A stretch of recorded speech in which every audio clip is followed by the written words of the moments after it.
Good morning, everyone, and welcome to the People's Ground, the Kia Oval in sunny or sunny-ish South London. 1 or 2 clouds in the sky, but pretty high. It's going to be another balmy, hot one here. The weather is set fair across these 4 days. And what a prospect we have for you. Game week 9 of 14 in the Championship. 4-day cricket is back here at the Kia. The mighty Surrey going for an unprecedented 4th successive championship and sitting just 2 points off the top now. Having gained on Notts earlier in this week, an imperious 3-day demolition of Worcestershire last week against Durham, the league's free-flowing danger team.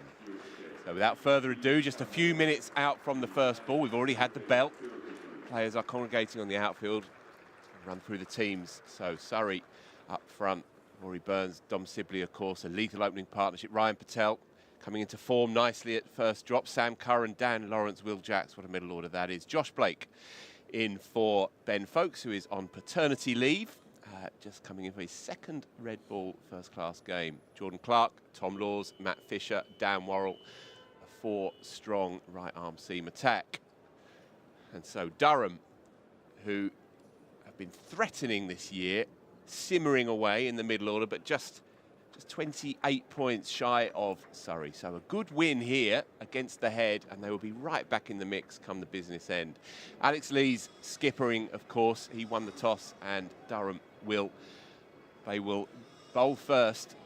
Emilio Gay, Will Rhodes, Colin Ackerman, very strong top 4. Ollie Robinson, keeper battle rounder in at 5. Graham Clark having a breakout year.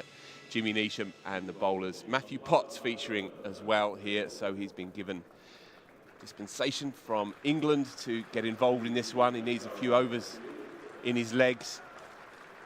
It'll be a fascinating battle to see how he goes against these 2 international class opening bats, Dom Sibley and Rory Burns. Burns, you fancy, would have won the toss and bowled himself, as is the custom here in South London, but he won't be too disappointed. The pitch looks tidy, not too much grass on it.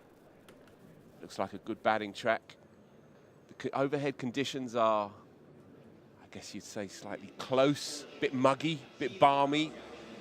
So, albeit with the Kookaburra ball, you still fancy that Durham seamers will get stuck in this first couple of hours and get some movement off the pitch and in the air. Ali Brown is with us first up. We've got a star-studded lineup for you later across the day. Kirstie White will be joining us, Jeremy Coney as well, making his debut this year for Surrey in the red ball. For us, it'll be a joy to listen to the great man later on, but Ali Brown is with me for now. Morning, Alistair, how you doing? Morning, Phil. I'm very good, thank you. This should be a good one. Surrey are imperious at home, 1 defeat in 5 years in red ball cricket, and Durham can beat anyone on their day. And it feels like they have that kind of game-changing flair. They play their cricket in a front-foot, aggressive kind of way under Ryan Campbell and Alex Lees, coach-captain combination. And while they haven't yet nailed it in this top division, they've threatened. They threatened last year, and they're hovering in the middle at the minute as well. As I say, just 28 points off Surrey in 2nd, and 30 off Notts, who are inching ahead of Surrey, but only just. And so everything to play for here. It's going to be Ben Rain to get us going. He's been the form man with the ball, 4 slips, which speaks for itself. And so the angle will be right arm round to Rory Burns. Right arm seamers tend to favour this angle now more and more against Rory Burns. Shortish boundary to his leg side as we look at it. Bang on the money straight away. This one promises much. Yeah, no, absolutely. It's I think Durham are a very resilient side. They've, I think, coming from a win against Worcester last week, where I think Surrey showed their class and strength. And Surrey, of course, go into this game with no overseas player this week. Nathan Smith unavailable, and Mitch Santner too. So lacking a couple of players there, but obviously they've got immense strength in depth and a very good side to put together. I'm sure they would like to have won the toss, but that is a beautiful shot for 4. through the leg side, and just shows I think the pace of the wicket. It's I think Durham know that they've got to attack early on. I think with the weather today, it's over 30 degrees, and I think after the first hour, you're going to get the most out of it there. But that's really nicely put away off the legs with ease through there, and a great start for Rory Burns. Yeah, it's a slightly uneven playing arena today. Just slightly more towards that side of the ground. The gas holder side, of course, and that's an inviting 50, 55-yard boundary, much longer out towards Archbishop Tennyson School, and Rory Burns won't mind this angle.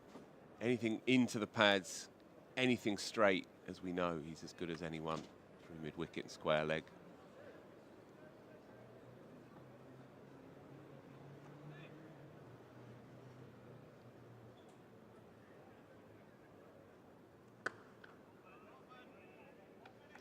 Yeah, the wicket looks a good one, doesn't it? There's a tinge of green to it, but it looks often that can mean it actually comes onto the bat even better. So it doesn't mean that the ball is going to seam around. Of course, the Kookaburra, would probably do less than the Duke, so they've got to take advantage of this first session. As I said, the conditions are good for batting. The sun is out, and as I said, later on through the day with the Kookaburra, an older Kookaburra ball, it's probably going to get harder and harder.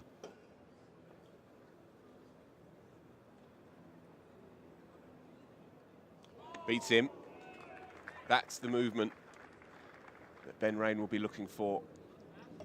There's always a simmering tension in the first session of a four-dayer here in South London, because both teams know that this is the time with the ball to strike. The pitch tends to get more pleasant to bat on as you roll through that first day, and then into day two when it tends to be at its best for batting.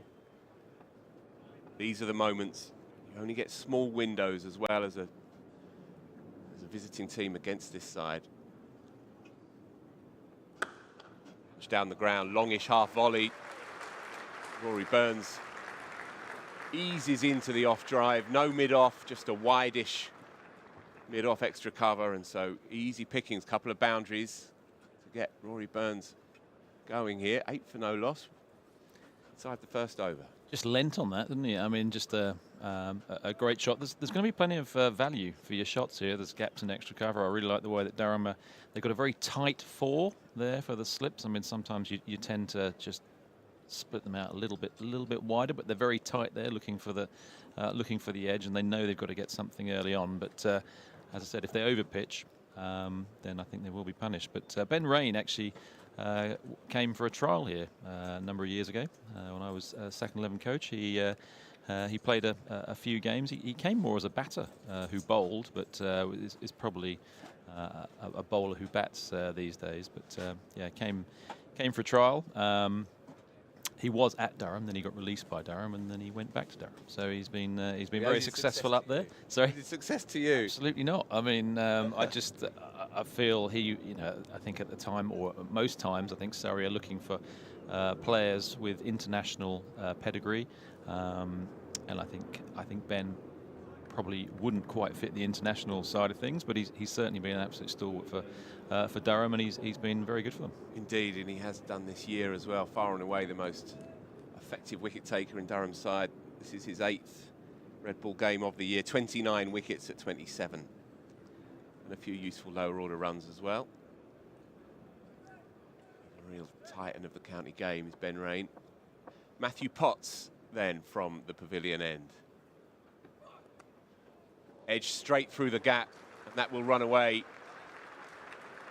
Lightning fast outfield here. Barely a drop of rain in recent weeks, and that runs away off the edge. Down as well, so relatively controlled by Dom Sibley, just dropping those soft hands on the forward block, and he'll pick up a useful welcome 4, and so both these batters off and running. That's the line though for Matthew Potts, he won't mind it. I think he's played that very well, actually. You're right, soft hands. He looked disappointed with it, but he's been in such good form that he's probably disappointed didn't find the middle of the bat, but he's played it very nicely. He's been in very good form, hasn't he, Dom Sibley? I think in all formats. you could argue he's the sort of taller version of Ben Duckett, who's for Surrey, but he's been in fantastic form all year. And looked really good, not just in the championship game, but in the one-day game as well. He's been very positive, and I've really enjoyed watching him in that. I think it's funny when you have T20 breaking up a little bit of the championship. How do you get your players to maintain their form? Because if they're batting in the middle order or they're not playing, are they getting enough good cricket to get them ready 2 or 3 weeks later? And obviously Dom's very successful in T20 throughout that, and very positive and maintains that good form. So, 8 balls in, we have our first delay, folks. Go and pop the kettle on. Just looks like some footmarks on the popping crease. So just a bit of sawdust just to try and fill in a bit of moisture, perhaps a bit of softness underfoot. Matthew Potts has bowled a couple of deliveries and he doesn't trust his front foot landing too well just now, and so some running repairs. 8 balls in. Yeah, Dom Sibley, 671 runs this year. Couple of hundreds, 5 50s, consecutive hundreds, of course, in the same game, twin hundreds earlier in the year, and he's just looked utterly serene, completely in control of himself and his game. As you say, Ali's expanded his repertoire as well. Played beautifully in T20 this year, and Surrey have run into some form in that competition. We return, of course, to the Blast in due course, but this is our little slot for red ball. And already we're seeing some good numbers rolling in this Sunday morning, and it will fill up as well as the day rolls on. An early shout, folks, for free after tea. Get in from 4 o'clock-ish onwards, and you'll get guaranteed today, with the weather fair, a good 2.5 hours of top-class Champo cricket between these two very good cricket sides. And it's free as a bird. So if you're in the area, polished off a Sunday lunch somewhere, and you fancy a couple of hours cricket, come along. Nicked, gone. No, just short. Died on Ollie Robinson. It was a thickish nick. And it did just die on him.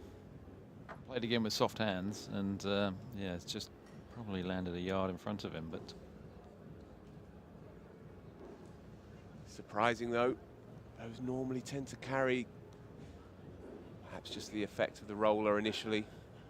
We have seen this here, that the first hour is invariably more benign than the second, let's say. Things tend to happen in the latter part of these morning sessions. But that was a legit edge. Matty Potts will be frustrated that that's not carried. it's a funny one. I mean, I kept many years. In fact, the first time I kept it. Were you any good? Well, you're not renowned for it. My strike rate in first-class cricket is actually is 2 catches and a stumping in 1 session, which well, I've always said is like 6 catches and 3 stumpings in a day. I mean, can anyone beat that? Outstanding. Who'd have thought? Ali Brown, keeper bat. News to me. Well, Raise him up slightly. He's good over this. Excellent opening over Matty Potts. Just the edged 4 through the 4-slip region, and so 12 for no loss. Couple of overs in. Yeah, Phil, I don't think I'd be in the echelons of the best Surrey keepers. Bearing in mind we've got probably the best one in the world at the moment on paternity leave, who, you rightly said, probably delivered his own child. Such for the safety of his hands. But no, I mean, I was forced into it in a game against Glamorgan here, where John Bassey had to go to hospital. He was hit by Simon Jones in the helmet and needed to get stitched up, and I had to keep in that game. But the game my first game was down at Weston-super-Mare. I see.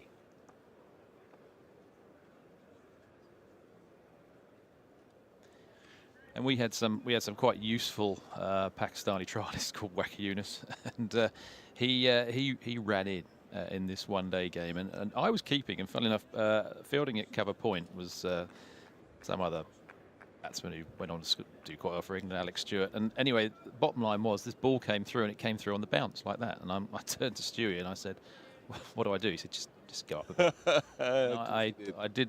I did go up a yard for the next ball.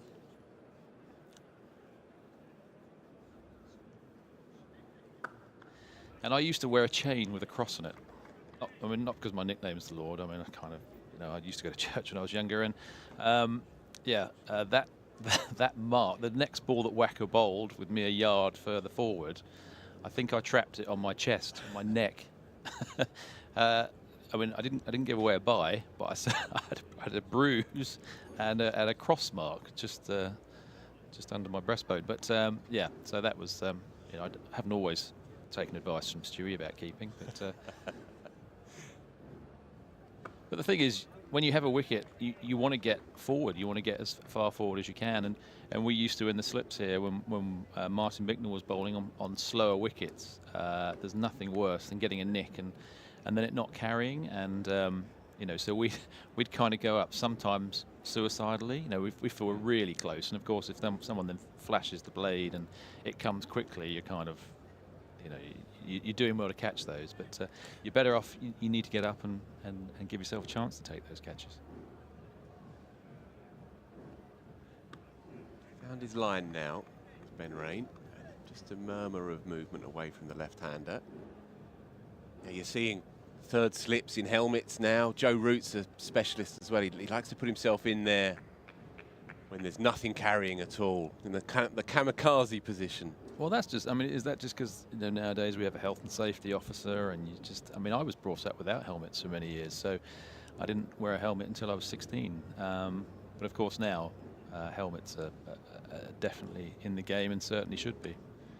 Giggled fine, that'll run away for 4. So, Rory Burns only dealing in 4s so far, and all of them off Ben Rain, just erring in line. I think there'll be a lot of boundaries today. I think because Durham are attacking, and Ben Rain's just gone a little bit straight on a couple of occasions, once getting picked off through square leg, and that time just clipped through fine leg. But I'm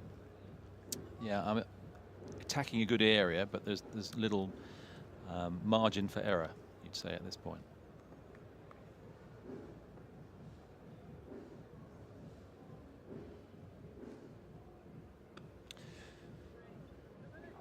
Gone then, 16 for no loss. So gone are the days, Ali, of turning up here in South London and looking at a broadly azure, blemish-free sky and it being hot and pleasant on a Sunday morning and winning the toss and having a bat. No longer here. And so there's been a shift in strategy and tactics, which is replicated not just here but elsewhere too. You see it with the England Test side, of course, now who routinely, as Stokes likes to say, likes to chase at some point on day 4. But of course, it also runs into potential challenges and problems. If Surrey do get away from Durham here, then they can control the game, and batting 4th is never any picnic, even on a pitch that does tend to hold itself together pretty well as it does here. It doesn't crumble or crack too much, albeit it will be a hot 4 days ahead of us. And so it's a punchy move, but it's fraught with danger as well. Well, I think that comes to a number of things. I think you've seen sides this year are quite happy to take a draw against Surrey and probably just chance their luck against other teams maybe. And I think you then put that together with a Kookaburra ball that doesn't do as much as the Duke. And of course, then the onus is on the side who's going to bowl first. Well, you're basically, you can dictate the game, can't you? If you're bowling first, you're basically the opposition is saying, right, you can chase this. Much how Essex quite a few years ago used to sort of set targets and then and what have you. So if a side wants to come and park the bus and say, right, we're just happy to take a draw against Surrey and we'll see what we can get in other areas. I think that's probably where Surrey are better chasing. They can chase all the way down as well. Bang on the money so far, Matthew Potts. Just 9 deliveries into his spell, but nothing to hit at all. It's living on off stump there at the minute. Yeah, it's interesting seeing, if you watch Dom nowadays, so the Dom that was playing at Edgbaston, where he was probably, he might have clipped that for 4 through the leg side, wouldn't he, 4 or 5 years ago. I think we've watched him sort of move and get on the front foot nice and early. He's really found the on drive is his friend, that he would have probably hit 15, 20 yards squarer a few years ago. So he's really, I think, developed his game since he's left, been left out of England. He wasn't really given a parachute to come back with which I thought was a little bit disappointing. But when Zach and Dom were both left out, Zach was given an opportunity to come back, which he's definitely taken. But Dom has really developed his game. I think he's got stronger and stronger, and I think it's probably the best Dom Sibley we've seen for many years. Not that his previous years haven't been incredibly successful.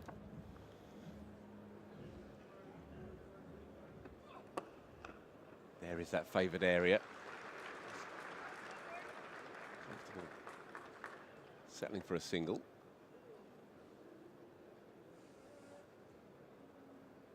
Yeah, he's been a joy to watch this year. Touch of elegance to his play as well, down the ground in particular. The word you normally associate with Dominic Sibley, but he's a different player now to those early forays in the Test side.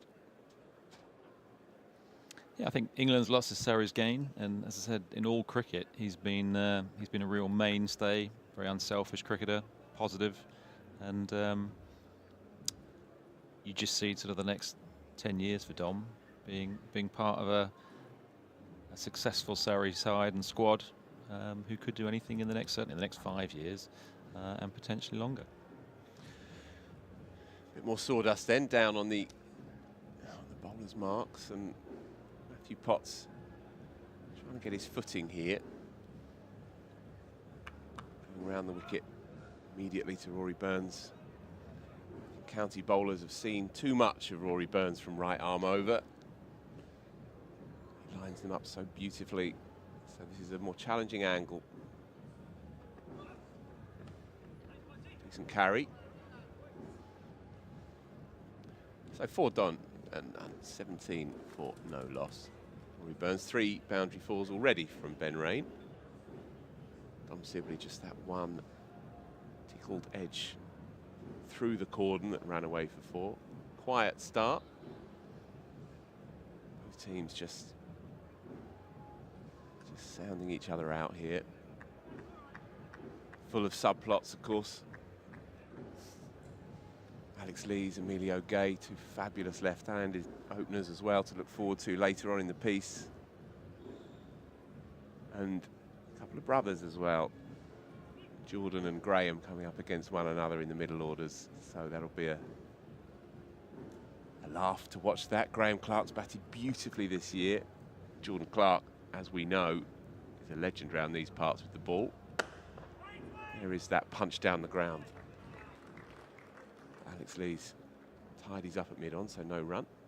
But that's the sort of ball that I think Dom would have hit through mid-wicket 2 or 3 years ago, and I think that's made him a stronger player. He's just looked, I think, from a bowling perspective, I always used to feel that a strong defensive shot or push down the ground was as good as a boundary sometimes. And you can tell by the crispness of the sound that it makes as well. But that's an area he's hit a lot in all cricket this year.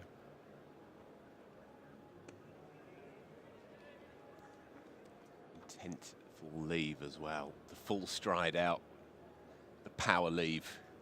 But he gets forward very early, doesn't he? So he bends his knees a little bit KP-like and then moves nicely. He's on the front foot. And we've seen, certainly in T20, that anything short he can punish very early.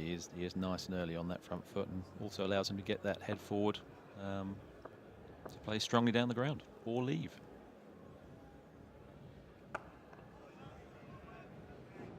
Point, in fact, right into that forward block.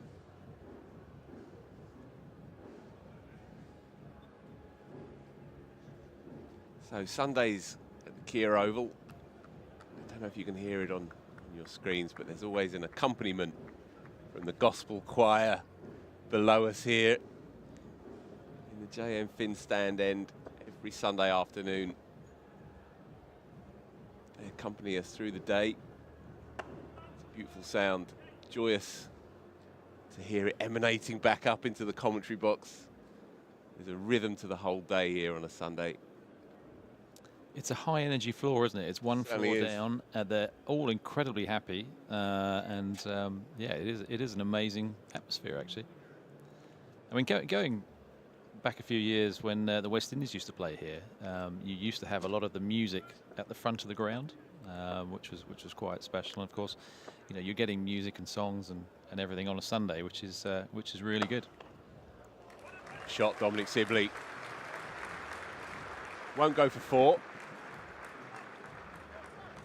Matthew Potts dragging it back. Settled for just a couple.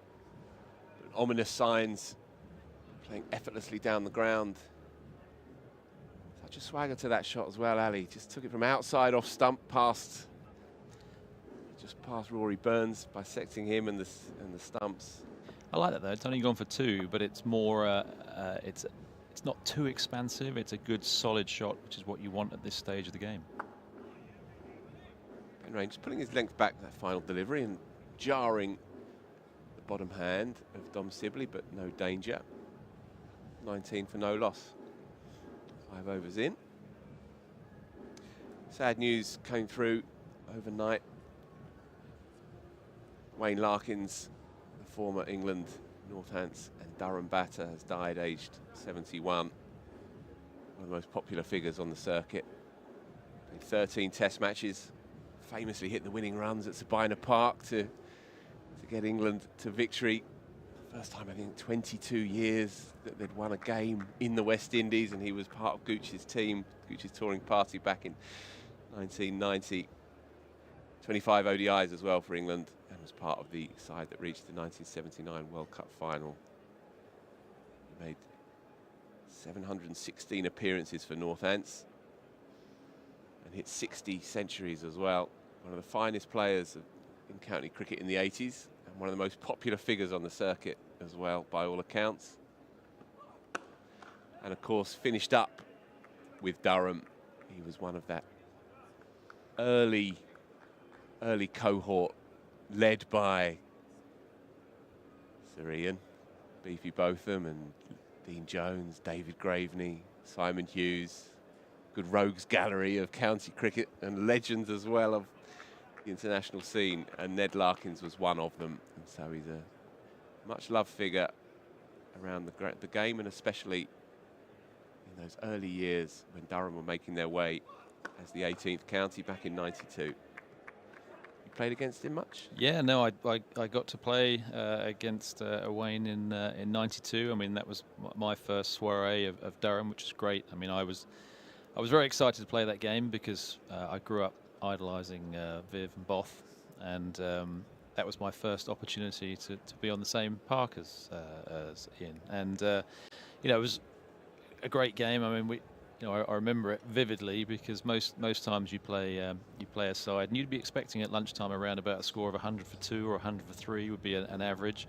Durham on that day were 175 for 7. So they certainly they played a positive brand of cricket. I remember lunch, sort of an aroma coming over our table, which was very relaxing. But they were a great side, and really got Durham to a point. That was the start for Durham, and I think it brought out a new version of me, because I think with my ADHD I could hyper focus against someone that I'd idolised for so many years, and so my first 2 games against Both were both hundreds, and I think I wanted to show him that I could play and that I'd actually learnt a lot from him. So I think I probably concentrated harder in those 2 games than I ever did in my career. But yeah, I mean, Wayne Larkins was a huge part of that. He was, had a lot in common with me in terms of we were both Stuart Surridge players, using the turbos, I think, and which was quite good fun in those days. He was an incredibly popular man, and post career as well. I've seen him a few times over the last few years, and he always just very incredibly welcoming and just a lovely man. So it's a very it's a sad day to lose someone at no age. I think 71. He had plenty more to give, but he gave a lot to Durham cricket. He was a huge part of that. Always played with a smile on his face, very positive, and it is a sad loss to the game. Yeah. With Larkins, who died overnight, 71. Ahead of his time in many ways as a player. He'd have earned good money if he'd been born 30 years later. He's playing a form of the game that has been popularised in recent years. Perhaps there's a kinship there, Alistair Brown, between the two of you, playing a more expansive form of the game before it was cool. And this is what he stood for. Northants fans in particular, who saw him probably in his prime, talking in reverential terms. Inside edge, but enough bat on it to pick up a couple. Dan Hogg doing work down there. Yeah, a bit of bat on it. Burns carries on. It was an interesting weekend, that first week at Durham University, because we actually played the Sunday league game, and I've never been so disappointed as I was when I ran out Ian Botham from long on for 51. I threw the stumps down. I was really disappointed. All my teammates were like, "Oh, fantastic, we got rid of Both." And I was like, "Oh, I really wanted to watch him bat." But I remember also in that game we had our spin bowler for that game was James Boyling, who was was a very decent spinner, but he wasn't the biggest of turners. He wasn't quite sack lane, and I remember being asked to go in at short leg, which I wasn't overly happy for. So Both came into bat, and I said, "Right, Brownie, you go at short leg." And I was thinking, right, I'm just bait. So I wasn't thinking I was going to get a catch. And Both actually came in. He looked at me. He said. He just looked down at me. He said, "You don't want to be here, do you?" And I said, "I want to be here as much as you want me here."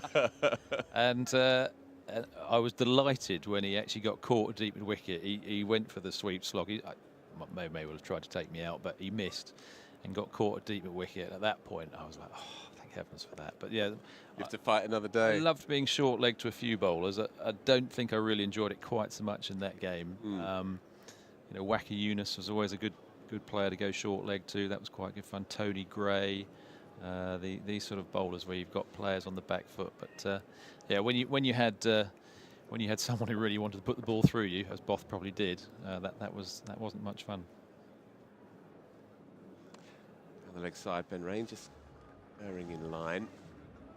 You mentioned Wacker. You'd have seen coming through. May have slightly preceded you. A Surrey player? Did you see him in his absolute youthful form? No, well, I actually saw him in Australia originally before he came to Surrey. I watched him at the Wacker, and I was in the stand, and the keeper wasn't far from me either. Yeah. I mean, the keeper was out. This is at the Wacker, which is the fastest pitch in the world at the time, and the keeper was outside the 30-yard circle. I just feared for those people that were actually facing him in Australia. But yeah, he then came to us. He came at a time, I think, when Tony Gray was our overseas player, and I remember one of our players, Johnny Robinson. I've absolutely feared for him. Johnny Robinson, who actually didn't realise until later on in the career that he could have worn contact lenses, and we were told, "Oh, we've got this young Pakistani trialist, and he's quite quick and he swings it." And so anyway, thankfully I wasn't asked to go into that net to go and see if they're any good. And so what you got was a Tony Gray who suddenly felt that his position as an overseas player, of course you're allowed to in those days, was under threat. So suddenly he's brought out the best version of Tony Gray, and everything's coming through about chest high. And then you've got Wacker who's like, "I'm really good, but I'm really young. And I'm going to show you." And I was behind the net for that, and I actually feared for Johnny Robinson, because you've got two overseas bowlers who are both trying to show what they can do. They're not holding anything back. And of course, we signed him for a number of years, and he was a fantastic signing for us. We did very well with our Pakistani overseas players. We had some tremendous ones, and he was a joy to. He's a joy to be at short leg too. I remember. Going short leg against Glamorgan, and I took a catch off Robert Croft, who I think was celebrating as I took the catch, because it was quite a good catch, but at the same time you're always on the front foot when Wacker was bowling, because the batter is on the back foot, and I took it, and he gave the "Oh no, oh that's good, I'm off." And yeah, Crofty I think was delighted that he'd faced someone probably the following week who was not quite as quick.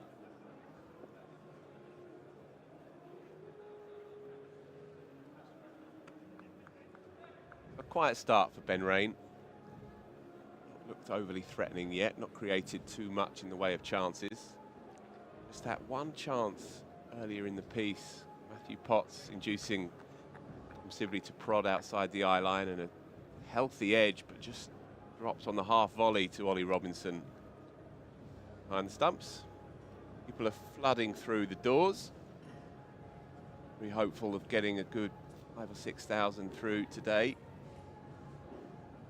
It's the place to be.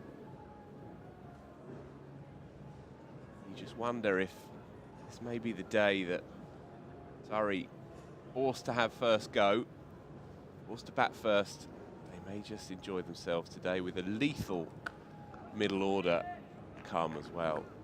So, unless these two bat all day, at some stage we will see that combination.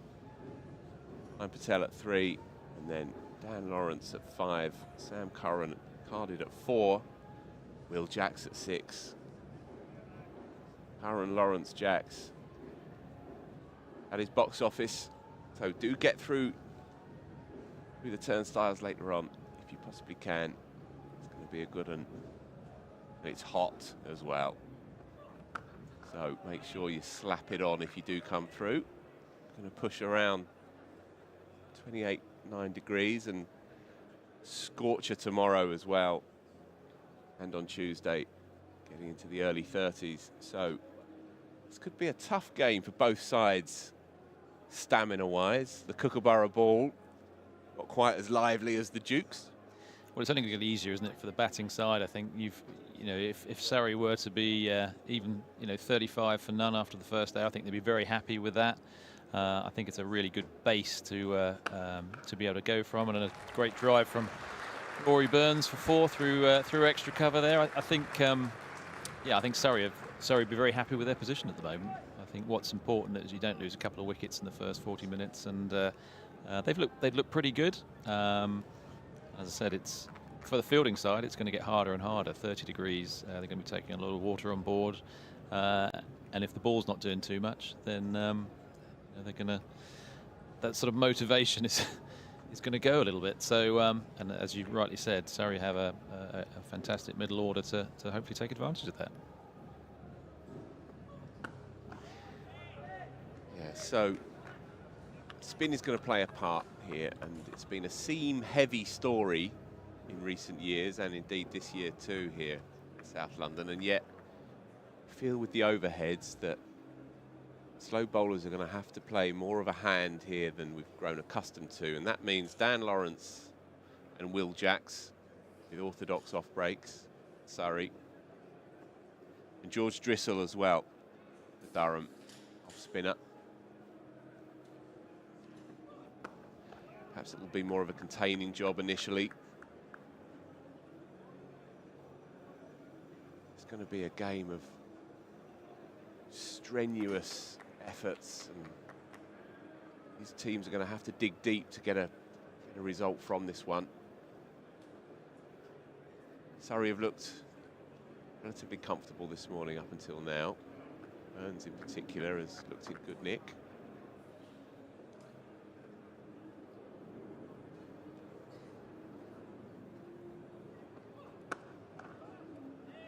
I think it's just the sound the ball is making on the bat that really you just feel that Surrey in a nice position. It's a decent wicket, and I think it's one that if you can get on, then you could potentially go big on, couldn't you? And I think both of these Surrey batters in very good form to do that. Yeah, it's a nice start, and I think they'll be very happy with the way they are. Yep. Pretty smooth going so far. We have seen this story repeated here, Red Bull cricket, that teams tend to negotiate the first hour or so with relative ease, and then the effects of the rollers tend to wear off, and perhaps the lacquer comes off that new, in this case, Kookaburra ball, and then things start to happen. pitch starts to offer a bit more life to the seamers. We shall see. It looks a good track at the moment, Ali. Yeah, it does look very good. And but when the lacquer does come off, I mean, obviously Durham will be working very hard to get some sort of movement going on there. And yeah, it's often the case that after the first 40 minutes you can get a bit of shape. But so the wicket looks a good one. It's coming through nicely. It's a good even pace wicket. And you know, you've got a pretty still day as well. There's not too much wind today. It's going to be it's hot. And I think if Surrey can make the Durham bowlers get through to their second sessions, obviously it's going to be a case of not quite so attacking, and the energy levels a little bit lower. So yeah, I think both sides will be happy with roughly where they are, but Surrey have got a nice base. Yeah, this is why it's a big call. It may be conventional to bowl first these days, but it's still a big call. Durham will be hoping that they can get some purchase from this day. Ali Brown talks about the lack of wind. Well, if we can get our shots of the flags above the Mickey Stewart Members Pavilion, then we will see that there's not a breath out there. They are flaccid, aren't they? Yeah, and it has that kind of slightly soporific Sunday feel. We came in this morning and spoke to some of the guys on the gate and the girl downstairs who serves us coffees and so on, and everyone looked at one another as if to say, yeah, it's going to be a hot few days, folks. Just take it nice and steady. I mean, the challenge is for Durham. They've got a 4-man pace attack, and they're going to have to try and find 20 wickets against this imperious cricket side. So the way they're trying to do it, they're trying to force, they would want over the 4 days to force Surrey into giving them a declaration, depending how the Somerset Notts game goes as well. If one of those sides, in particular Notts, were to be making inroads into that game, it's basically saying to Surrey, look, are you happy for the game to drift towards a draw if that's where it's heading? Now, okay, Surrey have a phenomenal bowling lineup, and they have it, you know, with Dan Worrell back as well. I mean, he's probably one of the people who can really make the ball talk, whichever ball it is. But if it were to be going to that, and Surrey in a position where they have to set something, they're asking Surrey what would they set, and Durham have that choice to go, well, we're not going to go for it, we'll take the draw, or we'll have a crack at it. Well, yeah, there is full complement of Division 1 games going on today, and indeed a full complement in Div 2, so all 18 playing. And we will keep you abreast of developments around the grounds, focusing particularly on that top division. And talking of Notts, who came into this round with a couple of point lead against Surrey. They're playing Somerset down in Taunton, and Somerset lost a couple early on. So 24 for 2 in that one. It's a decent start by the leaders. Burns again on the drive. Straight to Alex Lees at mid-off. So 26 for no loss. 9 overs in. Imagine that might be Ben Rain done. Alex Lees may just try and squeeze one more out of him. There is going to be a change from the far end as we look at it, from the pavilion end, and it's going to be a first sighting this morning of Daniel Hogg. Very fine, young, quick, tall, rangy. We saw him play his second first-class game here in September last year. He was most comically unlucky, Ali. And sometimes you get that, fast bowlers, bowled 13 overs for 60 odd, and you look at it and you think, just a young kid making his way, and he's had an off day. He was laughably unlucky. Catches dropped, edges not carrying. Side to going, may have just tickled the pad, may have been an inside edge. Either way, Sibley ambles back for a couple, and it's going to be leg buys. So you were laughing at his misfortune? I felt for him. He was one of 2 teenage tyros in Durham's side. James Minto, the pocket rocket left armour, if you like, who did take 4 for 80 and looked fabulous. Convenienced Rory Burns with a couple of short ones. Head up. That's what he gets as well. Steepling bounce. Got Bruce Reed-like long legs, isn't he? Yeah.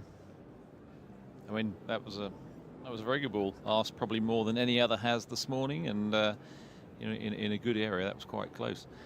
I mean, Durham have we talked about how they started and you know, Durham University, but actually Durham were the best first-class side I ever played in 2009.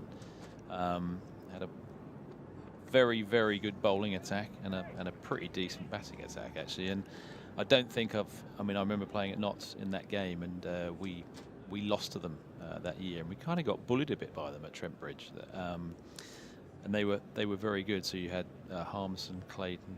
You know, so this would have been Graham Onions in his Plunkett, Onions. You had four bowlers that could bowl 90 miles an hour, and they all wanted to bowl you some chin music as well. So it was never easy. So they've managed to produce some exceptional seamers over the years. But as I said, that was the best first-class side ever played. Their 2009 side, and as I said, we got beaten very comfortably at Trent Bridge in that year, and the following year we actually were lucky to come up against them in 2010 after having won our first 3 games at Notts, and we did actually win that game, and you know, we're lucky enough to go on and win the championship because of it. But yeah, that was, as I said, they've produced some very good bowlers in that time, and that was the strongest first-class side I ever played against, 2009. Yeah, it was an extraordinary development, really, from first year, as we mentioned earlier, in 1992, their first year as first-class county. And look at that by Rory Burns. It was there to hit on the toes. No one does it cleaner through mid-wicket. It's not going to please square leg, is it? Because he's got he's looking for someone from security to throw it back. He has found someone. But yeah, I think Durham have to go fairly full to pick up their wickets. They're going to mix length and trying to attack. And at times, they've just, when they've over pitched, they've been clipped off, you know, quite regularly.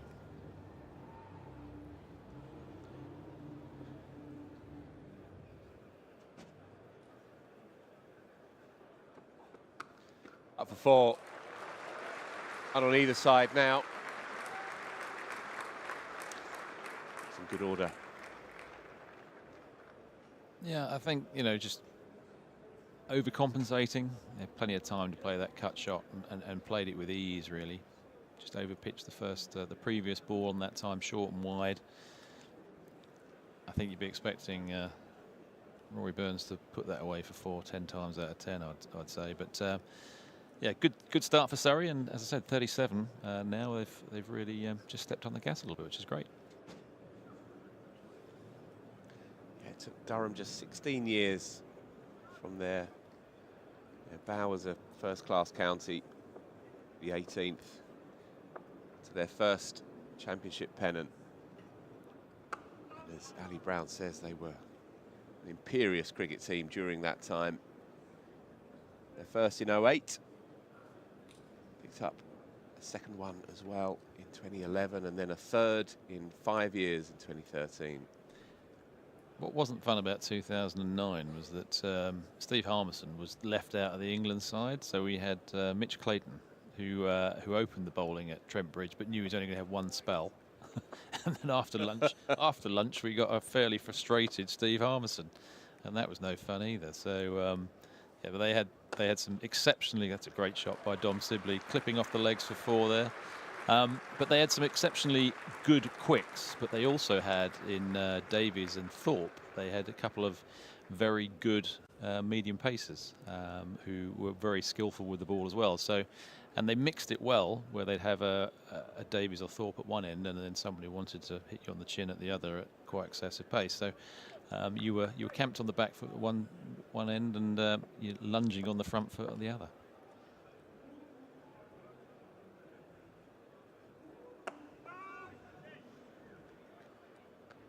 Ben Raines just been wrestling with himself, you fancy, this morning, into his 6th over here, normally so metronomic. Just erred in line at times. I'd say he's just got a little bit greedy at times. I think they realise they do want some early wickets, and they just tried to almost rather than just hold, which they know later on in the day is going to be harder. They just tried to just push a little bit too hard and have been clipped off. Full again, looking for that swing, and it's instead just swinging tidally onto Dom Sibley's bat. He's looking very broad out there this morning, punching it down the ground almost at will. No histrionics at all to Dom Sibley's game. It's a sign of a player in form. He's always been a batter that can bat time. He's always been someone who, you know, he obviously double 100. I think he got at Yorkshire many years ago when they had the umbrella field. But he's just happy batting time, and that's. I was lucky enough to spend time with him as he was coming up through the academy, and you just knew he was going to be a Test match batter. He had the ability to just bat, you know, for almost all day if required, and enjoys doing it. But he's got all the big shots. He's always had the big shots, but he puts them away most of the time and then brings them out when he needs to. So yeah, he's obviously he's been very successful this year, and he looks in great touch. Again, copy and paste, punching hard down the ground. So it's been all Surrey so far. Looking ominous for Durham. It's going to be a long, tough day in the dirt. Going to have to take whatever they can as Ali Brown slips away. Kirstie White's with us. Good morning. Good morning, Phil. How are you? Good, you know. So for being in a nice, cool commentary box. Yeah, the AC is doing its business. There's actually nowhere else I'd rather be right now, I'll be honest. It felt one of those heavy days, didn't it, when we walked in this morning? That's better by Danny Hogg. First over went for 9. Clipped through mid-wicket, and then a short and wide long hop that Rory Burns cut away in his sleep, really. So he just needs to find his length here. Around the wicket. All height. Rangy limbs. The longest legs in county cricket, I'd fancy. Yeah, I was down a few floors when Hogg fielded at fine leg, and I was taken aback by how long he is, really. He's very limmy. Yeah. He went to ground and he saved a boundary, which is an excellent piece of fielding, but I just thought that was a big effort to get all the way down there with those long limbs. So Yeah, well, they need him to put in a real shift today. A lot of pressure, a lot of responsibility on the 3 main seamers' shoulders. George Drissel as well. Spinner will get through plenty of graft this afternoon. Jimmy Neesham in the lineup. It's an interesting development for Durham. Just bowling it out to extra cover from Gully, perhaps fancying a bit of a run out. yeah, I can't imagine these seamers will be bowling long spells today.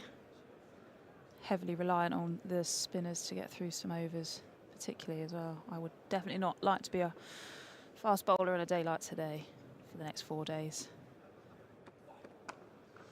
Rory Burns trying to marmalise that through the covers.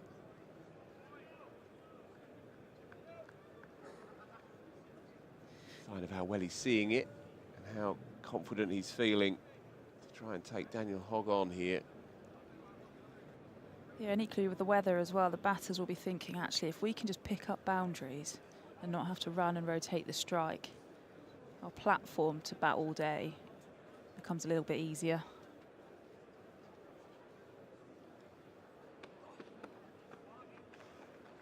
That is one of the problems when you are forcing the field back already a man at deep third, wideish deep third.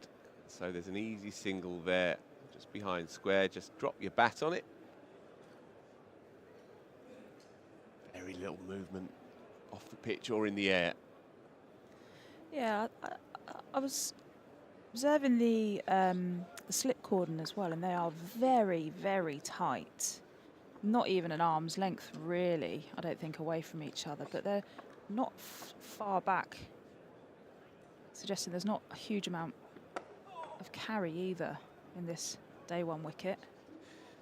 Well, we already had that one chance, I call it a chance, that one incident, Tom Sibley pushing out with thick, healthy edge, and it just died on Ollie Robinson on the half volley in the end. But aside from that, it's been serene progress. The Kookaburra ball is in use in this game, and the maestro, Andrew Sampson, our statistician, crunched the numbers for us, and they make interesting reading. The Dukes versus the Kookaburra since the start of 2023, when the experiment first came into play here in the Championship in particular. And there are some interesting numbers from it. Average runs per wicket with the Dukes, 32.5. Average runs per wicket with the Kookaburra, 37.5. So a discernible difference, but not a vast one. And that average for the Kookaburra comes down a little with spin. It's marginally more useful for the spinners than the Dukes, but less so, of course, for the seamers. I like to give Andrew a challenge sometimes with some of his stats. It would be interesting to see what the types of dismissals were between the Kookaburra and the Dukes ball. How many caught behind, LBWs. Is there a difference actually in the methods of dismissal between the Kookaburra ball and the Dukes as well?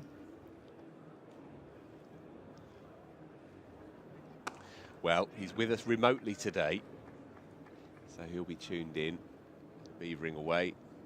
That's a gimme for him, Kirstie. I know. He likes to just tell me, don't be so ridiculous. That is a long half volley for the maestro. But I guess the other big number, and it's relevant for this round of games, got a full complement, all 18 in action. The percentage of matches drawn from 61 games with the Kookaburra so far, 62% of games are drawn. That's a high percentage of draws, as opposed to 42% with the Dukes. And so a huge difference between the effectiveness of these balls to get 20 wickets, to get the game done. And one can understand the thinking from England's point of view to try and sharpen up, really bring the cream through to the top. From a spectator's point of view, it could be slightly harder graft when batters ease into delivery such as that. Ramrod straight onto the middle of Rory Burns' broad bat.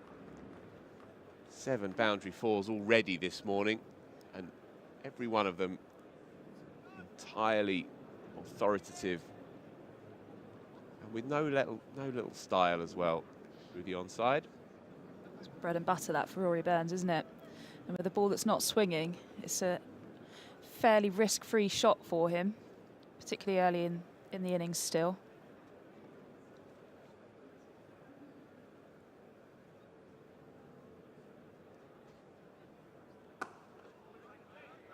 Who are you most excited to see today? What excites you most out of the Durham lineup and the Surrey lineup? Or what do you think are going to be the biggest matchups today, without stating the obvious? Well, I'm looking forward to seeing the Clarks come up against one another. Yes, obviously. Definitely. And Graham Clark with the bat has been fabulous this year. He's made a couple of big hundreds. He's carded at 6, and his brother, well, he's a giant around these shires. Knows how to bowl on these pitches, does Jordan Clark. So seeing those two come up against one another later in the piece will be great fun. Surrey have got a lot of very watchable middle order guns, really. Sam Curran and Lawrence, Will Jacks, that speaks for itself. But for Durham, Emilio Gay I have a real soft spot for. I think he's a fabulous batter to watch. He made a brilliant 100 here for Northants 3 or 4 years back, made 140 odd quickly.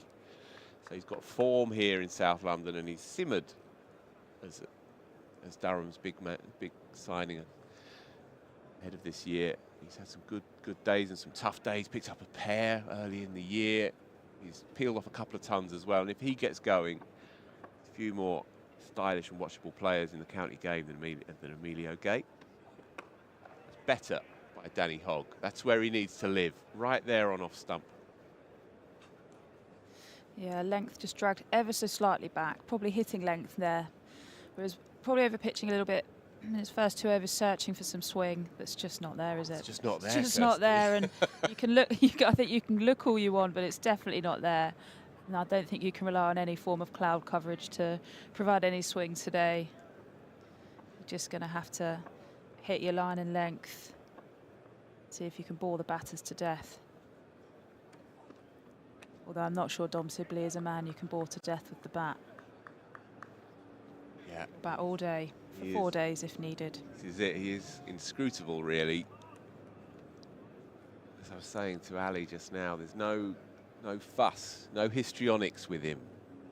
Never gets into a scrap, never complains or has a word or two for the umpire, never really has any kind of set to with a bowler. He just plays every ball as God intended, right in behind it.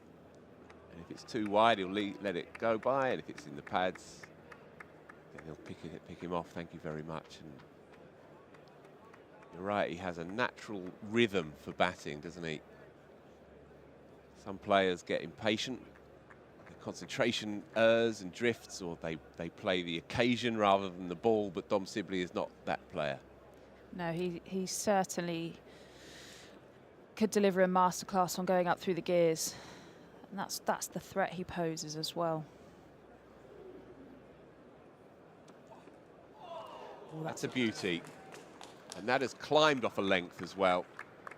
That's what they need to try and locate in the second hour of this morning session. We have seen this in the past, that into the second hour, a bit more tends to happen for the bowlers.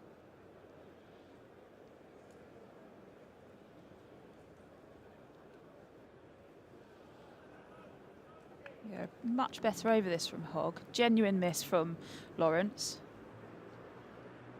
Lawrence Sibley. I was thinking about my matchups, who I'm looking forward to seeing.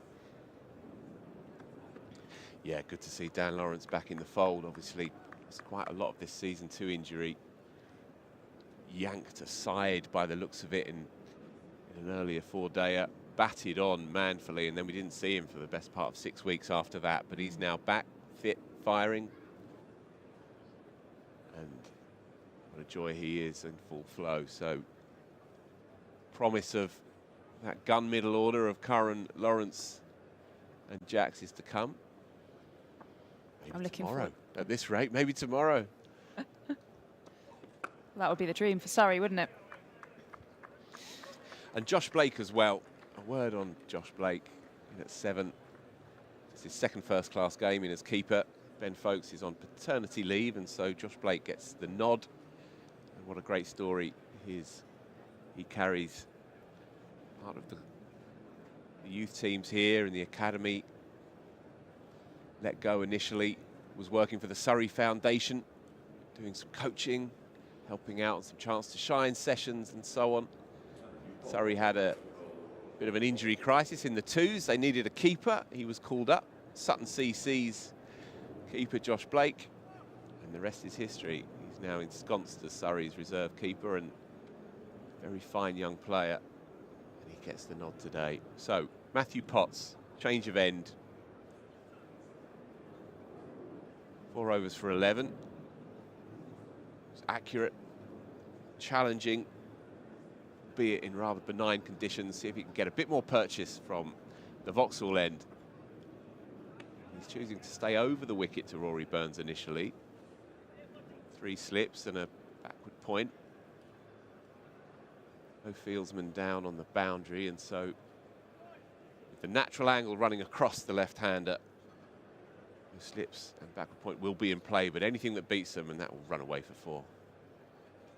Good contest though this, bubbling away. Matt Potts being the main go-to seamer for Durham, and you fancy the most likely this relatively placid track.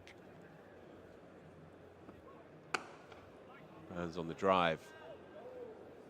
Not for the first time today. He's stepped out to the extra cover drive. A couple through already. I really enjoy Matthew Pott's action. I think he's just got such a smooth approach to the crease. He's such an athletic bloke as well. So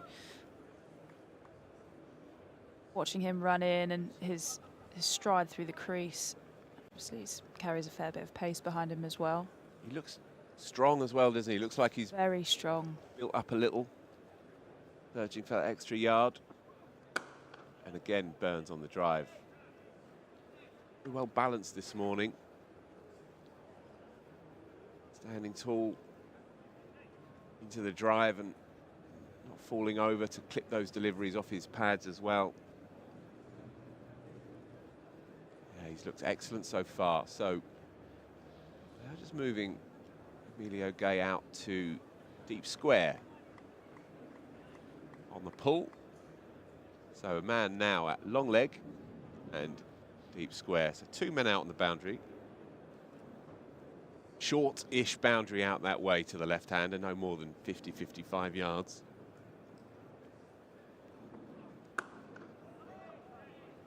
Potts keeping it outside the eye line and Burns comfortably in behind it. It was quite quiet out there, not too much energy. They have to conserve what they have, you fancy, today. I wonder if Alex Lees is thinking in the back of his mind.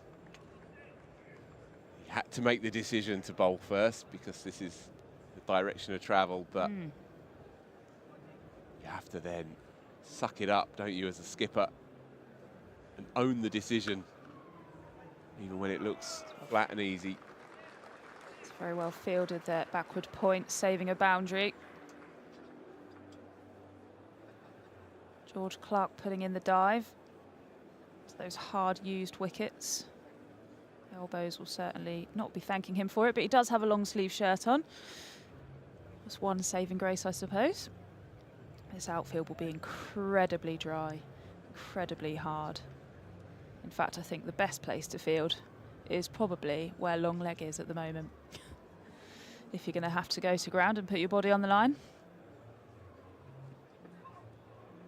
Yeah, it's a good point. Good carry, decent pace. 83 and a bit. Matt Potts, another one ticks by then. Surrey 46 for no loss, 15 overs bowled. Just edging into the second hour of play. Decent over rate then. Yeah, that was a quick over from Matthew Potts. The pace coming through nicely off the wicket. Looks like Hogg's going to continue here.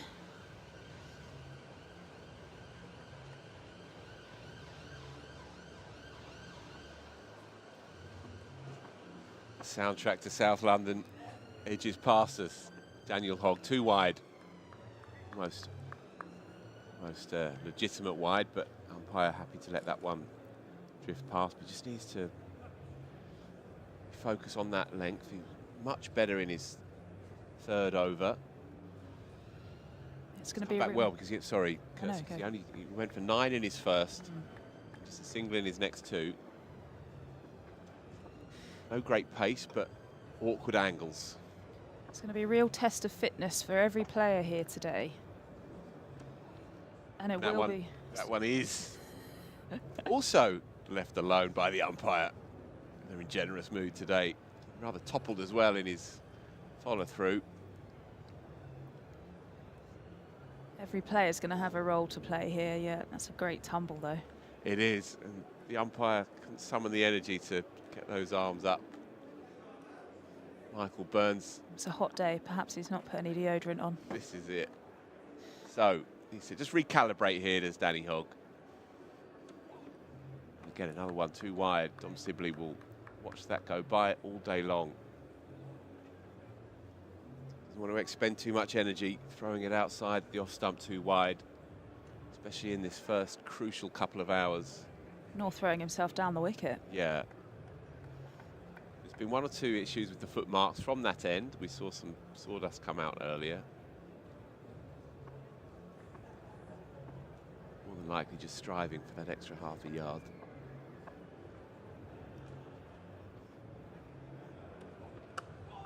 There is the half volley. Dominic Sibley eases into it, and that will inch over the boundary rope for 4. So 50 up in the 16th. These two doing it well so far. Both looking ominously good, Nick. And barring that one chance that fell just shy of Ollie Robinson, there's been next to nothing to get excited about for Durham so far. Won the toss, bowled. There's some hard yakka out there.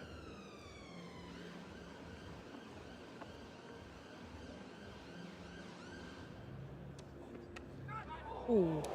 That's the way it tends to go. Fourth slip would have been very interested. Instead, it's just another boundary. So Sibley into the 20s. Dan Hogg luckless again here. I was mentioning earlier in the piece with Ali Brown that he bowled much better than his figures suggest in his second first-class game here last September. 13 overs for 60-something. Yet was madly unlucky. Further evidence of it. It's hard to keep your dander up in this heat, and when these half chances evade you, got to keep believing here.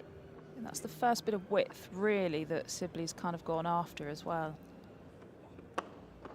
Driven. Oh, Sibley, early moves. Frustration for Dan Hogg, who's making things happen, but can't maintain that consistency. So, a trio of 4s, 2 of them emphatic, 1 of them fortunate. The upshot is that Surrey flown to 58 for no loss. Yeah, that's a stunning punch down the ground there. I was actually just thinking about the outfield here and how green it is, considering the weather and the conditions and the lack of rain that we've had.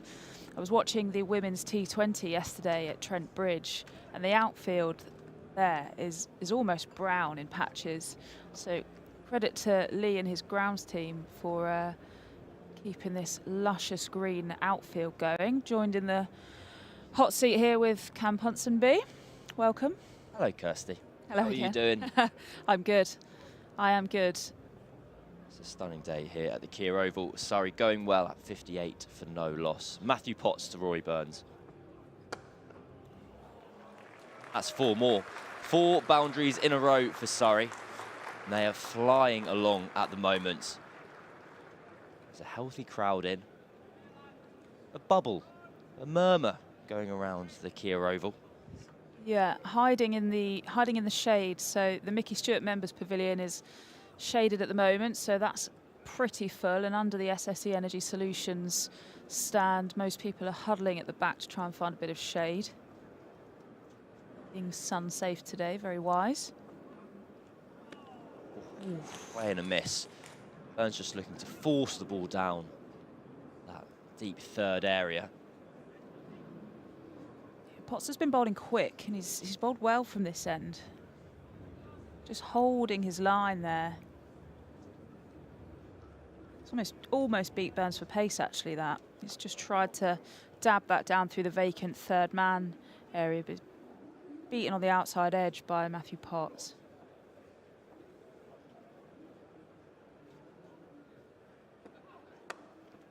And that's 4 as well. 5 4s in 6 deliveries. A bit of width on show from Potts.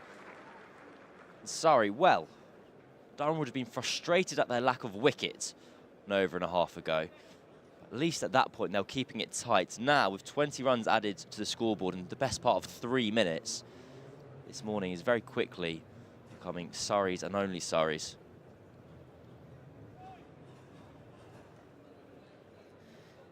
Yeah, Durham need to find a way here to either dry up, for want of a better phrase, these runs or find a wicket.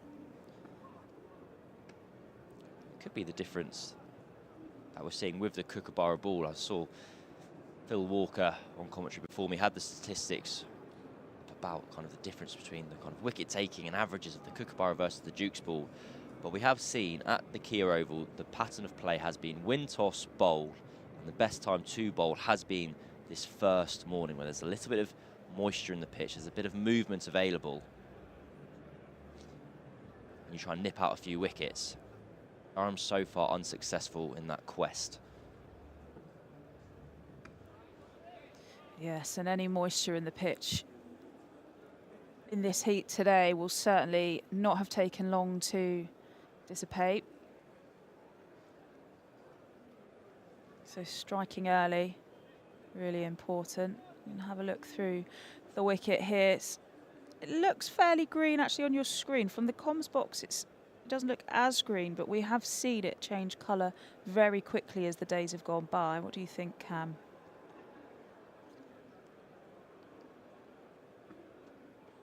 That beats Burns on the outside edge, and you can just see it is, well, it must have been used a little, but you can see the footholes on either side of the wicket. We're well over towards the gasometer side of the ground. I often think, I say this, I think every time I'm on commentary, we're playing on the kind of left-hand side of the ground as we're looking at it from the commentary box. The best place to watch cricket in the country, in my opinion, is any county ground when they're playing to one edge of the square, and you can perch up about 50 yards away and see incredibly high standard of cricket. There are the ground staff maintaining the largest square in the country, and it's getting busy. You can see it's just filling up. It's a sunny Sunday in South London. There's not too many things that'd be better to do than spend an afternoon at the Kia Oval. Dominic Sibley just shaping up. We're going to have a first look at Jimmy Neesham, his first red ball game in 3 years, the Kiwi international. Signed for the Blast by Durham. He's now wearing the whites as well.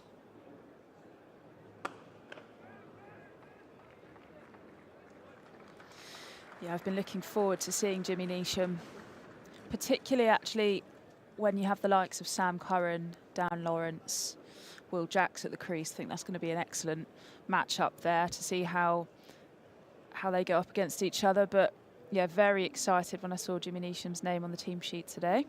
I was very disappointed to see that Rory Burns didn't fancy keeping wicket again. I enjoy kind of the oddities when people go, you know what, I did that 10 years ago. I'd still be all right. Did you ever keep wicket? I was a keeper by trade. So yes. For a very long time, yeah. Okay. Yeah. And if you ever walk up some stairs near me, you'll be able to tell I was, because my knees sound like a bowl of Rice Krispies. I just had you down as just batting, just runs galore. I'm Curran Ponsonby, joined by former Surrey wicketkeeper Kirstie White here.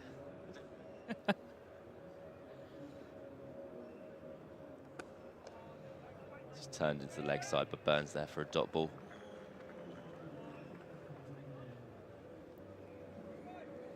Would you have found it if you'd not had the gloves on for, well, I can't remember, there must have been a stat out there which would have said when Burns would have last kept wicket, but if you'd not done it for a period of time, would there be any nerves kind of sticking the gloves back on? Well, funnily enough, actually, I did keep for, I played until I was 18 and I kept long, obviously, throughout that period. When I came back, I just came back as a batter. I had a 4-year hiatus, if you will, and came back and then ended up taking the gloves, I think, a season later. It's a lovely looking shot by Rory Burns, but no run, driven up to mid-off. But no, I think you feel it's just another day. You know, if you've done it for a long period of time, and particularly if you're a young player, then you never really lose it. It's muscle memory, really. So, no, I loved it. And also, if you're rubbish, it's fine. And if you're good, it's even better when you come back. So. Oh, okay. Yeah, I thought you were just saying in general if you're No, rubbish. no, sorry. So if Rory Burns problem. put the gloves on and, wasn't very good at it, he said, well, it's been a while. I haven't done it for a while, so. Flipped up to mid-on, again no run. But he can put the gloves back on and have the game of his life, stumpings, catches, and be a hero. There we go. Wow. Well, with the gloves this week is Josh Blake, one of the best stories in kind of the professional game. He was Surrey Cricket Foundation coach working here at the Kia Oval. He plays his club cricket for Sutton, who play in the local Premier League. There was one day where the Twos were looking for a wicketkeeper, and they put the word out. Neesham in, cut viciously by Rory Burns. Hands were so quick through the ball there. He moves on to 43. What was a tight over has a boundary added to it, and some style as well. Yeah, I think if you're going to wear the gloves for Surrey, I think you've got a pretty good platform to do well. If you look at wicket keepers of past, people who've worn the gloves, JB Smith obviously wearing them for England in the Test at the moment. See that replay here. Played late, slashed through point, a diving point with no hope of stopping that. Yeah, Jamie Smith, Ben Foakes, Alex Stewart, to name but a few legends with the gloves. That's 4 more. That's lovely. Taking the inside half of the bat, Burns looking to drive through mid-on. It ends up going through mid-wicket, but he's connected with that ever so cleanly. And Surrey really are on a roll here. At the end of the 18th over, the score is 75 for no loss. Ollie Pope. So, yeah. as you said, there's a very strong history of wicket keepers at the club, Absolutely. and Josh Blake is the latest. He's still the latest player. Just going to have a quick look at the 50 partnership between Rory Burns and Dom Sibley, ticking along nicely. Burns, or Sibley even, took a while to get going, but then had 3 boundaries in a row against the seam of Daniel Hogg. Sibley looking to clip anything that's got 2 straight, as has his opening partner Rory Burns, and skipper of the Surrey side. Been hard work for Durham out in the middle so far. Very unforgiving conditions, and the margin for error for these bowlers is extremely low. Anything over pitched has been punished, as too has any width. So these bowlers have needed to be bang on the money to pick up any dots. Chances are wry, really. Just to finish the Josh Blake story, he was working downstairs here, I think, in the indoor centre. The twos coach kind of puts the word out, goes, oh, we need a keeper for the twos. And someone goes, you know, Josh downstairs plays for Sutton. And he said, let's get him in. He kept scoring runs for the twos, and so after a year or so, they offered him a first-team contract. Timing's everything. Right place at the right time. Matthew Potts, the England seamer, 3 internationals battling it out in the middle currently. Dom Sibley, Rory Burns and Matthew Potts. Speaks to the quality on show at the Kia Oval and the County Championship as a whole this season. Ollie Robinson with the gloves on behind the stumps. He was called up to the Test squad over the winter in New Zealand. Probably would have had a Test debut if he had a passport that was in date. Clipped away, and that'll be 4 more from Sibley.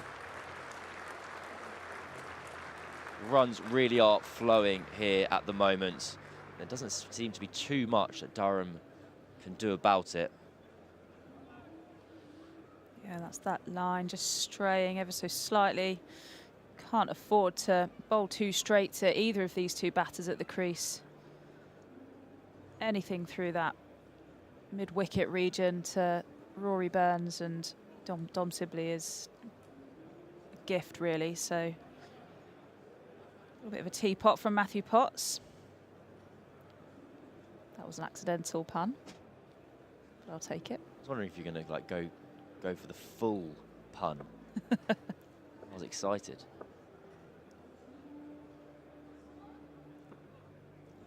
Ooh. Beautifully bowled by Potts. That just leaves Sibley off the pitch, and good carry through to Ollie Robinson. Takes that one, fingers pointing to the sky. It's leapt off a length. It's almost gone through, beat the shoulder of the bat. Ollie Robinson was called up to the squad away to New Zealand after Jordan Cox broke his finger in I think whilst he was netting or in the warm-up match. Robinson's passport wasn't in date. He was I think he might have even been in the process of getting a new one anyway. Takes the inside half of the bat, and that scoots out to deep square leg for 2 even. Well run by Surrey. Looked like a gentle single at best, but they've turned 1 into 2.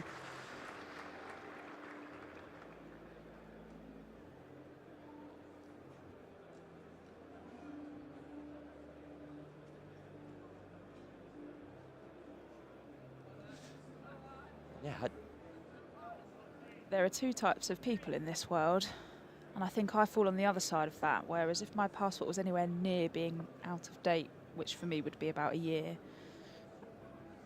I would be having an absolute crisis, thinking I need to renew my passport immediately, even if I didn't have a trip or anything in sight booked. What if England call me? Exactly, I need to play a test match. Absolutely, absolutely. 81 for none here at the Kia Oval. I'm Curran Ponsonby, joined by former Surrey cricketer Kirstie White. You're watching and listening to the Surrey live stream. You've got Jimmy Neesham with ball in hand from the Mickey Stewart members pavilion end. Surrey going very well here, 81 for none, so they're ticking along at just over 4 runs and over. The crowds are in, sipping on glasses of white by the looks, with their feet up. Where else would you rather be? It's a stunning day, isn't it? Dangerous day if you're consuming alcohol in the sun, hopefully accompanying with water and plenty of sun cream.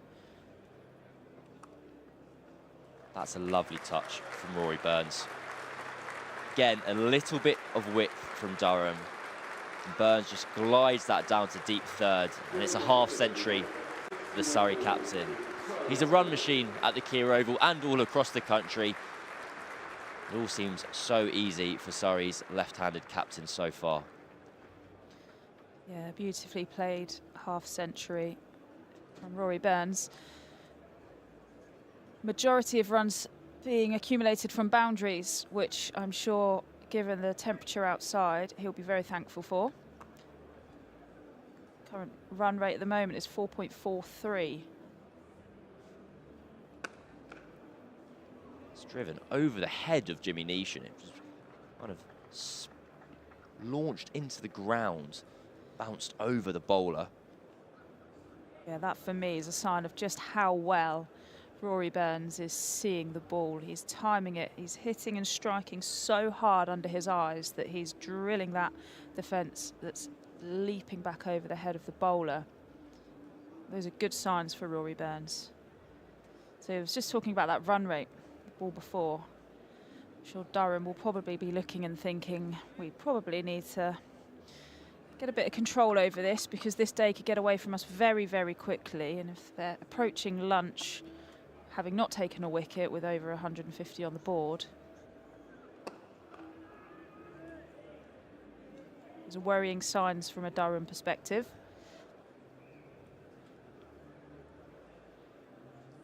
Let's have a look at Rory Burns' 50. His second of the season. Boundaries in all directions. First clipping away to the leg side, driving down the ground. He always seems to score in the 3 same areas. He scores straight, clips off his legs well, feeds off any width, which is a pretty healthy combination for any opening batter. That's why he's had, well, test centuries to his name, let alone many first-class tons as well. There's another boundary. I might have spoken too soon. We'll see whether Matthew Potts can intercept it before it reaches the rope. And he does just about. It's 3 more runs for Sibley. He moves on to 34. Not timed, but strong enough connection for 3 more runs to be added to the total. Yeah, Neesham's not quite having the impact that I would imagine Durham were hoping when they brought him into the attack here. His first over departed on a few boundaries and is continuing to be picked off here. So 17 runs from his first 1.4 overs. It's hard work in the field for these Durham players.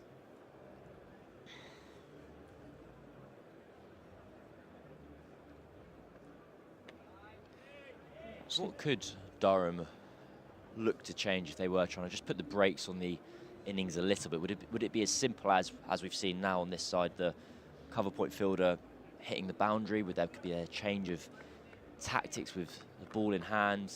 What could they look to change? Yeah, it's interesting. So they've actually now only got the 2 slips in play and almost a catching third, short third. Gone a little bit more defensive here. So I think they're really searching here. Well played, Jimmy Neesham. One and one bounce, caught the ball, threw it back at Rory Burns' stumps, dislodged 2 of them. Fortunately for Durham, he remains at the crease because, well, you've got to hit the stumps when you're bowling, not throwing. He hadn't actually left his crease there, Burns, so the umpires are having a little chat at the moment. I wonder if there might be a little bit of intimidatory fielding conversations going on. Neesham a bit frustrated after his opening 2 overs. The umpire's happy. Rory Burns and Dom Sibley are getting a drink. Seb Stewart Reckling there, wearing number 27 on his body warmer, left arm seamer. You must have the air conditioning on in the players' changing rooms for 12th to be wearing a body warmer.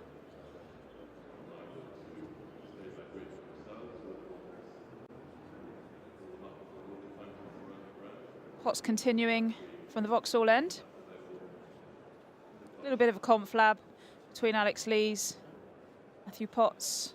I can't quite see who that might be. Clark. That was remarkable. I just saw Ryan Patel waiting to bat in the change room. Needed a jumper on. Right side of the ground to be today for the morning period, I think. No sun over there. Well, here we go. The umpires are having a chat with Alex Lees here. And I just wonder whether this is about Neesham launching the ball back at Rory Burns. It is a new rule or playing condition for this season. Matthew Potts listens in. Ben Rain, they all nod. Yep, okay, understood, yep. And we wait for the excitement of a decision.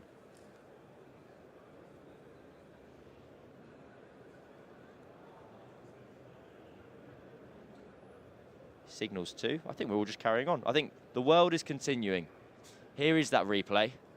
So this is what they're talking about. Neesham chucks the ball back in the direction of Burns, removes the stumps, but the new kind of rules or regs are that if the batter hasn't left their crease and you throw the ball back, it can be a 5-run penalty. As far as we're aware up here, there's been no penalty runs given. We haven't seen the umpire signalling as such. They did enjoy a nice little long chat. It's a nice delivery from Potts, who just got a bit of movement away from the right-hander, but more so after the ball past Sibley as opposed to before him. Yeah, I wonder if perhaps the umpires just acknowledged the frustration and said, we'll let it slide on this occasion, Jimmy. You've not played first-class cricket for 3 years. We'll give you the benefit of the doubt. You've gone for 17 runs in your last 2 overs. Oh, genuine play and a miss there from Potts to Sibley. And perhaps a warning. I like that, an economy-based kind of punishment system. We go, right, you've gone at 7s, we'll let you off. If you've been going at 3s, we'd have been throwing the book at you. And you're a nice guy. Well, you're a nice guy, Jimmy. We'll let it slide this time. Well, Matthew Potts is finding some movement for Durham here. 2 balls that he's just got to swing away from the right-hander, and Durham will be really encouraged by that.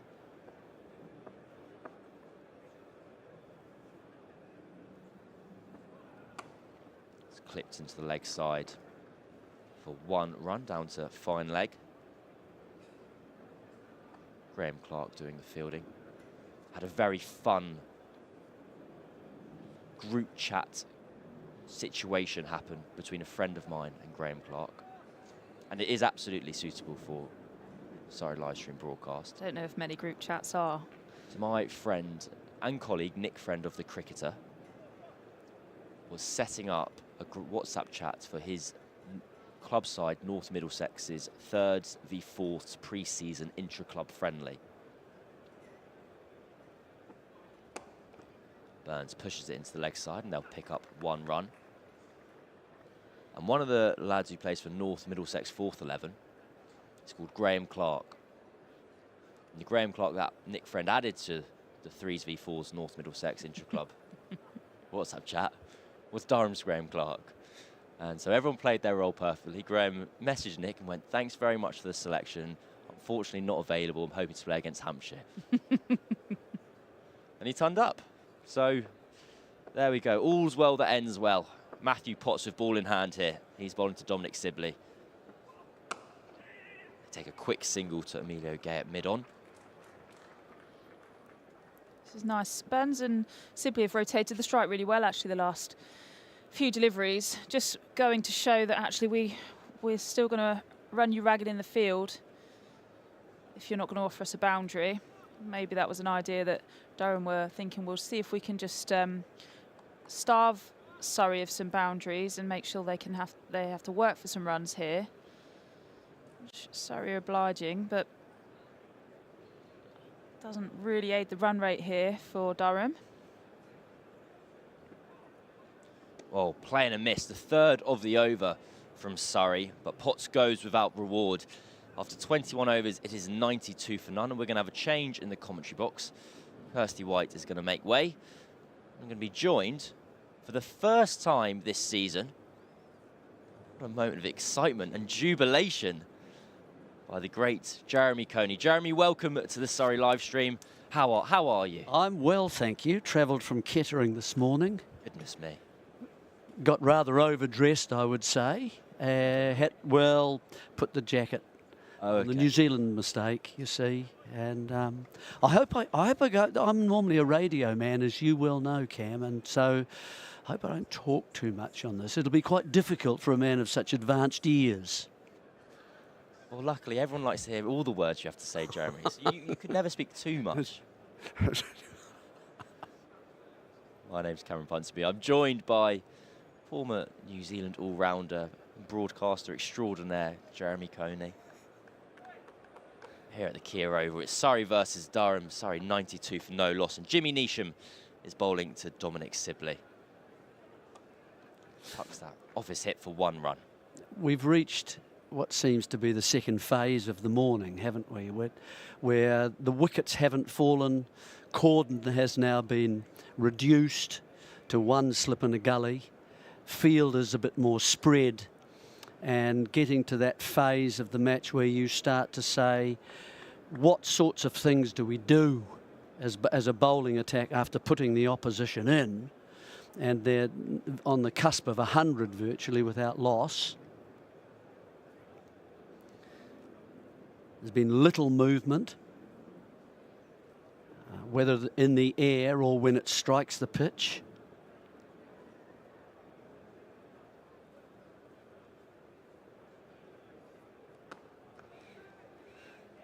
Seen a pretty wide range of strokes. Let's just have a look how these players, both these men have set themselves up to bat. It's what we call, and trigger movements and so on. So here's Burns facing early on. He actually, what he does is he doesn't take a big stride across, does he? He starts up nice and steady, and then before the bowler bowls, there's the back foot going across, and he's covering his off stump. Now when they're at the other side, of course he does pretty much the same, although he opens up slightly to Neesham in this case.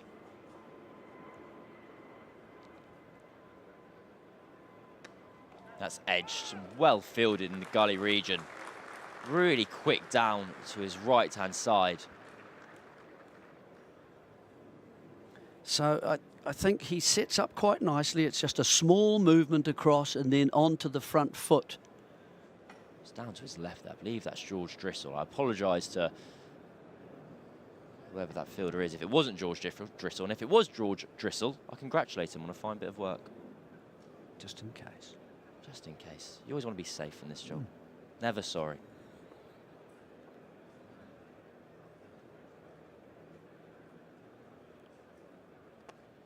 Clipped away down to fine leg. That'll be another run for Rory Burns. He'll move on to 54. And Sibley, on the other hand, goes further across his crease. And you'll find that he gets right across that. See how he gets across so you can't even see his off stump. So he knows anything outside his right. There's a little edge. He's played too wide at that. There he goes again. If he goes for the pads, because you see all the pads, don't you, on front of the stumps, you don't want to get too square and looking to hit too square on the onside. And he uses the full face. So what would be... So slightly different from the left and the right-hander. Sibley going further across and Burns looking to cover his off-stump with his eyes, whereas Sibley goes further. And what would the kind of pros and cons of each setup be? Why would Sibley be choosing to come further across his stumps compared to Burns, who's looking to stay more leg side? Well, I think you generally, as a batsman, you look to get that outside eye. In Sibley's case, his right eye over the off stump or just outside. And anything outside that he sees the ball, if it's not moving, he can let it go. There he goes, and there we are. So that means the downside of it all is that you've got all your pads in front of the stumps, and you can still nick the ball. You're just nicking a ball that instead of being on the stumps or just outside, it might be 7th stump, it might be 8th stump. You still get out that way. You can miss out on cuts because you're too close to the ball. And so there's that downside. But there's also the pads. All the bowler can see are pads in front of your stumps. And if it is moving, you have obviously a crack at them, whether that's from the surface coming back in from outside the off, or whether it's an in-swinger or a left armour perhaps coming back into the right-hander. So there are downsides to it. There's no perfect way, but Sibley's obviously found this a very effective way of doing it, and perhaps with the Kookaburra ball being used in this game as well, that there's not quite the movement you'd expect with a Duke's ball. Well, it's 94 for no loss after 22 overs. We're going to have a look at Will Rhodes, the ball in hand, another seamer on show here for Durham. The 5th seamer they've turned to this morning. They do have spin options in George Drissel and Colin Ackerman, but I dare say we won't see them for a fair while yet.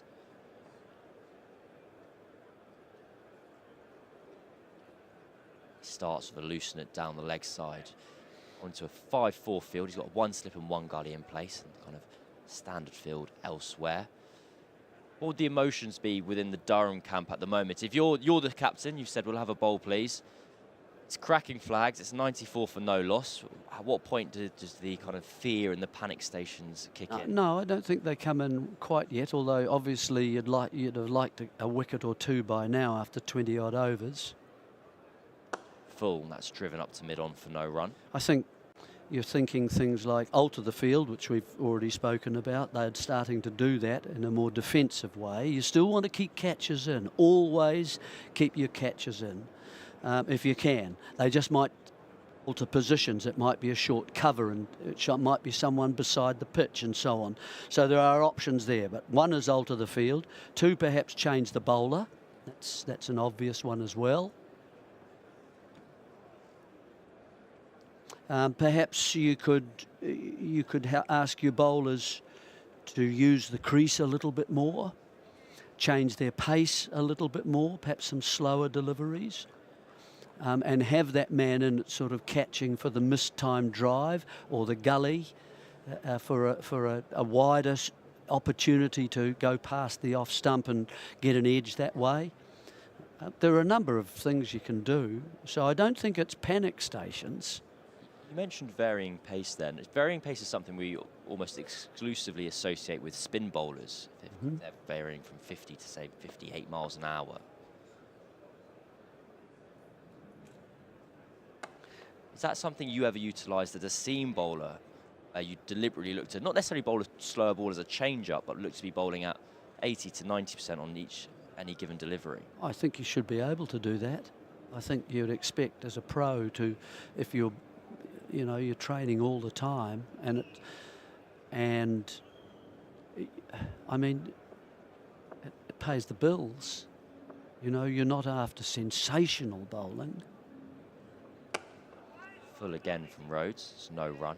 But you're after clever, subtle changes, aren't you? So whether it's from the back of the hand, coming out of the back of the hand, look at the way the slower deliveries have been developed through the white ball formats, and they come from faster bowlers as well as slower bowlers. I guess my kind of question is more, I understand fast bowlers might bowl cutters or back of the hand slow balls and do something to deliberately change the delivery, but in a way that a spinner may bowl one ball at 50 miles an hour, may just try and bowl the next one at 53, and they use that subtle change of pace to their advantage. It's not something we typically associate with seamers who might go, right, I'm going to take a little bit off this ball, I'm going to give a little bit more on this delivery just to vary those fine margins. I would have thought that would have occurred, especially when there's no movement, because you've got to always have a range of options as a bowler. I would have thought you're going to create some difficulties for the batsman. If they don't pick it up, maybe you bowl from,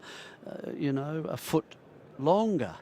You know, you go back in your run up, and you deliberately start at a different point and run in. So there are all those options, I think, that you've got. 95 for no loss.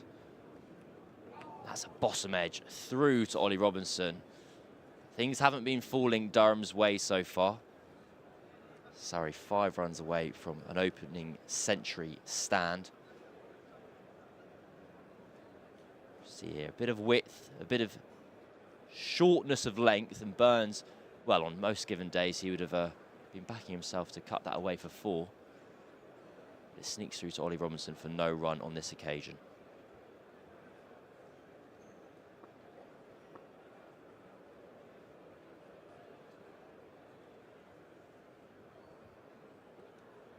Gone.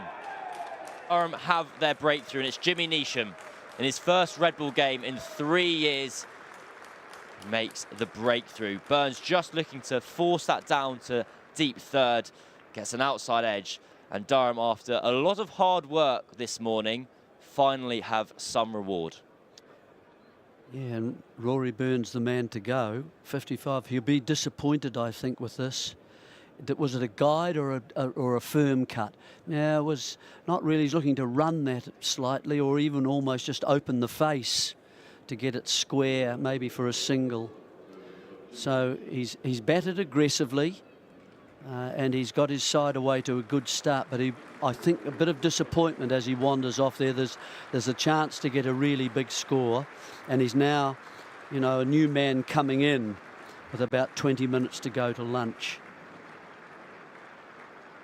So it'll be Ryan Patel coming in at 3. And I think the point you make there, Jeremy, about a lot of runs being on offer across potentially the course of this match. This typically is the hardest time to bat at the Kia Oval. It's the opening morning when there's the most life in the pitch. Teams come here, they win the toss, they bowl, and scores tend to get bigger as we go through the 4 days. And so if Burns, having made batting look relatively easy across the opening hour and a half of today's play, would have been feeling well set for a score of 3 figures and beyond. That being said, Ryan Patel, a player of very important innings for Surrey. There's another opportunity here at number 3. He shuffles around, Ryan Patel. He's kind of Surrey's utility man, a man for all occasions. Wherever you want him to bat, he'll do you a job. You want a few overs with the ball in hand, he'll send some down as well. A man after your own heart, Jeremy. Well, he's got 20 minutes, as I say, probably say 3 or 4 overs to get a sighter here. Left-hander replaces left-hander, so an extra slip goes in immediately, gully. So slightly more attacking. Looks a good opportunity though, nice seeing day for batsmen once you get yourself in. The opportunity's there ahead of you. Jimmy Neesham's going to come over the wicket to Ryan Patel, who's on strike for his first delivery. 2 strikes, 2 slips in the gully. It's defended down towards cover, no run. Now, Patel's been somewhat of a regular for Surrey this year. He's played, this is his 8th fixture. Let's have a look at this wicket again. Neesham coming from over the wicket, angling it across Rory Burns. As Jeremy mentioned, was just looking to run that ball down to deep third. Ball slides on past him and takes the outside edge. Yeah, I don't think it bounced anymore, and I think it was just a mistake from the batsman, actually, really.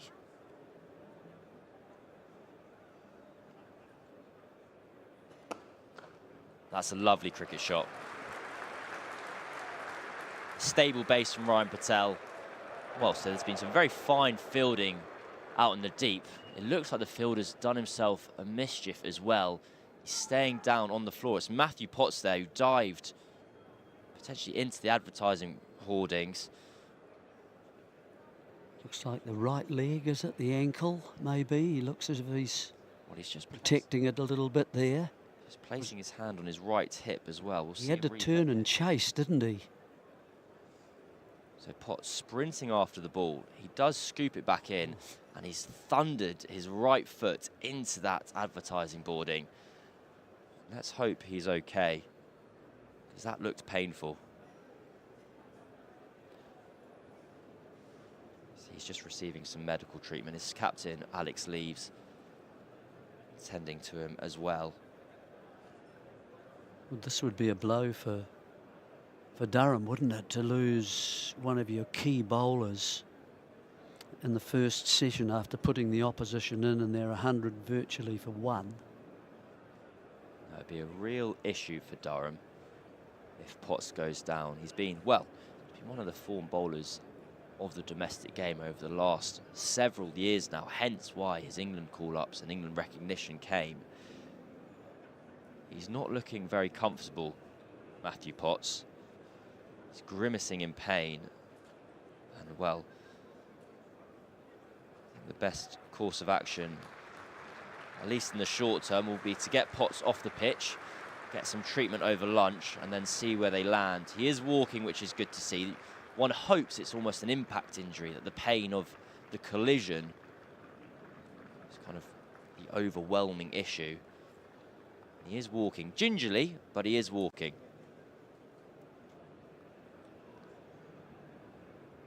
We wait to see from the umpires as well whether it was given as 4 or not.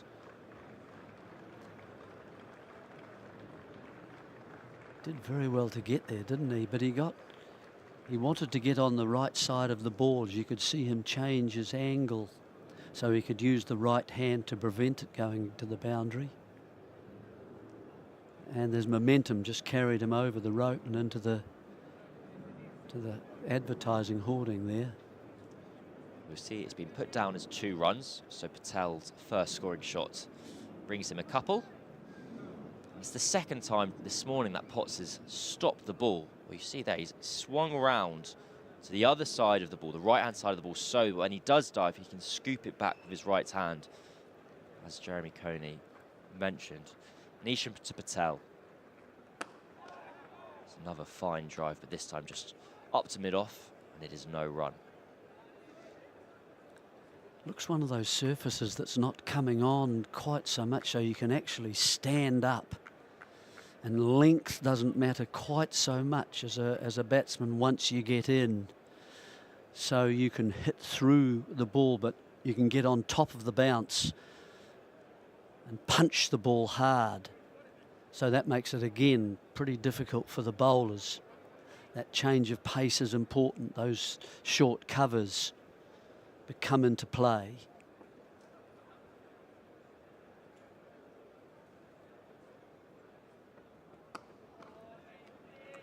It's fended down into the ground from Patel. At the end of the 24th over, the score is 97 for 1. Dom Sibley's on 37.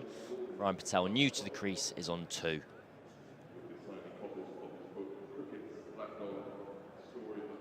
See Patel, so I described him as somewhat of a regular early. He's played in every match this season bar 1, so you can almost say he's actually been pretty much never present. He's played a variety of roles, so even though he's played in 8 matches, he's only batted 10 times. Average of 36 with just the 1/2 century. By contrast, Sibley has played in all 9 of Surrey's matches this year, and he's faced 1,700 balls. That's a lot of cricket. I always think it's unfair that the batters who are already the best at batting get to do the most batting, so then get even better than everyone else. The injustices of the world, Jeremy. Will Rhodes from the Vauxhall end. You're a bowler, are you? Yes, correct. Right, okay.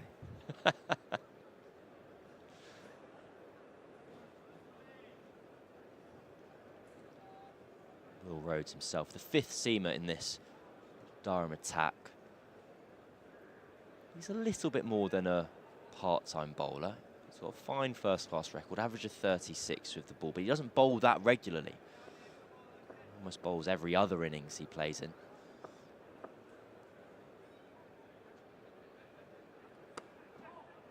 Sibley just tucks that one off the hip. And they take a simple 1. Do they regard him as a batting or a bowling all-rounder? Because he's opened the batting as well at various times for Durham this season. He's also number 3. I've seen him there as well. I think absolutely Will Rhodes is primarily a batter who has bowling as another string to his bow. He's got 12 first-class centuries. I think he will always bat. That is his kind of primary skill that he'll be selected for. But across all 3 formats, he's got over 100 first-class wickets, and we have just seen, as Jeremy mentioned, short covers will come into play, and Durham have placed one immediately. There's a short cover in place to Ryan Patel. He fields the ball immediately. So would your prediction be that over the course of the innings and the match, we'll see fewer catches behind the wicket and more in front of the wicket, looking to kind of take those chances where batters, feeling confident they can drive through the line on a slowish wicket, may pop the ball up? Yep, absolutely. That's if it's not swinging or moving. If the ball is moving, then you will want your catches behind. If it's not changing its line, then yes, you'll want those short catches.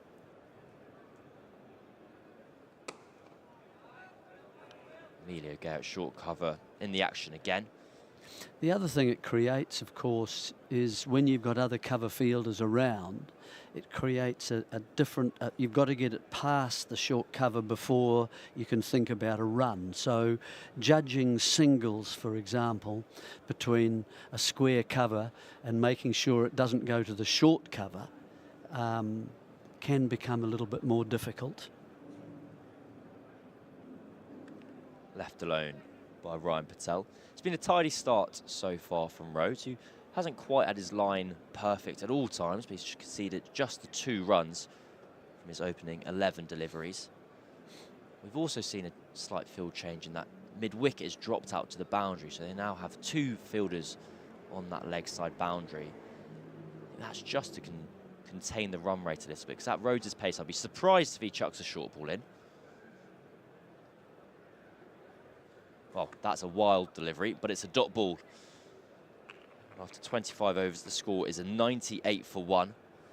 There's 7 minutes to the lunch break, so we'll probably get 2, potentially 3 overs in before we take a break. I'm Cameron Ponsonby. I'm joined by former New Zealand all-rounder Jeremy Coney on the Surrey live stream. The sun's out, the ground's filling up. It's all in all a picturesque day where you can say twee things like, isn't cricket brilliant? Where else would you rather be? On the beach, That counts, yeah. Yes. Just absolutely no wind at all looking at the flags on the pavilion.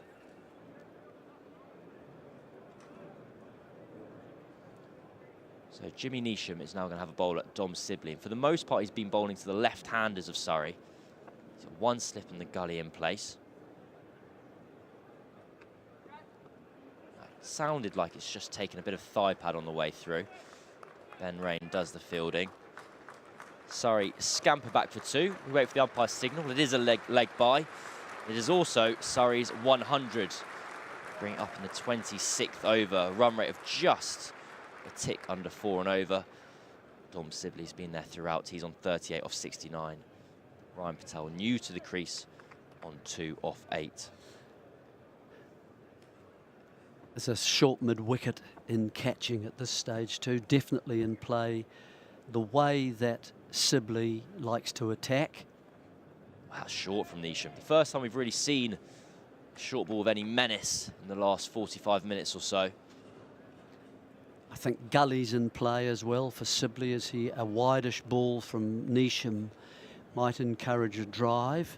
So that person is in that position is in play. You can just see number 24 on your screen. Emilio Gay is in that short mid-wicket position. Lurking, ready.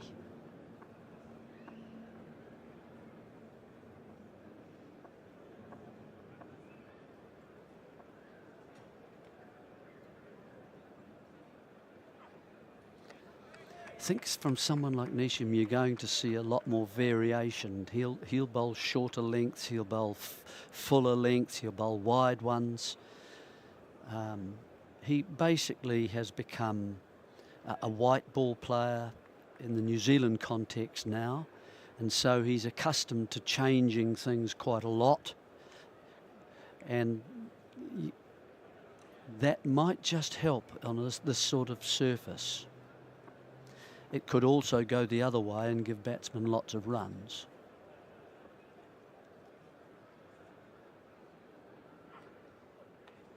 Neesham seems to have just got his tail up a little bit here into the 5th over of his spell. Maybe he's just bowling a bit shorter, so you're seeing Sibley duck out the way, but it seems he's added an extra mile or two into the speed gun. Imagine bowling what must be 30-odd degree heat with the opposition 100 for 1. Might be looking back fondly on his kind of T20 4 overs and done. 4 overs. I was just looking, he's in the 5th over at the moment. At what point will he start to get a bit tired? Well, in he comes again to Sibley. That's short again. It's a good over from Jimmy Neesham. He's challenging Sibley on the back foot. 1 ball remaining of this over. The time by the clock in the ground is 12:56. So I think Durham might just labour ever so slightly after this ball, as will the batters. It's now ticked over to 12:57. I think it's in everyone's interest to make the next over last 3 minutes.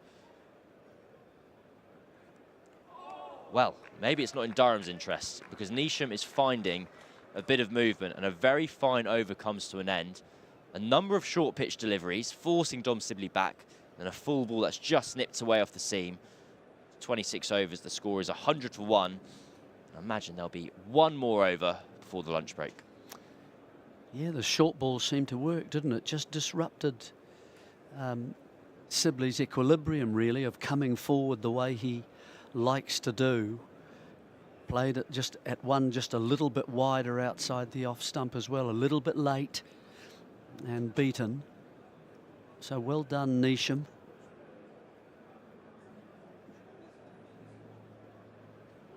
Rhodes into Patel.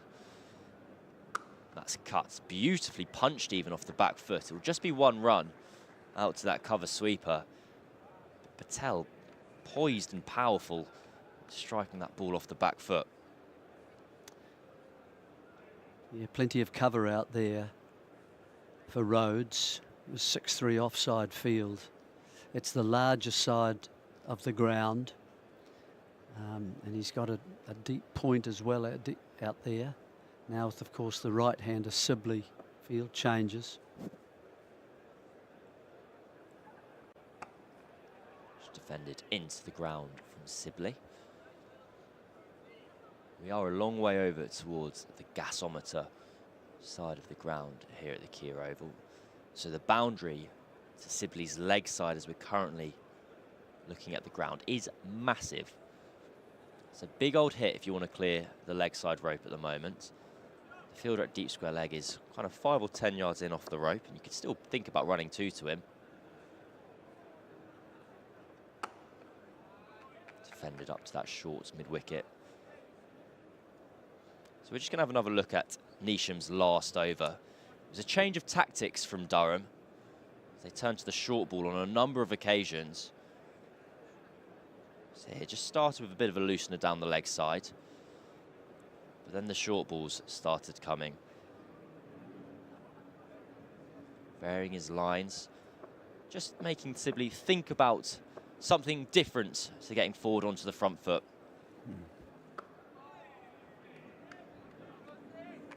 Final delivery of the 6. He's just beating the outside edge.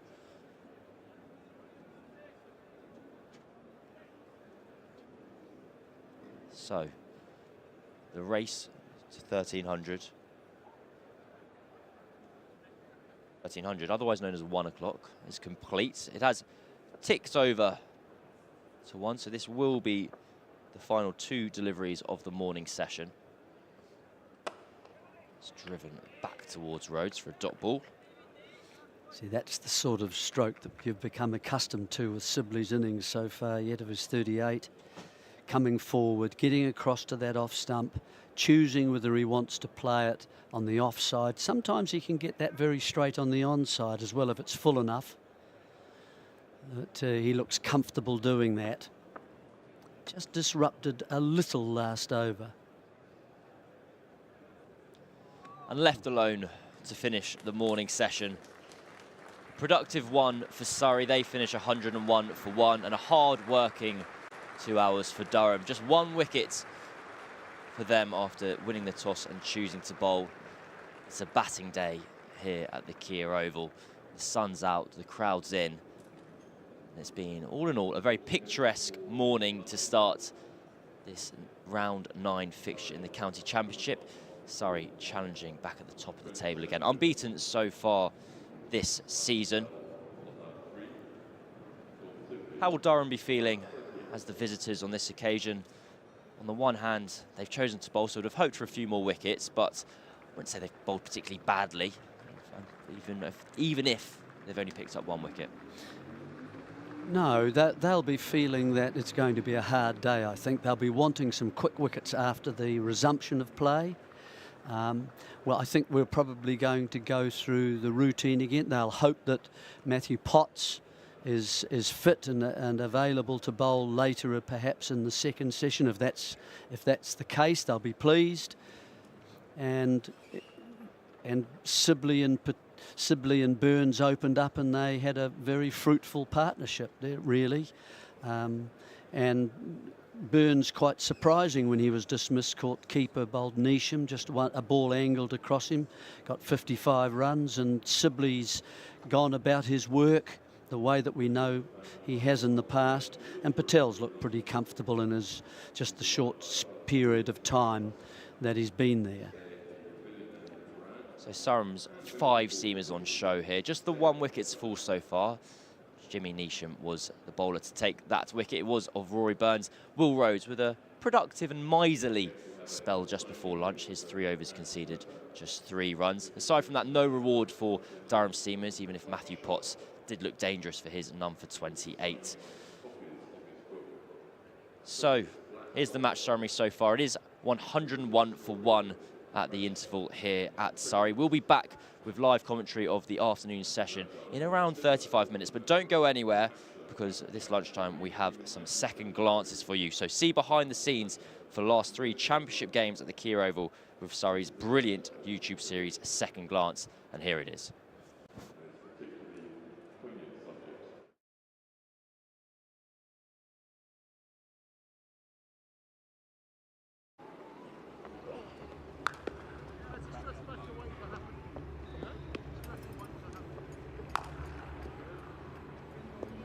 There's obviously a lot of prep that goes into, plans and those sort of things in terms of 4-day cricket. Obviously we've got Louis, who's brilliant up there. Some good minds in bats, Jade and Jim. So there's some good people to bounce off. But yeah, a fair amount of homework goes into it. It's all about building pressure for long periods of time. Keep extending it. When we've got them, extend with it. That's actually him. Yes! Yeah, look at it. I can't keep dealing with him. Should we have a team photo, actually? Let's have a team photo.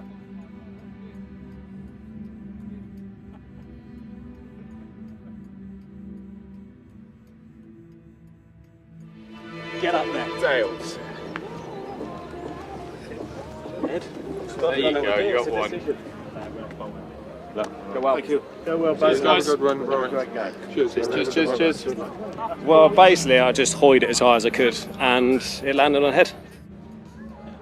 Yeah, you can do that. And when you're off, don't think that you're off, mate, but you're leading the charge for half an hour.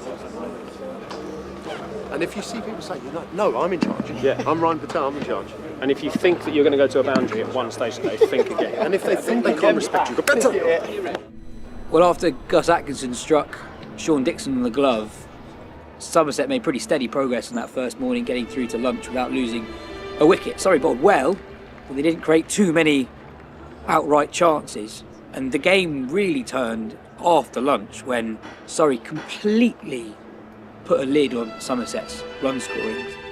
Frank and George might have their own conversations. I'm trying to hammer home just that consistency and that pressure, because you know over long periods of time that rewards us, and we've seen that as a group. So I'm less about the googlies as much and more about hammering home that pressure. I think with the ball, you look at the scoring rate and you try to hold scoring rates and get wickets in clusters. Particularly here, you know, the pace of our pitches, you always know that with our seam attacks are going to probably pull something out of you. So it's more about just that, exerting that control. Gus Atkinson showed his international class in the week that he was named one of the 5 Wisden cricketers of the year. He bowled with a little extra pace and intensity. If you're controlling the scoreboard, more than likely, as a batter, you feel like you're going nowhere. You're going to want to try and force an issue or try and maybe play a shot where it might cost you a wicket.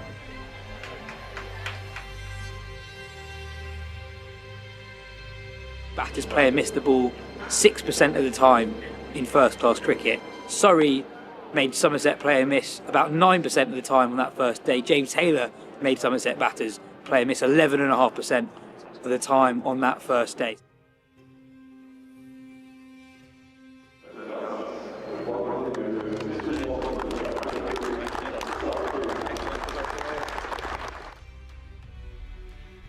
They were relentless with that old ball, and they made that old ball talk as well. So even though it was a good pitch, they managed to get Somerset to 187 for 7. Given that Somerset were 98 without loss earlier in the day, that was an amazing effort.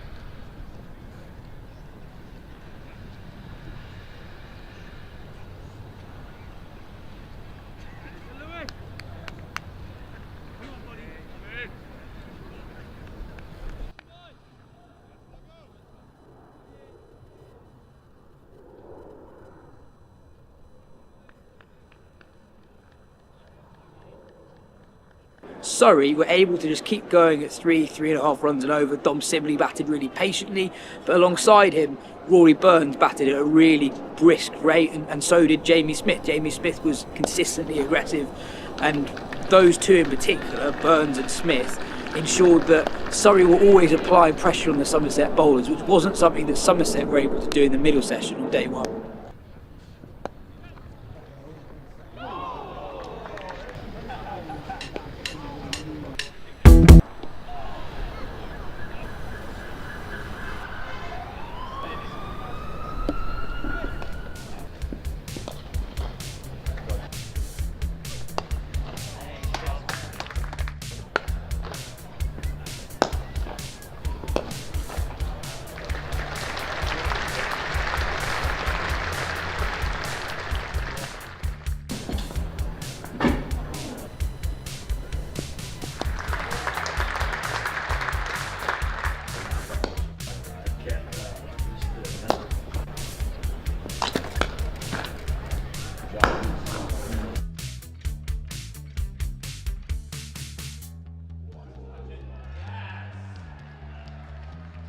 If you keep getting nicked off by good ones, then fair enough.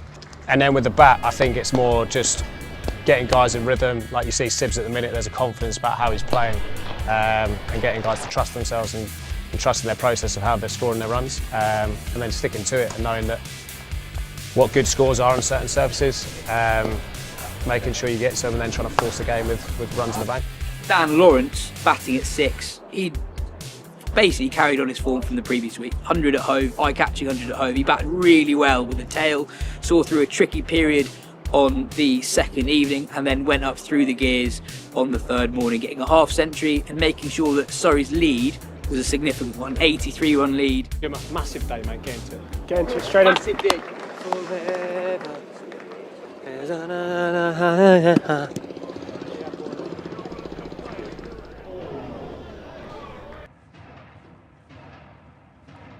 Brilliant catch down the leg side from Ben Folkes, showing just his technical prowess with the gloves, really. He made a lot of distance before he made the dive, making a really, really difficult catch. Almost look regulation. Great bit of captaincy from Rory Burns, getting Dan Lawrence on for not just 1 over, but 2 overs before the lunch break. And Lawrence struck in his first over, trapping Tom Lambie in front, LBW.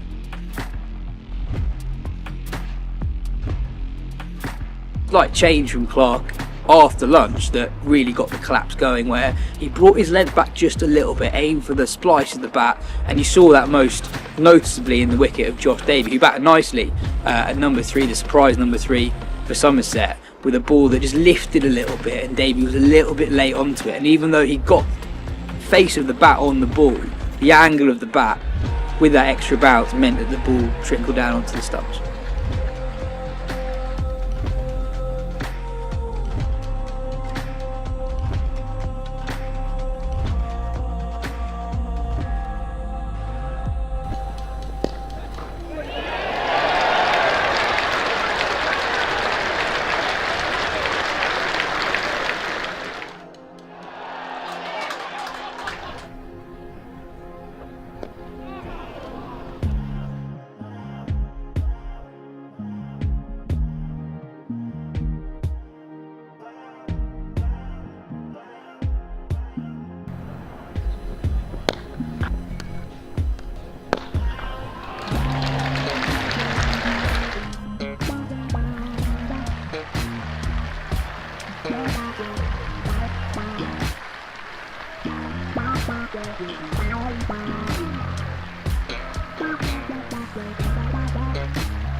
At least I did it for you in your second glance. Made the content relevant.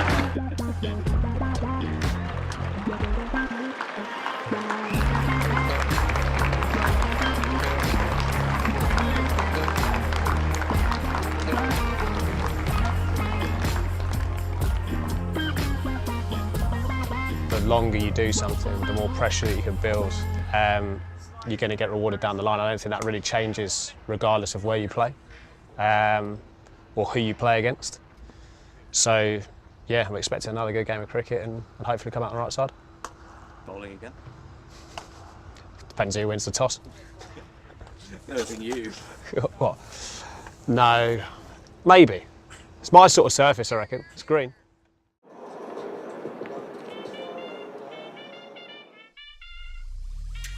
I think in 4-day games it's really helpful to have 6,000 people in, because the days are long and sometimes you're grinding, and you look around here when the sun's out and you've got full pavilion and fairly full Galadari stand, and it's amazing that they want to come and watch county cricket, and it kind of gives you an extra bit of encouragement that you want to show them what you can do and provide some entertainment for them. Short leg, mate. You'll be good. Do your job. These shoes do not go to short legs. That's Jason's leg.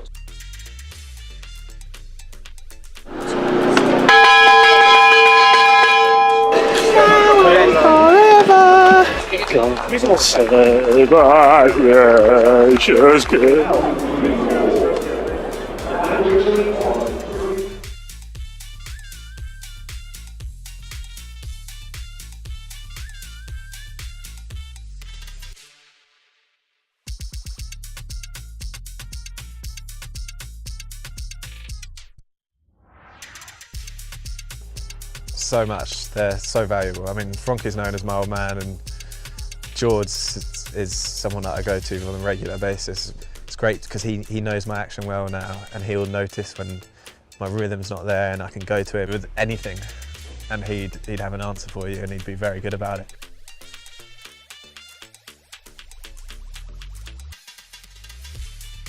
Bowling out the session, alright? Top of the stumps, odd bouncer, odd slow ball. Come on, let's go! I pride myself on being someone that Burnsy can throw the ball to when he needs something to happen. Like, I pride myself like that being one of my biggest assets of bowling, and I like getting the game between my teeth and like running with it, and then when you beat the bat a few times, you've got your tail up even more, and you eventually get one. For the rest of the spell, quite often I'm quite pumped up and eager and ready to go.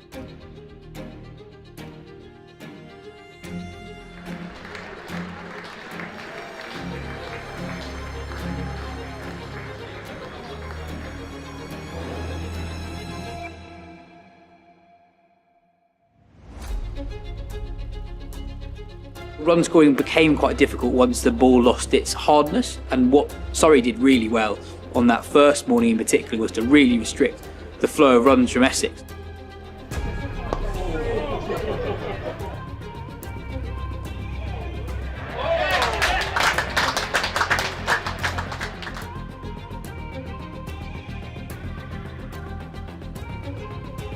Nathan Smith bowled really well. He took 3 first innings wickets, so a really good performance, and I think Surrey would have been very happy keeping Essex at just 217.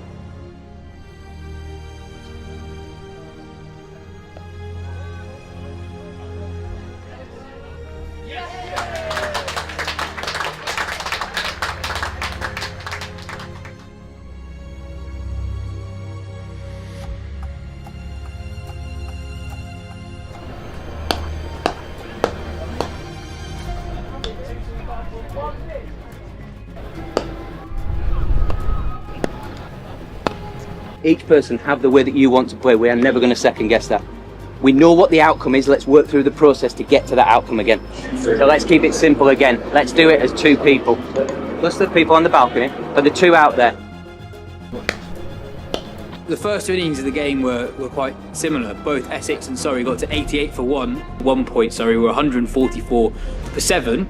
And at that point, Essex would have been casting an eye on actually having a reasonably decent first innings lead, but that didn't happen thanks to an amazing partnership between Sam Curran and Jordan Clark, and both of them were able to just score at a reasonable rate without taking too many risks. So very quickly the game was changing. Very quickly Surrey got into a lead, and it ended up being a pretty handy lead. Curran was outstanding in his first knock coming back from the IPL. He's not played a lot of red ball cricket in the last couple of years, but actually since he last played a test match in 2021, he averages 60 with the bat.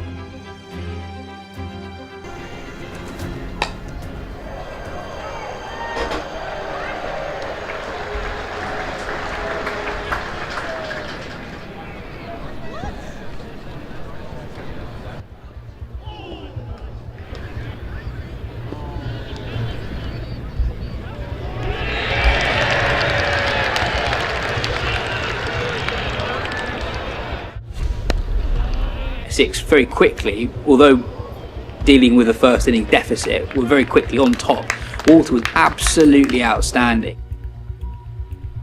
Okay, I'm bowling against one of the best to ever do it. How can I get him in trouble?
I was bringing all the energy. No one else was. No one else was clapping.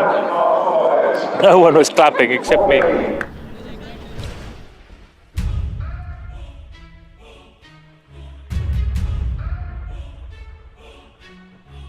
Surrey fought back well. The seamers, as they had done in the first innings, were really, really good. But as Surrey would have felt that they were close to opening the door and maybe bowling Essex out for a total that would have left them with something that wasn't too much to chase, the game changed again. Young Charlie Allison, just 20 years old, in his first season in the Essex first team, had a difficult summer, hadn't yet passed 30 in first class cricket. He was on a pair coming into the second inning.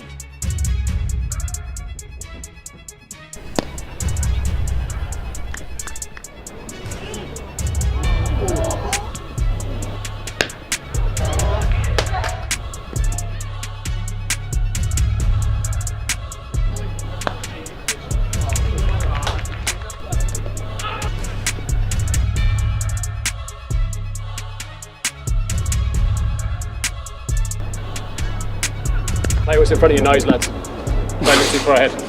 Play what's in front of it. George's decision, mate. Can see into the future. I don't get the joke. It's basically right on, mate. I don't get the joke. I can't see it, mate.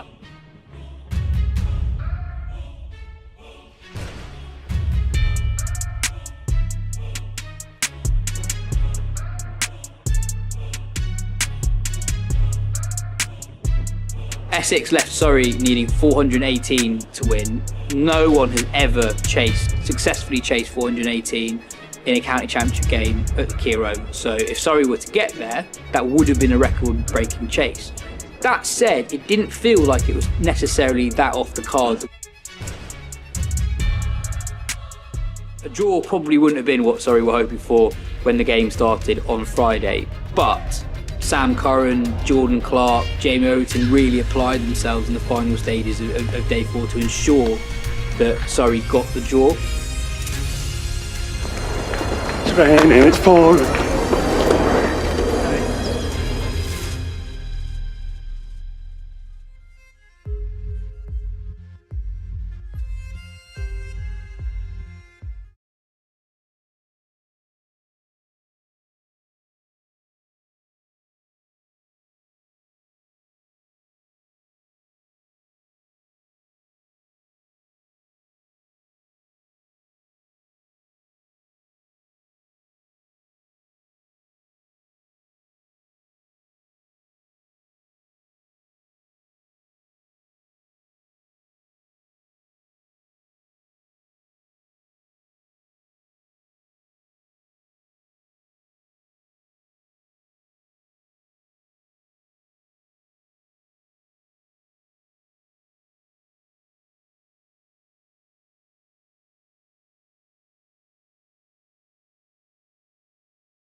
Welcome back to the Kia Oval here in South London.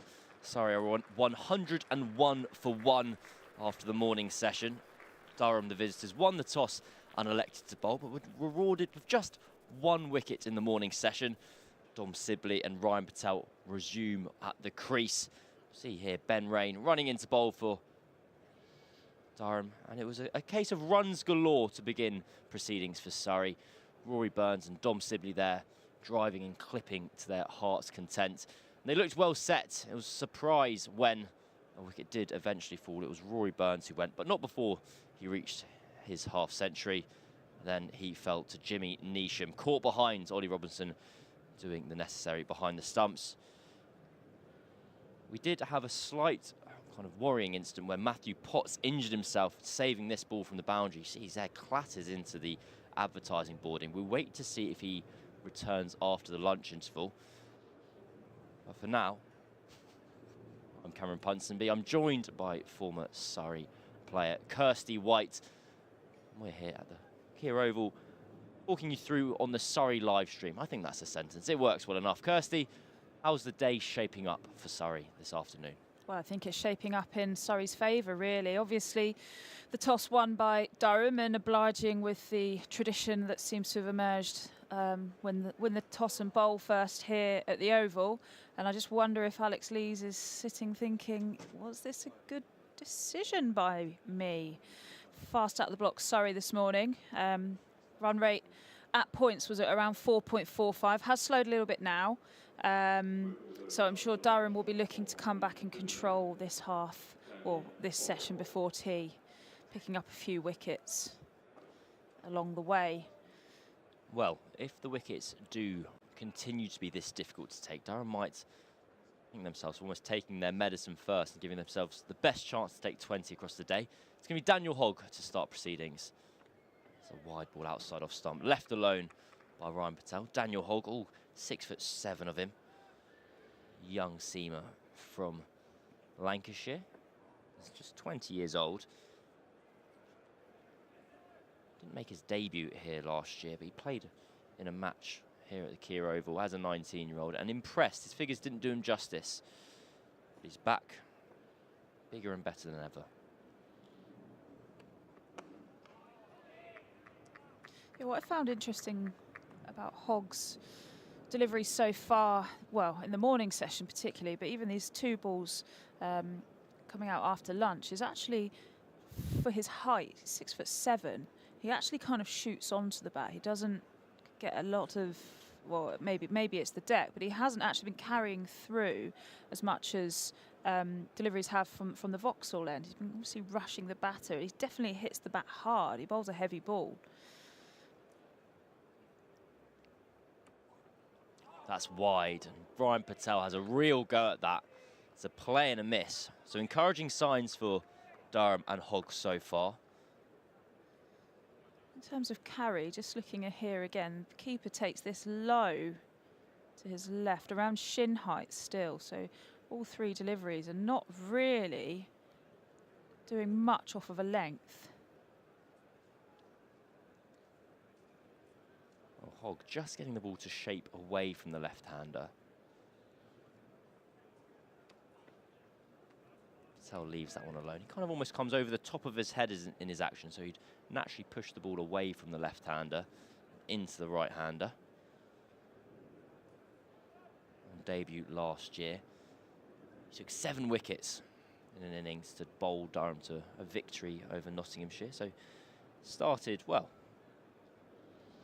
Almost went too well too early. I want to save some of your wickets for later in your life. I'm sure you'll take a few more. 7 for 66 against Nottinghamshire. Here he is again. That's driven down the ground. Full, but beautifully punched up for 4 runs by Ryan Patel. It's a wonderful on drive, and he'll be feeling much better for it. Yeah, that's a textbook left-handers on drive. Look at that high elbow, holding the pose. No need to run. If he's had the pie mash that we just had for lunch, he certainly won't be wanting to run any of these for the next hour or so after lunch. Dealing in boundaries only. Well, we've been discussing the pie mash we've had for lunch. It was delicious. Not necessarily befitting of the weather. Well, that's a full toss. And everyone's missed that. Cricket was not the winner on that occasion. Come down to the Kia Oval, see the highest standard of cricket in the land. After 28 overs, the score's 105 for 1. Have a little look at this again. That slipped out. Goodness me, it's almost bowled Ryan Patel. It's just dipped into the left-hander. Almost impossible delivery to face, really. Yeah, maybe a sweaty hand. Perhaps just lost the grip. I imagine Patel would have been very glad that's not clattered into his stumps, because I don't think he would have wanted to watch a replay of that anytime soon. It's going to be Ben Rain from the Vauxhall end. Now, it was Ben Rain and Matthew Potts who opened the bowling for Durham. Just having a little look out on the ground. I can't say I've seen Potts so far. We'll keep an eye out and keep you updated.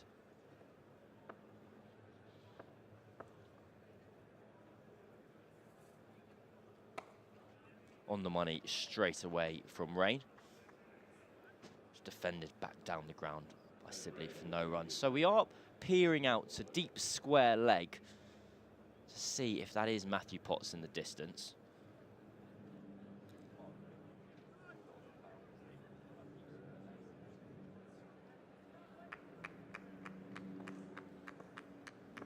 Our eagle eyes await camera confirmation. Short and punch to mid-wicket. It's 2 slips and a gully for Ben Rain. Durham have just been able to make the ball move a tiny bit in the last couple of overs either side of the lunch break. So you may well see more catches behind the wicket rather than the catching covers and mid-wickets that we saw in place earlier on today. Yeah, in Potts' final spell before he departed, he was actually getting quite a bit of away movement after the ball had passed the batter. So there were some signs that the Kookaburra ball, excuse me, Kookaburra ball may have something in it once the lacquer's worn off. But very minimal movement in the air and off the seam.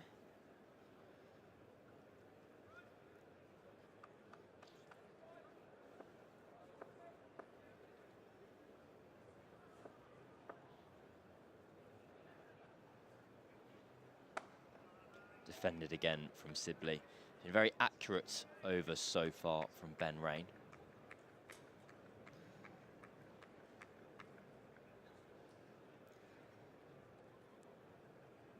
Yeah, this is a good start here from Rain. Durham will be desperately trying to peg Surrey back here and really restrict boundaries. On the money so far. Pushed off the back foot. So I almost look for a single, but no runs. That's 5 dots in a row for Ben Rain. Yeah, the tall Daniel Hogg fielding at extra cover, tidying up there. He's got a long way down to gather on those ground fielding attempts, but does so well and cleanly.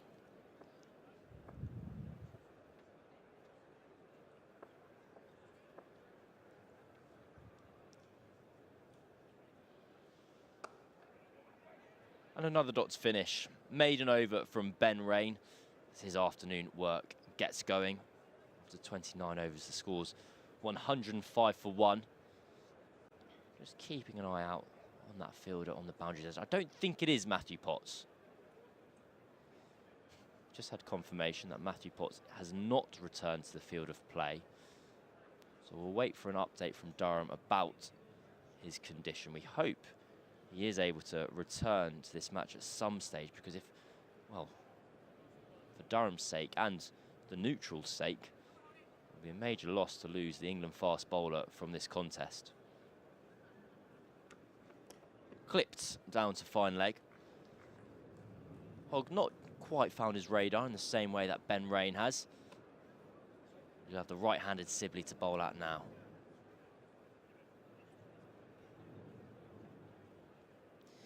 Yeah, hoping there's nothing too serious there with Potts. Obviously, England will be monitoring that very closely, won't they? Next test approaching. I believe the England squad are meeting up today ahead of the second test in Birmingham, which starts on Wednesday. Jofra Archer back in the squad, which is the headline attraction. And I wonder whether England have just actually done a bit of a big brain selection, a touch of genius. And I'm going to explain why. One slip and a gully in place for Sibley. He leaves that ball alone. So, the debate with Jofra is he fit enough to bowl in 3 matches in a row? If they want him to play at Lords, but this match is too soon, can they really legislate for him to play in 2 Sussex matches in a row and then the England match? By naming him in the squad, but not selecting him, they could then, in theory, release him for days 3 and 4 of the Sussex game. Driven up to mid-on, and Daniel Hogg takes a tumble. Mark Wood-esque, of course, another Durham player. You took the words right out of my mouth there. Yeah. Very Mark Wood-esque. Well, I think he's taken a chunk out of the pitch. You'll see Ryan Patel having a look at it on the surface there. On a length as well, by the looks. A little clip of the pitch, a little shot of the pitch would be very useful to see that mark that's been left. So he leaves that through to the wicketkeeper. So, if the debate with Jofra is 3 matches in a row would be too many, but Sussex on the other hand are going, you still want to get some overs into him. By selecting him in the squad, but if they don't select him into the 11, you are allowed to release England players back to their counties, so he would potentially only have to play 1 innings of the Sussex game. And in that world, he gets a little bit more overs in, but he doesn't overwork himself. What do you think, Kirstie White? So you're assuming he's not going to be selected into the playing 11? I think he's not going to play in Edgbaston, and I think he's going to be released back to Sussex to play 1 innings, because I think that feels clever. And if I was Rob Key and I wanted to show off to my mates that I'd done a smart thing, that's what I'd do.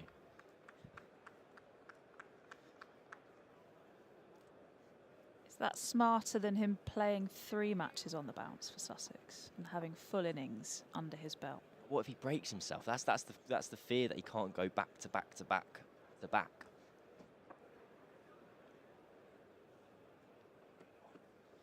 Wide from Hogg, but it will be a dot ball. So at the end of the 30th over, the score is 106 for 1.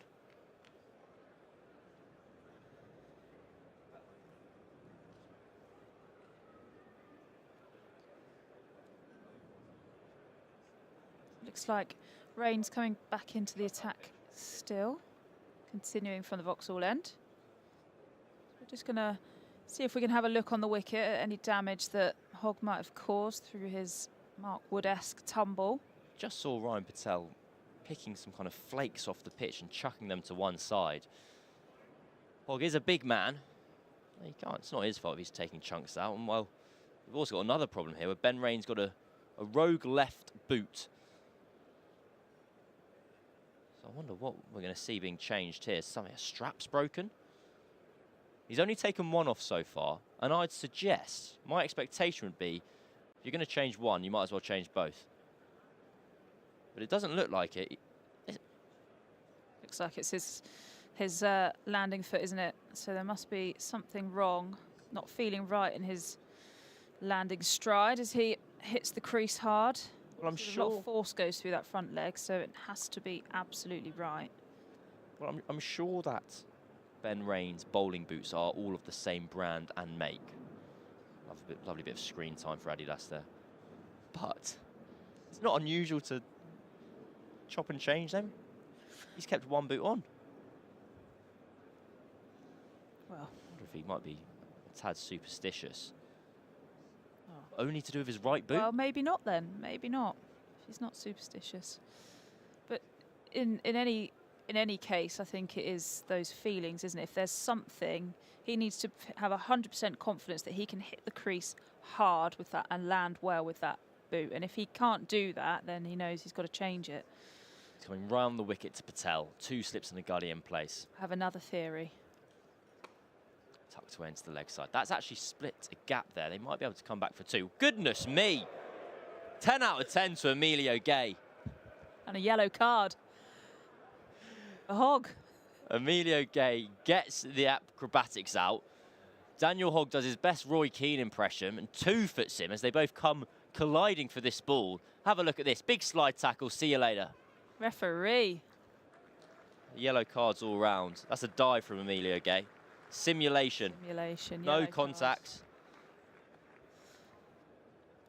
I was going to suggest potentially that there was some Stuart Broad-esque type activity, changing the boot, just getting inside the head of Ryan Patel. I was very impressed with how quickly the boots were on hand, that they came out so quickly. Because no, you know, if you're a batter and you kind of might gesture to the change room, okay, get some new gloves, please. So maybe this is a common theme for Ben Rain. Ben Rain. He can only bowl 8 overs per bowling boot, and then he changes to a fresh one.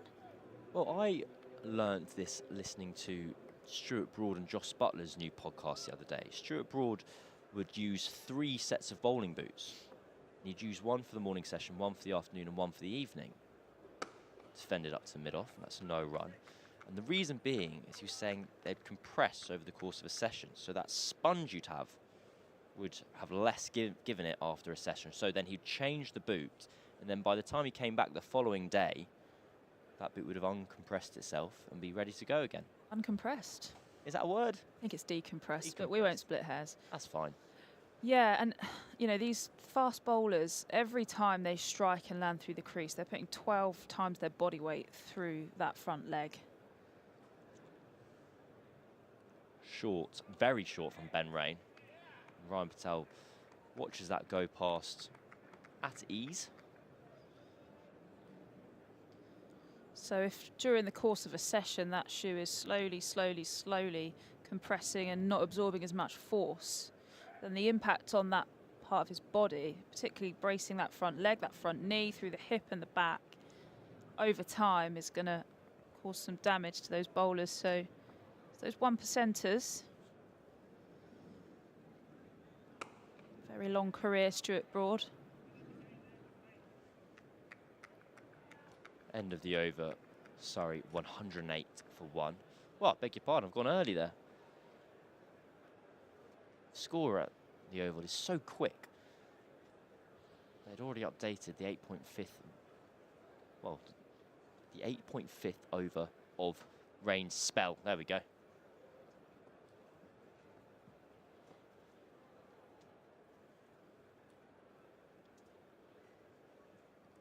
Big play and a miss. No, he's edged it. Patel has to go. It was a wide delivery from Rain, and he's edged it through to the keeper. It's the new boot does the trick for Ben Rain. We talked about it, we wondered it, and Kirstie White was correct. A crucial breakthrough for Surrey here, for Durham even, beg your pardon, because wickets haven't looked easy to come by, and Patel will be furious with himself, throwing his hands at a wide delivery, and he has to go. Yeah, he'd been looking really compact and really strong, and he's just thrown his hands at that.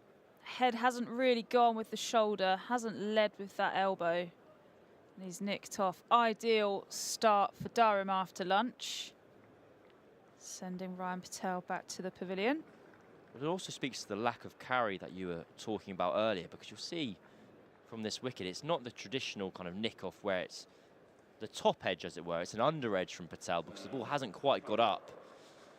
He has to go for 10. And in at number 4, Sam Curran. He's a very, very fine cricketer, Sam Curran. He add up all his component parts. There won't be many more skilled cricketers in the world. He's now finding himself batting higher up the order when he does play in the county championship for Surrey and in the white ball formats as well. Another left-hander for Surrey comes to the crease. Yeah, left-handers in abundance in this Surrey side. Few and far between in the women's game, left-handers. Charlotte Edwards is crying out for some left-handers in her England squad. Well, I noticed in the England Development 11, or England A, there's an England Development 11 playing against India in a warm-up fixture, and there's also an England A tour happening against New Zealand A team. And in one of those matches, the kind of top 7 had about 4 left-handers or 3 left-handed batters. So I think there's a bit of a clear memo going out to the domestic game from Charlotte Edwards that she fancies having a left-handed batter or 2 in her top order. So it was the end of the over from Ben Rain, so Curran will have to wait his turn. Sibley on strike with Daniel Hogg running in. It's driven out to the cover point sweeper. Will be just 1 run. Yeah, I'd love to be a left-handed batter. Absolutely love to be left-handed. Don't know if I would ever be able to reinvent myself as one. It'd be easier. Yeah, I think there. So here's a look at that wicket again, and just you see it takes the under edge of Patel's bat as it goes through. Not quite getting up. And a simple catch for Ollie Robinson, his 2nd of the day. Life looking a little bit rosier for Durham all of a sudden. Yeah, it has kept quite low, that, hasn't it? And actually, Patel's not come down on top of the ball as straight as potentially he would have needed to, accounting for the lack of carry. Just assuming that was just going to be a very true delivery, and unfortunately it's caught the underside edge of his bat as Curran faces his first delivery. Well, welcome to the game, Sam Curran. Short and wide, his first ball, and he cuts that away for 4. It's a wonderful shot to start your innings. Yeah, I don't think you probably get any better a delivery than that to welcome you to the crease. Back of a length, sits up nicely, hands through the ball. Thank you very much. And I'll just practice for my next delivery of where he should have bowled that ball. In and behind. Just like that. He's defended that really powerfully out to point. He hasn't looked to score a run there, but had the ball gone 2 yards either side of that fielder, it would have raced away to the boundary again. Yeah, powerfully, and actually bearing in mind that's his second delivery, he's hit that under his eyes, so he's waited beautifully on that, watchfully, but makes strong contact.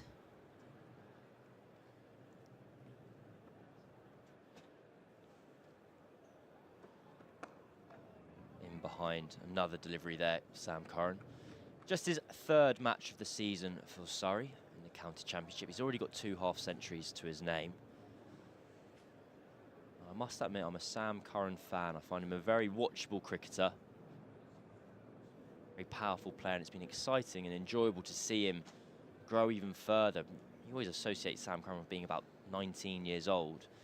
He's now 26 or so, vastly experienced, kind of growing into his own as a batter as well as a left-arm bowler. Yeah, and also in a leadership role within the Surrey squad too, particularly in the T20 and the white ball stuff. He has a very strong leadership role there, and he's very experienced. He's played a lot of cricket around the world, so he brings a lot of that experience back into this team as well. He's captained over in the IPL. He's never captained England. He was the vice-captain on a West Indies white ball tour a couple of years ago. That's a short arm jab through the leg side. And that might find its way all the way to the boundary. That's almost Virat Kohli-esque. Kind of a back foot punch pull. And I must admit, if that's not the shot of the day, I can't wait to see what will be. And that's 4 more for Sam Curran. Have a look at this. Stands tall and punches the ball through mid-wicket. It beats the diving Alex Lees. Kirstie, have a bit of that. That is great. Yeah, what I like the most about this is actually, I think, where a lot of players may have actually got out trying to pull this shot. He's actually identified that he's had to get up on his toes and get on top of the bounce, and instead of trying to force it, he's actually just managed to punch it and split that gap between mid-wicket and mid-off really nicely. Again, he's had to wait, he's watched it, he's not tried to overhit. It's more of just a punch through that gap. He executes it perfectly. Too full to pull, too short really to try and get through and underneath. Well, it was an extraordinary shot from Curran. It takes Surrey to 117 for 2. I'm Cameron Ponsonby. I'm joined by former Surrey cricketer Kirstie White. Ben Rain into Dom Sibley. Now, Surrey will be hoping that Sam Curran is in for a good time and a long time. He's already on 8 of just 5 deliveries faced, and he's not taken a single risk across that 5-ball span. Just the one first-class century to Sam Curran, but 25 50s. There was a period of time, I think he'd scored about 22 50s before he made his first century, and it was a record of sorts. Clipped into the leg side from Sibley. Should only be a couple. They might be able to get back for 3 if they really want to, but they don't. See there, Will Rhodes. He's having a little look backwards there as he threw the ball in. I'm not quite sure what took his attention away from doing the fielding, but can't have everything. Yeah, Sam Curran's got a good platform here to just settle into his innings. We know Sibley goes up through the gears, and I'm sure he'll start back after lunch in that fashion. He'll just absorb any form of pressure that arises, and Sam will be able to just play his natural game here. He is a very aggressive attacking cricketer. Won't shy away from playing his shots.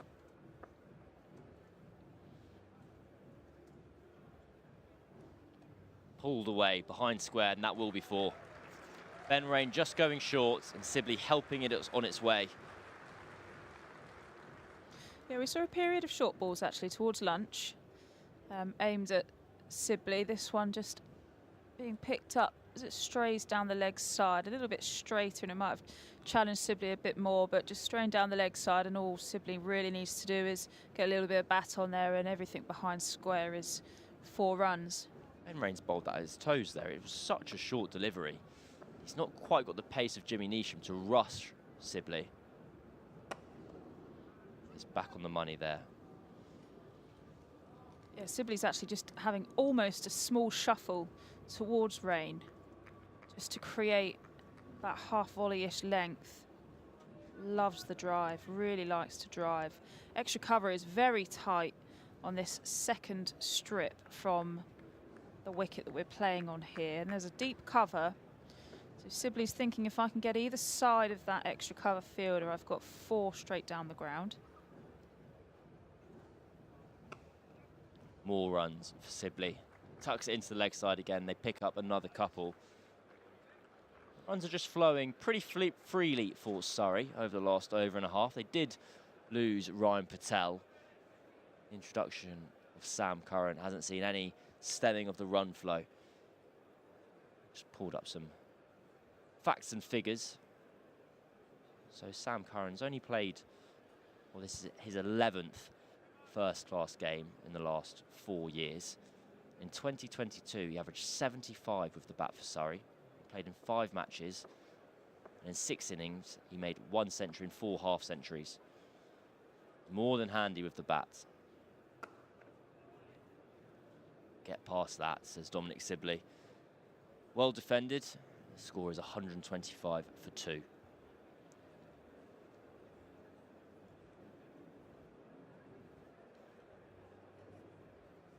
Yeah, hotting up here at the Oval. Plenty of spectators in watching the game. Hiding away in the stands, up in the shade.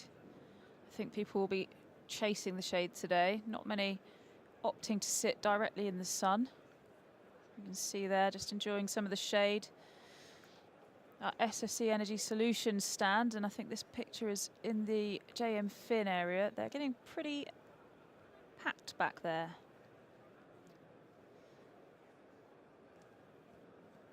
One of the great advantages, if you are thinking of coming down to the Kia Oval for the County Championship, look at that hat. ICC Cricket World Cup 2019, maybe? We'll never know. It's fine. Great year for the Cricket World Cup, that. But for the Red Bull stuff here at the Kia Oval, you can bring your own drinks in. So if that does take your fancy, come on down. Hog in to Curran. That's cut out to that fielder at deep point, who had literally just been placed out there. You know that Curran might be on a bit of an adventure here. Just got a stat from Andrew Sampson, our Stato-in-Chief, who unfortunately isn't with us for this fixture.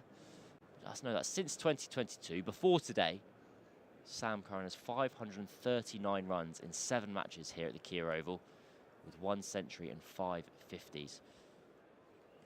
So even if he wasn't fit to bowl, you can bet that Sam Curran would be in this team as a batter outright. Just nudged up to mid-on. Durham have deep square leg and a deep backward square leg out, so they're just giving themselves the option of bowling the short ball here at Dominic Sibley. Sibley on 47, you can see there the field. Pretty conventional. 3 fielders on the offside, 2 on the on, 1 slip, 1 gully. And as the camera continues to pan, well, it almost snuck over to those fielders in the deep, but I promise you they're there. Yeah, I feel as though maybe the short ball tactic is how Durham feel they might get the most out of Dom Sibley here, but Hogg, not the quickest bowler on the team. Yes, the tallest, so he does offer the height.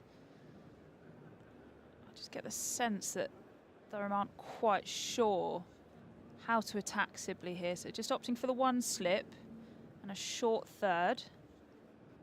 Deep backward point, deep square, and a fine leg.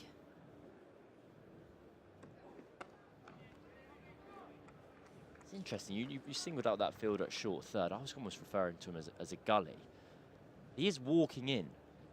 Normally if you see someone at a gully, they kind of stand there with their hands on their knees. You can see him just walking away from you on camera over towards the right of the umpire. So he's starting pretty deep and he walks in and gets very, very close. Kind of an in-betweeny position at the moment. Who's that? We've got Will Rhodes going through some exercises. Might be seeing him back with ball in hand pretty soon. Edged through the vacant second slip area. But no matter for Dominic Sibley, who moves on to yet another half century. This one has come off 101 deliveries, but he's been in fantastic form this year. This is his 8th score of the season above 50. Twice he has gone on to convert that to a century. Well, aside from potentially just that delivery we've just seen, he's been in full control. Yeah, I can't quite put my finger on this field here for Durham. It's very defensive. We have 2 fielders out on the leg side, as we mentioned, to give the option of a short ball. There is also a backward point sweeper, which is almost in line with that kind of short third / gully we talked about earlier. End of the over, the score is 130 for 2. We're going to have a quick look at Dom Sibley's highlights from his innings so far. It's always so strong in all manner of directions. Well, he started off with an outside edge, but what can you do? There, driving firmly down the ground.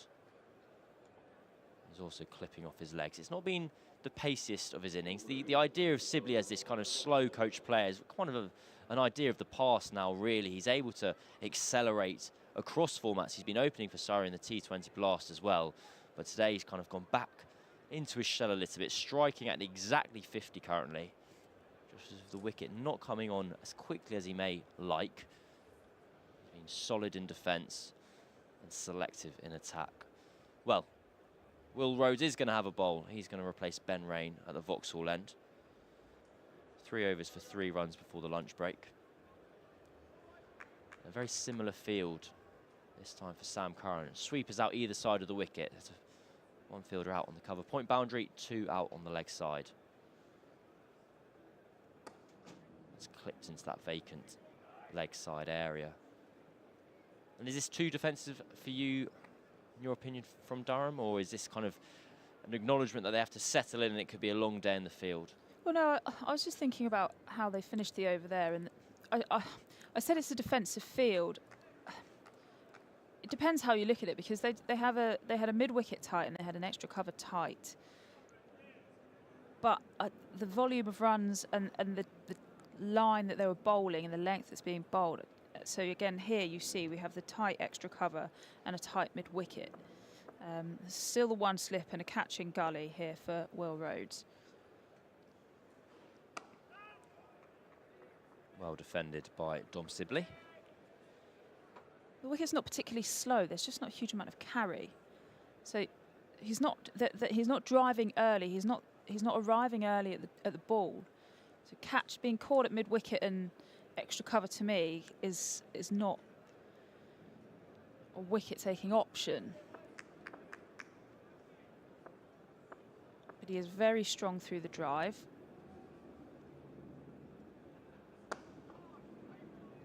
Driven cleanly up to mid-on, where Alex Lees does the fielding.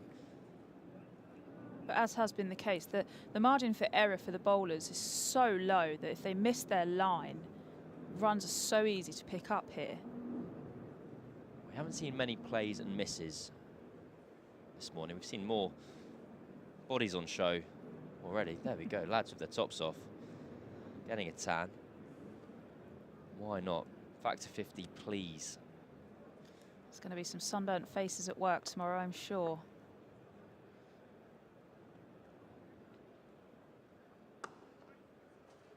So there's that tight mid-wicket. That's a good delivery from Rhodes. It's a strength of Sibley's through that mid-wicket region. So is the plan with the mid-wicket just to really restrict and say you have to get the ball either side of me if you're going to score some runs? We've got a deep square leg for that boundary option, or does mid-wicket sit a little bit deeper and have the same impact?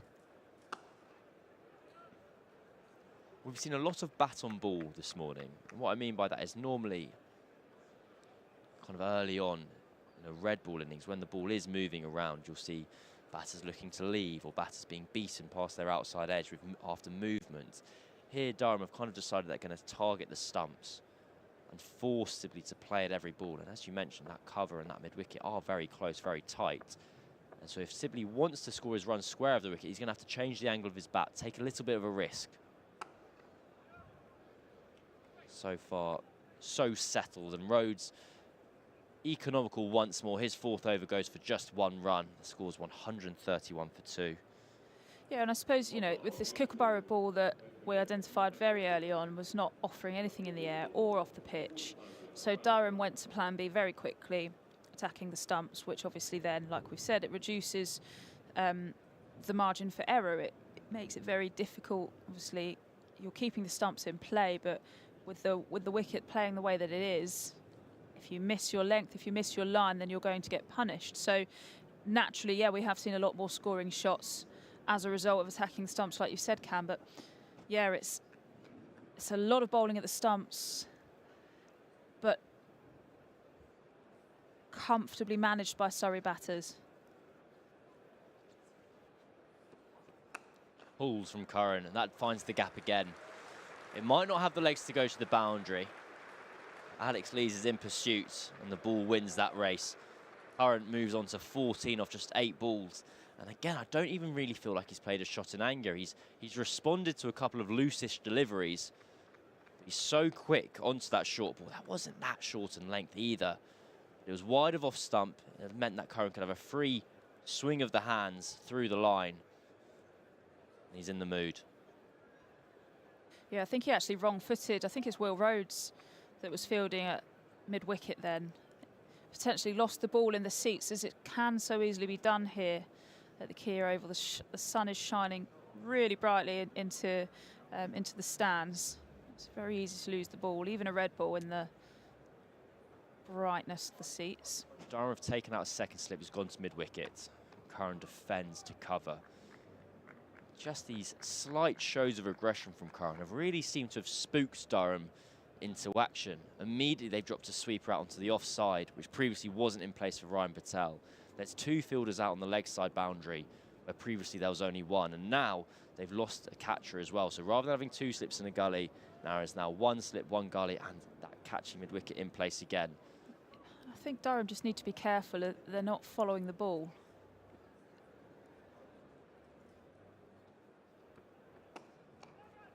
Well defended again. A friend of mine has a line about captaincy, which I really enjoy. He captains a local third 11. And he says, whenever people accuse me of following the ball, I go, Why wouldn't I put the fielders where the ball went? And I quite like it. Makes sense.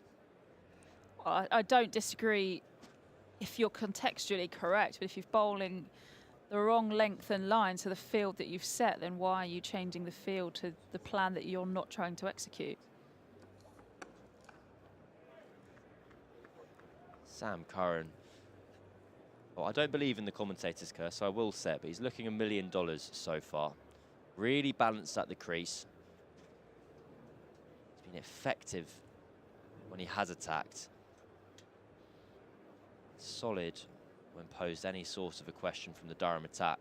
We haven't seen Matthew Potts. If you are just joining us and wondering why Potts isn't bowling for Durham, he collided with an advertising boarding in the morning session. Had to go off the field of play, and he's not returned so far. Driven, and that should be fielded out on the fence, and it is, so it's just one run. Probably the loosest shot of Curran's innings so far, just slashed away to that fielder, a deep backward point. Just one ball remaining of this 36th over. Dom Sibley will be on strike. Yeah, I was just looking at the advertising board that Potts collided with, and actually it's the advertising board that says protecting pensions, not protecting players. Ouch. Don't know if his pension's protected. Yeah. Well, there is Matthew Potts. He's in his whites and was taking on some fluids in the Durham changing room. We'll have a look at him there again. I tell you what, is he walking with purpose to come onto the pitch? Must be wonderfully timed. No, he's turning around, teasing us. He looked ready. That would have been perfect, wouldn't it? Make a joke about having to retire. Never mind. He's in his whites, and that's good. If he was in his training kit, or if he packed up for the day, that would be a less encouraging sign for Matthew Potts, and certainly for England and for Durham. Well, if you do want to get even more cricket, see even more cricket down at the Kia Oval, get yourself down here next Friday. England v India T20. See a number of Surrey stars in action, including Sophia Dunkley, and hopefully England captain Nat Siver Brunt. Did you watch much of the T20 yesterday, Cam? I saw opening overs of the India innings, and I went, cool, all well and good. And then I clicked on BBC Sport at the end of the day, and I saw England suffer a record-crushing defeat. And I went, okay. But Smriti Mandhana's a good player, so what can you do? I was very upset. It was on the screen where I was, and Lindsay Smith came onto bowl. And I turned to my mate and I went, I think she's really, really good. And then she just bowled a massive drag down first off, and I got cut for 4. And I was like, you're killing me.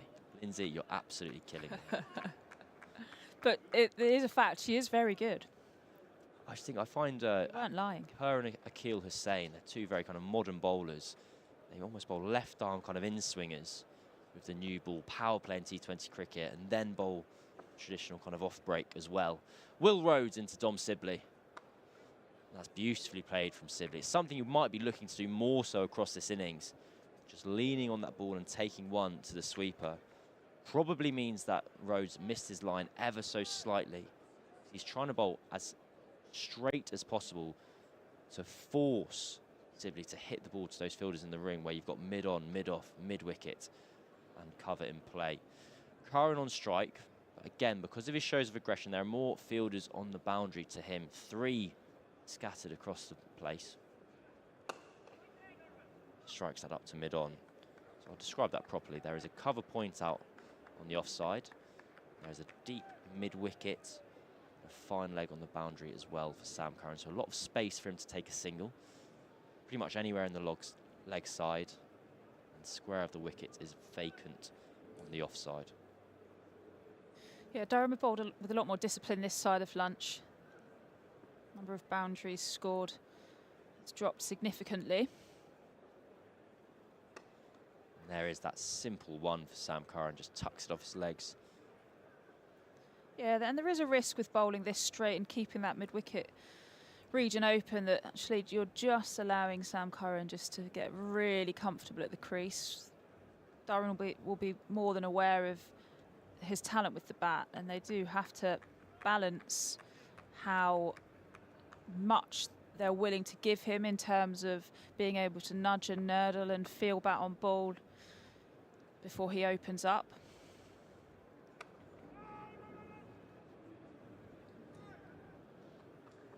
Well bowled again by Rhodes. His most expensive over so far. It's 3 runs off it, but his 4 previous overs had all just gone for 1 run apiece.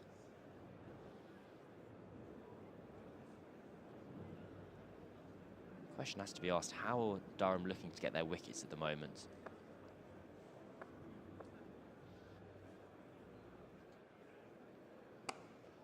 Yeah, both wickets caught behind. So that is the threat. Well, here he is. He's back onto the pitch, Matthew Potts, after an hour or so of treatment. He's back and ready and raring, which is a relief for all involved. We see why he went off. This was before the lunch interval. Roly-poly into the advertising hoardings, and it looked painful. You could just see his kind of right ankle twisting a little bit as it made contact. But he's back on the pitch, and for the competitiveness of this fixture, it's incredibly important, because it would have been frustrating for everyone involved if Potts wasn't going to be fit to bowl, and also just the man himself. Or any injury would have been to the detriment of his season, England's season, Durham's season, and this week. Jimmy Neesham is going to return the attack. He bowled 5 overs this morning, taking the wicket of Rory Burns. He took a couple of overs to find his kind of red ball rhythm and length. His first red ball game in over 3 years. His 5th and final over was quick. It featured a number of bounces. Dominic Sibley, and the field here to Curran is set again, allowing him to bowl that short ball. Deep fine leg and deep square leg out as well. They have a catch and cover, a slip and a gully.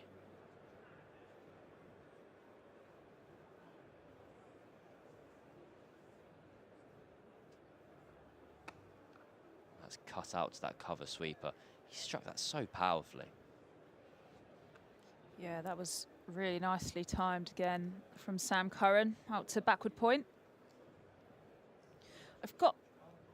I'm a little bit upset with, I'm sure it's not Jimmy Neesham's fault, but I have a question as to why his name and number are a different colour to everyone else's.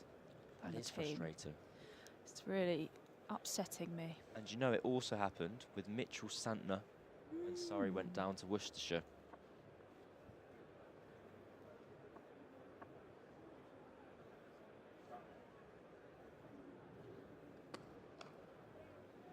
I'm sure there's a legitimate reason, but it just, there's just things like that that just really don't sit well with me.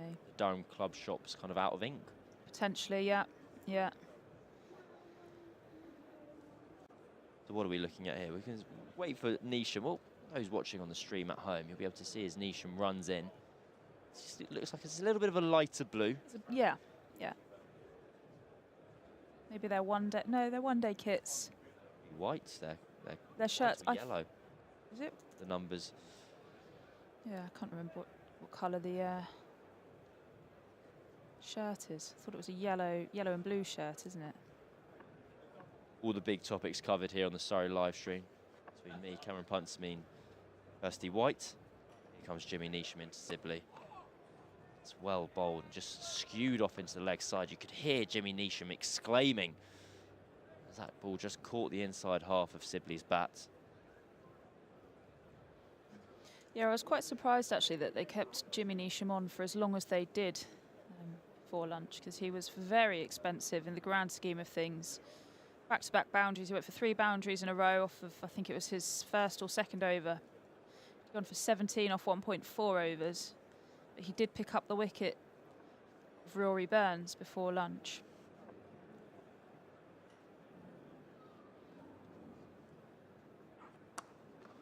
It was a lovely shot of Neesham running in there to bowl, and it looks like he's just got a little black outline, stencil outline of his numbers on his back. So I am in favour of that. He's now 4 balls into this over.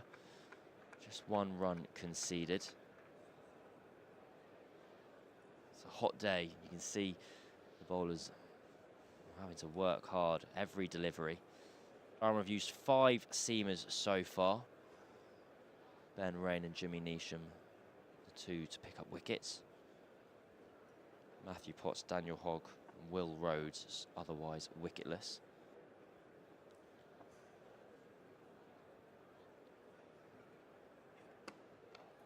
In behind it once more. They've just turned the screw on Sibley a little bit. He reached his half century off 101 deliveries. And that took him to 51 as well. So he scored 1 run off the last 14. Be a question of patience. Are they happy with this plan? If you turn the screw on Sibley, force him to take a risk if he wants to score a run, or will Sibley say, I'm fine, thank you very much, I'll sit in? Same plan as Will Rhodes has been bowling to for Sibley. You've got cover and mid-wicket in straight, targeting the stumps. That time it's short from Neesham. It's been good stuff from the Kiwi international. That was a fine over from him, mixing his lengths, targeting those stumps, and throwing in the odd short ball. Just getting a slight talking to from the umpire about potentially encroaching on the danger area. It all looks civil enough. Scores 140 for 2 after 38. Yeah, let's have a little look at that follow through there. Really nasty avoided Dom Sibley. Certainly injecting a little bit of pace into that bowling attack there for Durham. I think one thing with Dom Sibley, and you spoke about how he's only scored 1 in the last 14 deliveries, is I would imagine, and I'm no sports psychologist, but he's a sports psychologist's dream to work with. Unflappable. Full toss, and that's 4. Struck back down the ground from Curran. It just has that feeling at the moment where bowlers are a bit nervous about missing, and so Sam Curran, as a result, is actually getting more bad balls to put away. A little bit of swing on show, no matter. Simplest of tasks for Curran to bunt that ball back up the ground and get 4. Yeah, low full toss. Hit gun barrel straight. The only risk in doing so is sometimes you clatter the stumps and end up picking up 1 where you would have got 4, but no, precision straight down the ground. Full value for his shot. And a gift to start the over.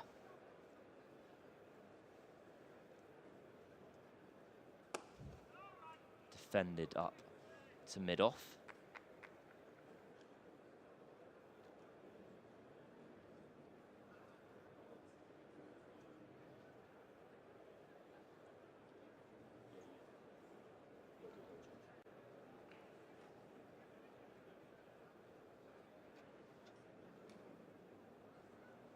Just wondering if I'm spotting Scott Borthwick at mid-on for Durham. Defended back up the ground. Former club captain. He's played a bit of 2s cricket for Durham this year, but hasn't made a first-team appearance.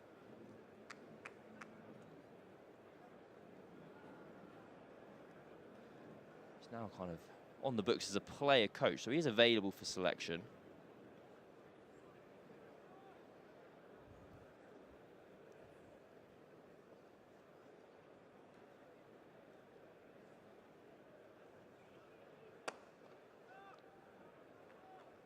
In behind once more, Sam Curran defends the ball up to Alex Lees. Curran already on 22 of just 20 deliveries. There's a big difference in the change of pace bowling at each end. So Rhodes just touching and brushing 70 miles an hour here. Neesham was sending them down a little bit quicker the last over. Can be difficult to navigate sometimes, going from big pace at one end to not so much at the other. On the money again from Will Rhodes. It's another ball defended back down the ground after that full toss to start the over. Been accurate stuff, and there he is. That is Scott Borthwick. You can see a very weathered cap of his. I wonder what you were going to say then.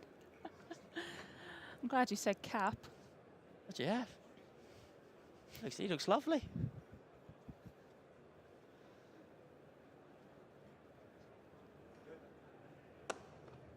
Another dot ball to finish the 39th over. Scores of 144 for 2. And I think we're going to have a double change in the commentary box. But before I go, get yourself down to the women's finals day here, Sunday the 27th of July. Surrey incredibly well placed in that competition. They're currently top of the Vitality Blast table. They're in chance of another piece of silverware here in a couple of Sundays' time. So we are going to have a double change. I'm going to go, me and Kirstie White's going to go, and joining Daniel Norcross is going to be Spencer legend, first and foremost, Alex Tudor. Well said. Well said, Cam. I actually introduced Graham Smith at this ground in a test match. England were playing South Africa. And we had the South African captain on. And obviously I'm supposed to say South African legend. I eschewed that line for Surrey legend, Graham Smith. I think he played 2 games here, didn't he, before he got injured? Anyway, what are we looking at here? 144 for 2, Judes, and there's a lot of talk, there's a lot of hum about this ball. As a bowler, as a fast bowler, to what depths of hell would you condemn this ball, or do you think it's all right? No. I'm with the great man, Alec. Not a fan. I'm sorry. No. No, what are we using it for? Because to talk about the series that we're not allowed to talk about too early. Oh, yes, the series that cannot be named. The series that cannot be made because you've got to play every game as it comes. But that was the reason, wasn't it? We wanted our players to be able to work hard, our bowlers to work harder with it, not swinging all the time. And I get all that, but no, I'm not a fan, not in our county game. What's the problem? Is it the interaction with the pitches as well? Because these pitches are not like Australian pitches. They're not as hard, not as abrasive. Obviously, we're lucky with lush green over here because of our weather and our conditions. And as we know, the Kookaburra ball overseas, you've literally got what? It's nicely carved away. I'll get a couple for it. I think this deep third runs round. Good running from Sibley. Slightly on the angle. Picks up another couple. You got what, 30, 40 overs max to try and do whatever you can with the Kookaburra ball, and then after that, it's just there's no reverse because it's too lush and green. Yeah, I just find it just goes soft quicker, obviously, than our Duke's ball. And there's just the seam. I don't like the seam on a Kookaburra ball. What's it? So I find the Duke's ball it sits in the fingers slightly nice. There's more. The seam seems more raised with the Kookaburra ball, and I don't like that. Oh, well played, a miss. Does that every now and then? Does Sibley just searching for the ball that's outside the off stump? Yeah, I just felt, just watching him today, just seems very eager to get bat on ball. I just think out there, bowler, Nisham, that's his currency, isn't it? Let the batters try and play, just playing out in front himself. I always remember my mate Mark Rampakash always saying, need to play it late, wait for the ball to be underneath the head and then play. It just seems that he's looking to put bat on ball. They've got a wide, second slip, open up points. They want him to play that shot. A couple of deep fielders in the leg side as well. And not tempted by that bouncer. Good cricketer, Nisham, isn't he? Oh, he really is. And he's a very good tweeter as well. Yeah, he's quite prolific on there, isn't he? Yeah, at the end of the World Cup final, I think he gave one of the funniest tweets I think I've ever seen. It was something along the lines of, don't take up sport, just get fat, eat lots of food, die content at 63. Because it's so much better than going through this after New Zealand had lost, in the Super Over. Yes. By the barest of margins. The barest. It was done. They should just have another Super Over, shouldn't they? Yeah. Oh, he's got bat on that nice. He'd fall a little bit floaty. Don't think he's going to make it to the boundary. There's hot pursuit. So fielder does well there to get round, but they'll get back for 3.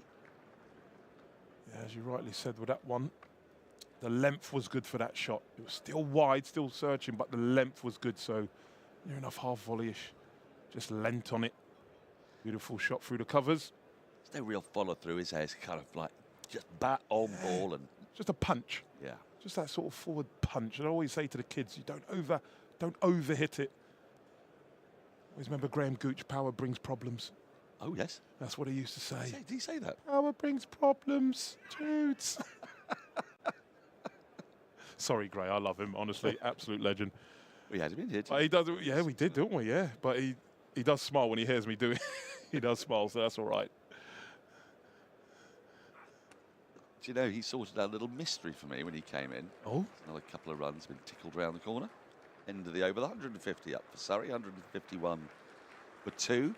Yes, hopefully my wife isn't watching. But many years ago when I first started seeing my wife, before she was my wife. Yes. We were chatting about our shared interests, and one of them happened to be cricket. She's from the East End of London. Yep. And so her side was Essex. Okay. So it sort of naturally gravitated in that direction. Okay. And one of her heroes was, unsurprisingly, therefore, Graham Gooch. Yeah, as it would. And she told me when she was a little bit squiffy, let's say, she revealed that so enamoured was she by Graham when she was 14 years old. Right. That when he was on tour in India, she wanted to send him a gift as a token of her appreciation. Right, okay. And of course, being a young girl who didn't really have any other male role models other than her father. Yep. She sort of thought, what does my dad like? Well, he really likes Stilton. So she sent Graham some block of Stilton to a hotel in Bombay, as was. Yeah. Imagine quite steamy. Yeah. So Graham came in. I thought, I'm just going to get to the bottom of this. Did you receive the cheese? Did you? Amazingly, he did remember. He said, yes, I do remember receiving some cheese. Was it Stilton? It was very stinky. And amazingly, what he did, it's very nice of him. Yeah, great man. It was quite a contentious tour because it was the one when Geoffrey Boycott, that's a horrible floaty full toss, easily put away by Sibley. He could just pick his spot there. Just slipped out of Drisell's hands, and an easy boundary will take him into the 60s.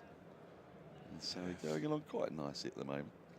So yes, what he did was, Geoffrey Boycott went home early from that tour. I don't know if you recall, there's a certain controversy over a certain tour, Rebel Tour. Yeah, that's right. Yes, yeah. And he got Geoffrey to send my wife a little thank you card. It's a little postcard. Thank you for the cheese. Yeah.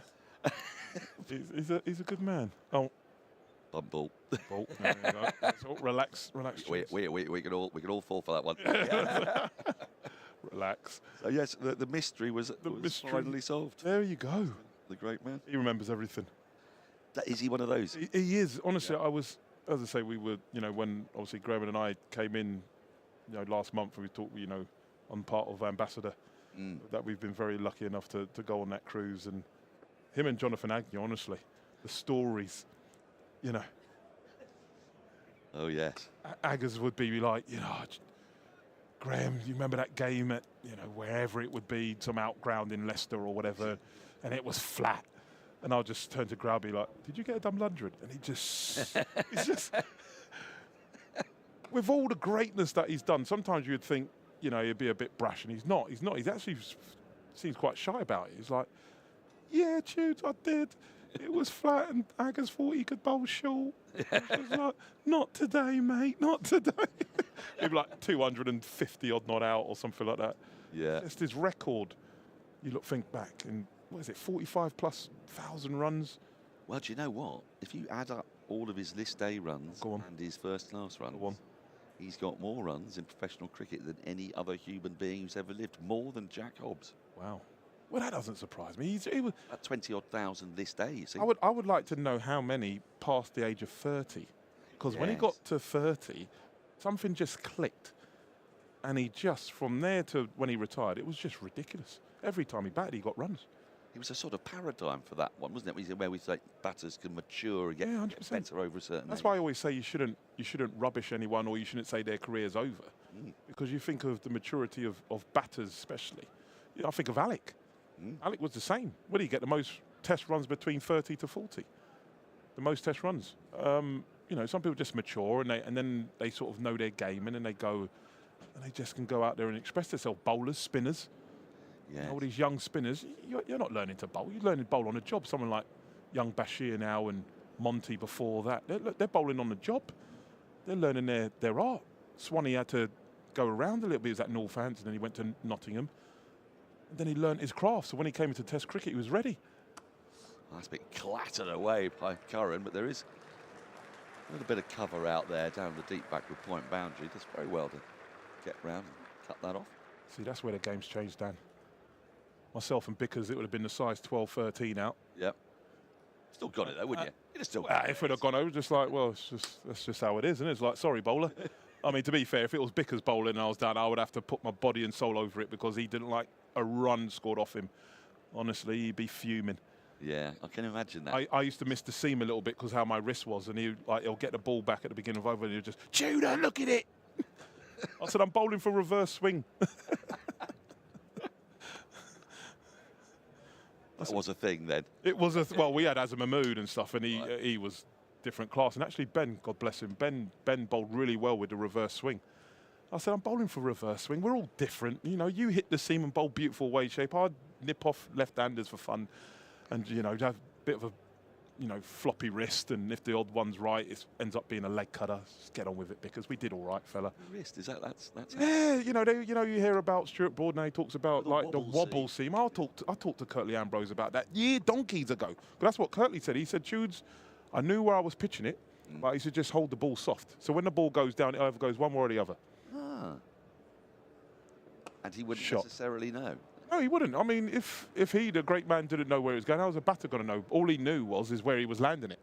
A bit like Glenn McGrath. Obviously, to a different extent. You know, his seam was a bit more bolt upright than, say, Curtly.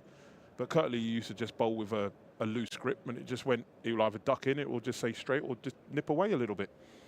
If he's got no clue, how's the batter going to have a clue? So you hear them now talk about wobbles. It does make me laugh when I do. Well, it's in a way. When they say wobble seam, do they just mean sort of just like put a little bit more pressure on one side or the other? Or do you know what I'm going to tell you? I mean, honestly, so my bad wrist, I ended up bowling leg cutters. I did not know. So when my wrist was right, it'll end up doing that. And I remember talking to, again, Courtney, because I used to revert to him when he was playing at Gloucester. I'd get him to watch me. Shot, boy. That's a nice shot. That's going to run away for four. It's a short side on the gas holder side. And the 50 partnership comes up for Surrey. Sam Curran has looked in really good nick since he's come out there. He's helped to inject some pace into Surrey's innings. Talented cricketer is Sam. I mean, I'm hoping he still harbours ambitions to get in a testing, because sometimes you look at the England side, the bowling line, just missing a left armour. You know, and obviously he will give you batting depth also. Does he suffer from being sort of not quite understood? I think when he first started, people thought he was a bowling all-rounder, but you kind of think him more as a batting all-rounder now. Well, I think what it was, Dan, is that people literally said he was a new ball bowler. They'll bowl with a new ball, and then the middle period you wouldn't see him, and then he'll bowl again with a new ball. I'm just like, he's got more skill than that. He's better than that. But that, you know, for England, everyone thought because he was around that early 80s, he needed to bowl slightly quicker. I'm like, no, there's more ways to skin a cat. You don't all have to be 90 mile an hour. You need, you know, he's got a natural variation away as a left armour. He's skillful. He can come round the wicket. And as you say, he's still very young. You know, when he was playing for England, he was very young, learning his way. He's more experienced now. He's captain franchises around the world, and all the experience that would bring an intel. I just think sometimes you just got to let people grow. We just want instant success all the time. You feel that he clearly does want to have another crack at it because he's playing 4-day cricket, which, strictly speaking, you know, he could have gone on a white ball contract instead, but he's come straight back from the IPL, played frequently, and he's playing against Kookaburra balls. It's hard work. It's hard, isn't it? They're going to be 4-day games, you fancy. End of the over, 163 for 2. So his run rate, just have a look at that there. It's creeping up to 3.88. And I don't want to get too far ahead of the game, obviously, but as we just take a look here at some of the highlights from this 50 partnership so far, many of them off the blade of Curran, but that one, nice pull by Sibley. Got it fine, and a rasping drive from Curran. Hitting to all parts of the ground there, pulling out towards a long boundary. And you know, I'm just looking at this, right? And I look at sometimes things, I know the game's moved on. But for the life of me, for tall bowlers, and I'm sure Durham be the same, don't understand why bowlers of a certain height don't have a gully. Oh yes, explain. They end up having point out on the boundary for cover. The amount of wickets I got, and used to field in there, and Ali Brown, who's obviously on comms as well, Brownie would field gully for me. The amount of catches they would take because of the bounce, you're hitting the splice of the bat and it will go there. And I remember talking to Aggers about it because, you know, Aggers just loves speaking about Aggers and stuff. He's a tall bowler as well. Yeah, tall bowler. He's like, Jules, yeah. He was like, yeah, I don't get it. I said, no one has it. I said, Stuart Broad didn't have one. I'm like, they would just have the backward point out. I'm like, that's wickets for me there. But the height, you know, you're saving the boundary. I'm like, no, I want my gully. It's very odd. I mean, just as a kid, playing infinitely worse cricket without a tall bowler, really. Yeah. We would always have two sips and a gully. Gully. It's going to be your gully, you know. Especially now. That was just standard field, wasn't it? And I'm just thinking now, you know, with the, you know, we looked at that highlights package for that 50 partnership, and bowlers are bowling to a second set of stumps. You want to bowl tight because what you want to do is get the batsman to open the blade because they're not bringing your slips. I just think they're bowling too wide. It's just a little too easy. I just think, yeah, I don't know. I would love a gully in. Would love a gully. I'd love a gully. There's some amazing gully fields, surprising ones, weren't there? Well, I think of Joel Garner. Bob Willis fielded gully. Bernard Julian, when he came for us. Brendan Julian from Australia would field gully. Chris Lewis would field gully. Ben Hollyoake, for me, would field gully. And Brownie, when obviously, you know, Ben was away with England and stuff. I used to get loads. Now, I've got a stat update for you from the very great man Andrew Sampson, because he's heard us talking about Graham Gooch. And we were talking about runs after the age of 30. Oh, go on, go on. Quick look at that. Thank you, Mr. Sampson, for that. Is there much in the way of turn? Not a lot. Straight breaks, as my dad would say. Straight breaks. That's damning with faint praise.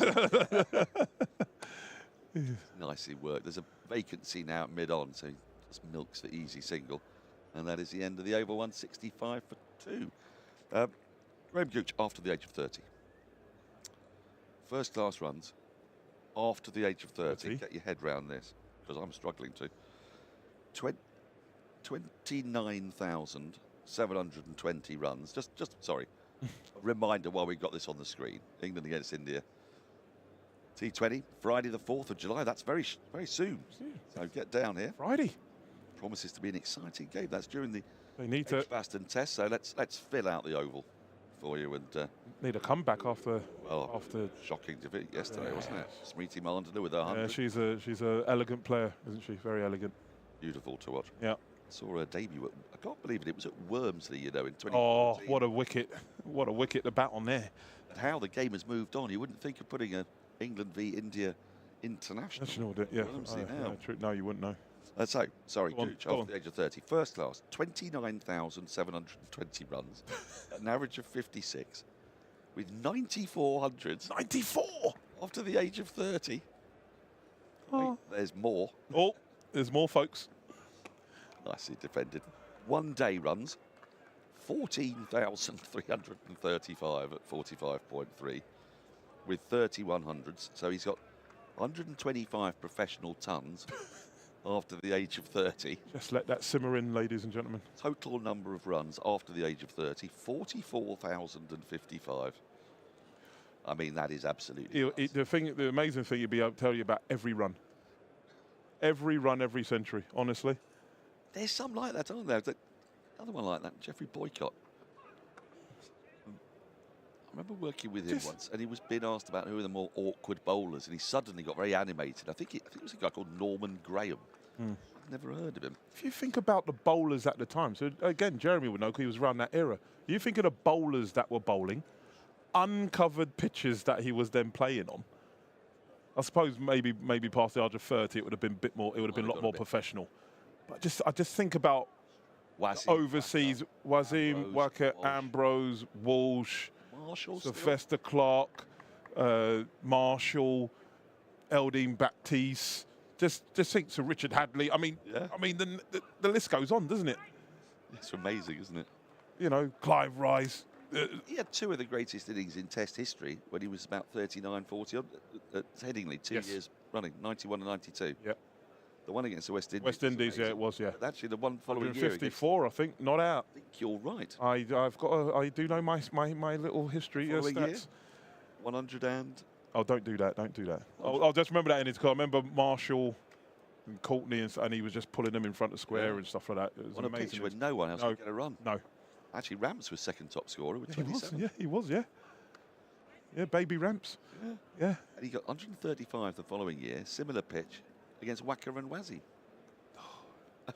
Honestly, but he's so humble when you talk to him about back. He was like, as I said, when we was on this cruise and Aggers and Gucci were I was just sitting there as a young lad, not a young lad, I ain't young anymore, but sitting there as a person that loves his cricket and has so much respect for them both. And they're just not going at each other. But Aggers was like, oh, you remember when I got you out, I nicked you off second slip? Mate, we talk about, I was 130 at the time, Aggers. You know. But it's, honestly, such a great guy. I was lucky enough when I left here and went to Essex. And he was like my batting coach. And I would drive round from Surrey and do some work with him. And great times, honestly. Just learnt so much, and just his hunger for runs, but the way you go about it. So when you train with him, he's trying to fatigue you because he wants you to be tired, because he wants you to be focused on that next delivery. You know, so that's a good ball. So coaches would generally, you see bowling machines up now and they're playing a cover drive and it's all pretty. Gucci's bowling from sort of 15 yards with a brand new ball. And he's testing you, but in between, he's making you run. So you're doing shuttles. So that you get used to be able to concentrate while exhausted. Yeah. So you're doing that. So imagine doing that for 30, 40 minutes. You're sweating, he's sweating. But that's how you got to train. I always say you train hard, play easy. And that's, so I reckon that's why we got on well. And then we've obviously stayed in contact over the years. And, lucky enough to have a legend like that as a close friend is something I tell kids about. I said, someone you're watching on TV, and all of a sudden you got him on in your phone. I was going to say phone book. I was going to show my age there. Bowled out. Short. And I got a hand to it in the fielder, but it's still just going to creep over the boundary. Another aggressive, murderous shot from Sam Curran. Not a great ball from Drissel. One thing that we didn't actually linger on in the last over because we were nattering away is that Matt Potts is back, which is good for Durham because he went off to the first session with an injury, but it's good to see that he's able to resume his bowling. I don't know whether he'll be delighted about it though. He's got to bowl with this ball. Yeah, 170 for 2. Well, who's it? Is it Keesey we got to thank for this? Is it young? Yes, I think young Keesey. Yeah, I know. Yes, Stu and him have good conversations. You see, it's all got a bit complicated because they started by doing the Kookaburra rounds in April. Yes. And people didn't like that because they thought the pitches weren't responsive enough. Mm. So the idea was, right, let's do it later in the season when the pitch is a bit harder and a bit faster. Yep. It seems that English pitches are tending to get a bit easier and easier. So if you add the easiness of the ball to the easiness of the pitch, I mean, it's a run fest around the country. But it is, isn't it? You see now, lads are just clocking up runs for fun. Last round, Surrey were the only side to get a positive result, weren't they? Everyone else drew. Drew, yeah. Which is obviously great for Surrey because they were able to steal a march, but it's not great for cricket, is it? I mean, I was listening in the last day of the rounds of championship matches on the radio, and there wasn't a lot in the way of excitement, and yet we've had so many great games this season across the country. So I don't know whether this experiment will continue. I think 4 rounds feels quite excessive, and all plonked right in the middle. Yeah, no, agreed. But as you say, sometimes they got to learn, haven't they? Got to learn to be, it's easy for us to say from here. Yeah, 100%. We're not having to learn out there in sweltering heat with an unresponsive ball, but I wouldn't be. Is that you off, Jude? Yeah, I think Mr. Brown is going to take over. And see you. Please come back, won't you? Anytime. Love having you. Pleasure. Pleasure. I've got to Thanks say, for having you've got me. an extremely natty shirt. Yes, my kids are dressing me these days. Yeah, it goes with the shorts. I appreciate it. Coordinated. It's beautiful. Thank you, young man. Ali Brown's going to rejoin us. Love to get your view on this ball. Have you talked about it ad nauseam today? If so, I'm sorry. What, the ball? Yeah. Well, I only just arrived after lunch, you see, because I was away in Newcastle. Well, I mean, let's be honest. There are 2 wickets that have gone down, and you probably say on both the batters will probably regret playing those shots, and I've really picked off the ball quite easily. Durham bowled fairly full, probably too full at times. So yeah, I know that Alex not a huge fan of the Kookaburra. I think last week, obviously they're playing Worcester, and Worcester are towards the bottom of the table, so that's probably an easier win, or one that you probably quite like to get with the Kookaburra. But yeah, it's been hard work, as been proved this morning.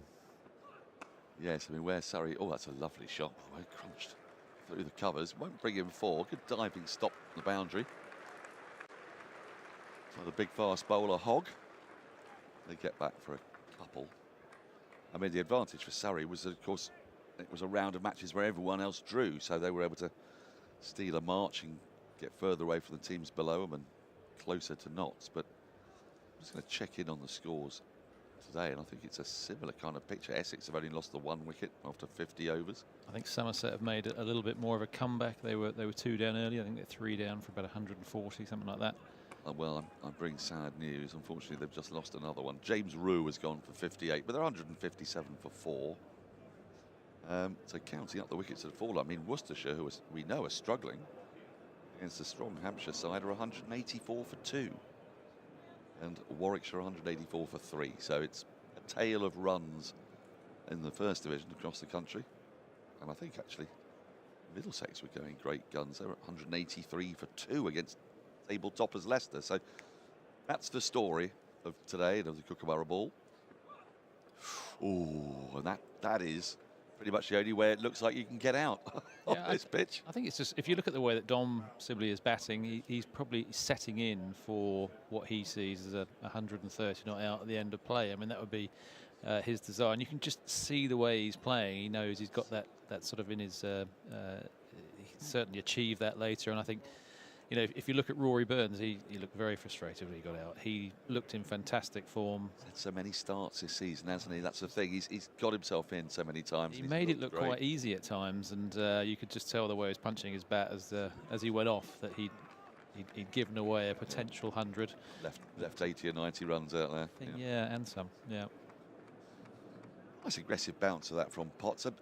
Is that you've got to see more of, a bit more of a sort of hostile bounce, a ploy at certain point? Because the ball, not only is it not particularly responsive, it is now 45 overs old, and from what we hear, the seam just stops operating. Yeah, I mean, Jimmy Neesham's bowled quite well today, I think, and he's certainly used that quite a lot. I think it's just not to become predictable. Otherwise, as a batter, you're probably looking to something in your area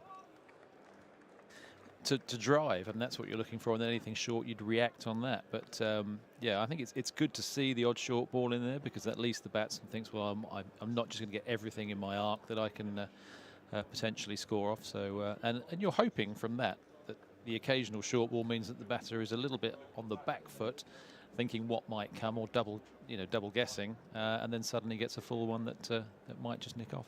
Potts is looking like he's willing to slip in the short one. There was a couple in this over to Sam Curran. Well, it's good to see him back on the pitch, actually. I mean, that was quite a blow he took on. Missed the blow. Are you able to describe it for me? Well, he ran towards the boundary. He pulled the ball back in,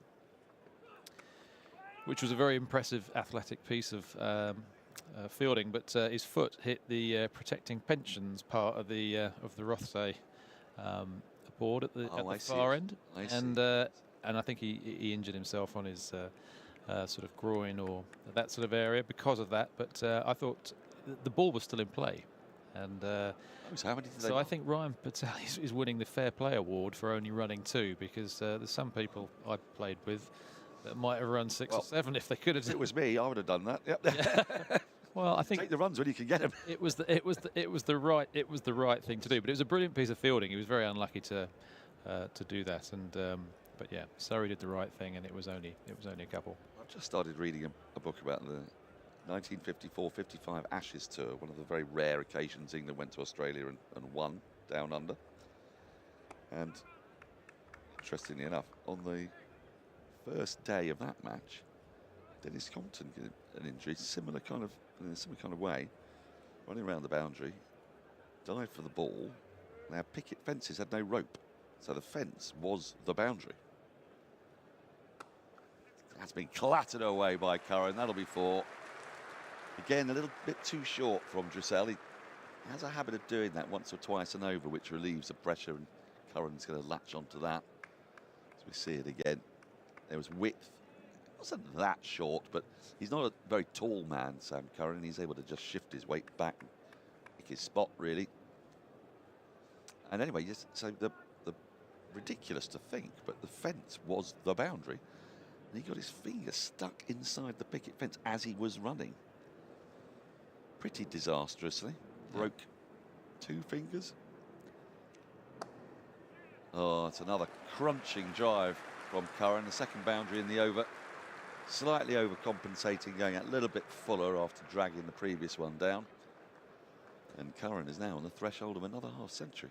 Yeah, I have a similar injury, fielding injury woe. I actually met my best man because of it. I was at Worcester when Ian Gregg was captain. You couldn't, you had to dive for everything with Greggy. And it had rained, so there was a lot of rain, and the game shouldn't necessarily have started, but it did.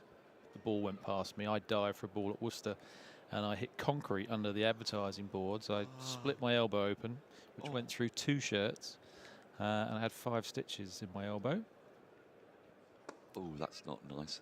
Because of that, I got an offer to go to the Derby at Epsom from David Ward's personal sponsor, Richard Thompson, who now apparently is doing something with the ECB. He does something or other, doesn't he? Yeah, something. And yeah, so I was out for a week. I couldn't bend my elbow. I couldn't obviously bat to play any shots. So I ended up going to the Derby, but I was out for a week. And yeah, similar thing. But I think that's why when we look at the ground now and you see sort of probably 15 yards, you know, enough. And of course, the fielders now are even more athletic. And the reason I was athletic was because Ian Gregg would have torn into me if I hadn't had a dive. And I slid in the rain and just connected with that concrete. Oh, that is unpleasant. But yeah, I mean, it's good now. Health and safety. Everyone's got a health and safety officer, haven't they? And now there's plenty of room. And of course, we see tremendous dives and catches that all go over the rope that we wouldn't have seen 15, 20 years ago. End of the over, 183 for 2. Just something for Durham to keep an eye on. One of the reasons why they'll want to bowl a bit more from Drissel is that we have not yet had half the overs today, and it's 3:05. So our scoreboard will tell us in a moment.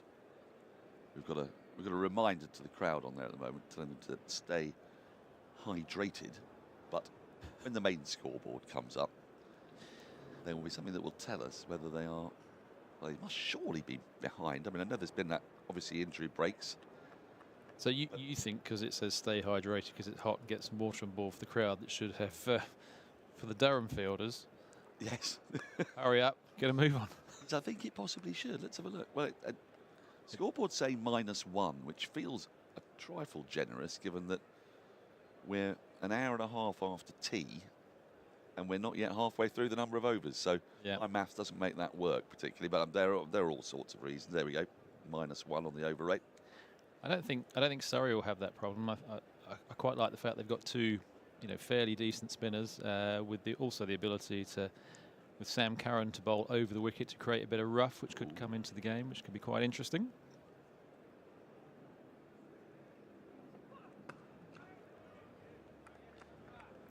But actually, even bowling around the wicket to Sam Curran, that's exactly what I think Surrey would wish for. Certainly, Will Jackson, Dan Lawrence, I think, will be thinking any sort of rough out there, especially coming to days 3 and 4, would be very welcome. Well, it's the normal path to victory is to bowl first at the Oval. That's why it's happened 20 times running that the winning captain at the toss has elected to bowl. But if you get the opportunity to bat on a day like this, with a ball that's not doing a great deal, then you shift your plan, don't you? And you've got to find another way of winning the game. A short ball pulled away nicely. There are 2 fielders down there, but that brings up Sam Curran's 50 from just 48 balls. It's been a really dynamic knot. He's slotted in at number 4 really, really well for Surrey since he's come back from the IPL. He gives them that little bit of dynamism, doesn't he, in the middle order now that has Dan Lawrence and Will Jackson in it as well. So you've got batters that are coming at you. I really love Sibley at the other end, just holding things together. It's a fearsomely difficult batting lineup to get through. I think it's a really good spot for him as well. We've seen also in T20, he's gone up and played a really good role up there, and he's obviously an exceptionally good batsman. And I think I like the fact he's been given more authority to go and play that way. And yeah, he's looked really good. He looked really good in the Essex game here. I thought he was excellent. And throughout T20, I think he looked pretty strong. It's been a kind of function of the kind of player he is, because of his bowling. He's tended to bat lower down the order, hasn't he? 6 and 7 throughout his career. But this is a really good opportunity for him to build up a body of work. At number 4. Now, oh no, he could be in trouble here. Direct hit, he would have been out by miles. Would have been out by miles. Miscommunication there. Throw came in from Emilio Gay. I'd like to see how close he was to those stumps. Sam Curran had given up on the run completely. A bit of yes, no, yes, no. It's hard to see from that angle just how close it was. I think he knows the throw was wrong from the moment it left his hand. I think he's conning the crowd there. I think it looked a little bit wider than it could have been. I think it was probably more, we're not going to get a chance like that for another 20 or 30 overs. Yes. That was more the hands-on hit. Of course, yeah. Sam's going at a strike rate of 100 and looking really good, and these opportunities haven't come around very often. Well, Curran survives, then just dabs a little single down to deep backward point to finish the over. He's going along nicely. He'll keep the strike on 51. Sibley has 65. Surrey ticking along very nicely indeed at 186 for 2. Time for me to get out of the way. But we'll just take a little look at Sam Curran's 50, and then Cameron Ponsonby's going to come in.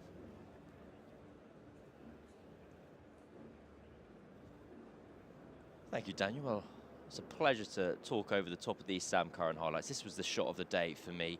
Kind of back foot punch through the mid-wicket region before a pull shot. Well, somewhat easier than the rest. That was a big full toss from Will Rhodes there. But he's been in full control and full flow, Sam Curran. From way back when, Sam Curran was 15, 16 years old, people at Surrey would say he's a batter. He's a batter who bowls, and a decade later, looks to be the case. You looked at me quizzically there, Ali Brown. Are your sources saying different to mine? Well, not my sources. I mean, I used to have him when he was like 15 or 16. So I saw quite a lot of him at that stage, and he was always a left armer with he could swing the ball really well. He had a nippy bumper actually, and he was full of talent as a batter. And he's. So I would say he was a genuine all-rounder who had the potential to be anything. And someone who's totally unfazed by the level of competition or the state of the game. So you could put him in a bit Ben Hollyoake-esque, no real pressure, and any game just come alike to him. Drissel just finding his length a bit more this over. He needs to have an argument with Neil Stewart, the kind of batting guru of this land. So I remember I used to help out at his academy, and I'm sure he told me, maybe it was I'm speaking for him now. That's fine, he'll forgive me. It used to be the case that, in his mind at least, Sam was more proficient with batting hand, or showed potentially more potential to go the full distance. And it does seem to be that now Curran is a 27-year-old man rather than a kind of teenager batting down at 8 and 9. When he's able to take the responsibility and bat at full as he is doing in this Surrey team, kind of rises to the occasion.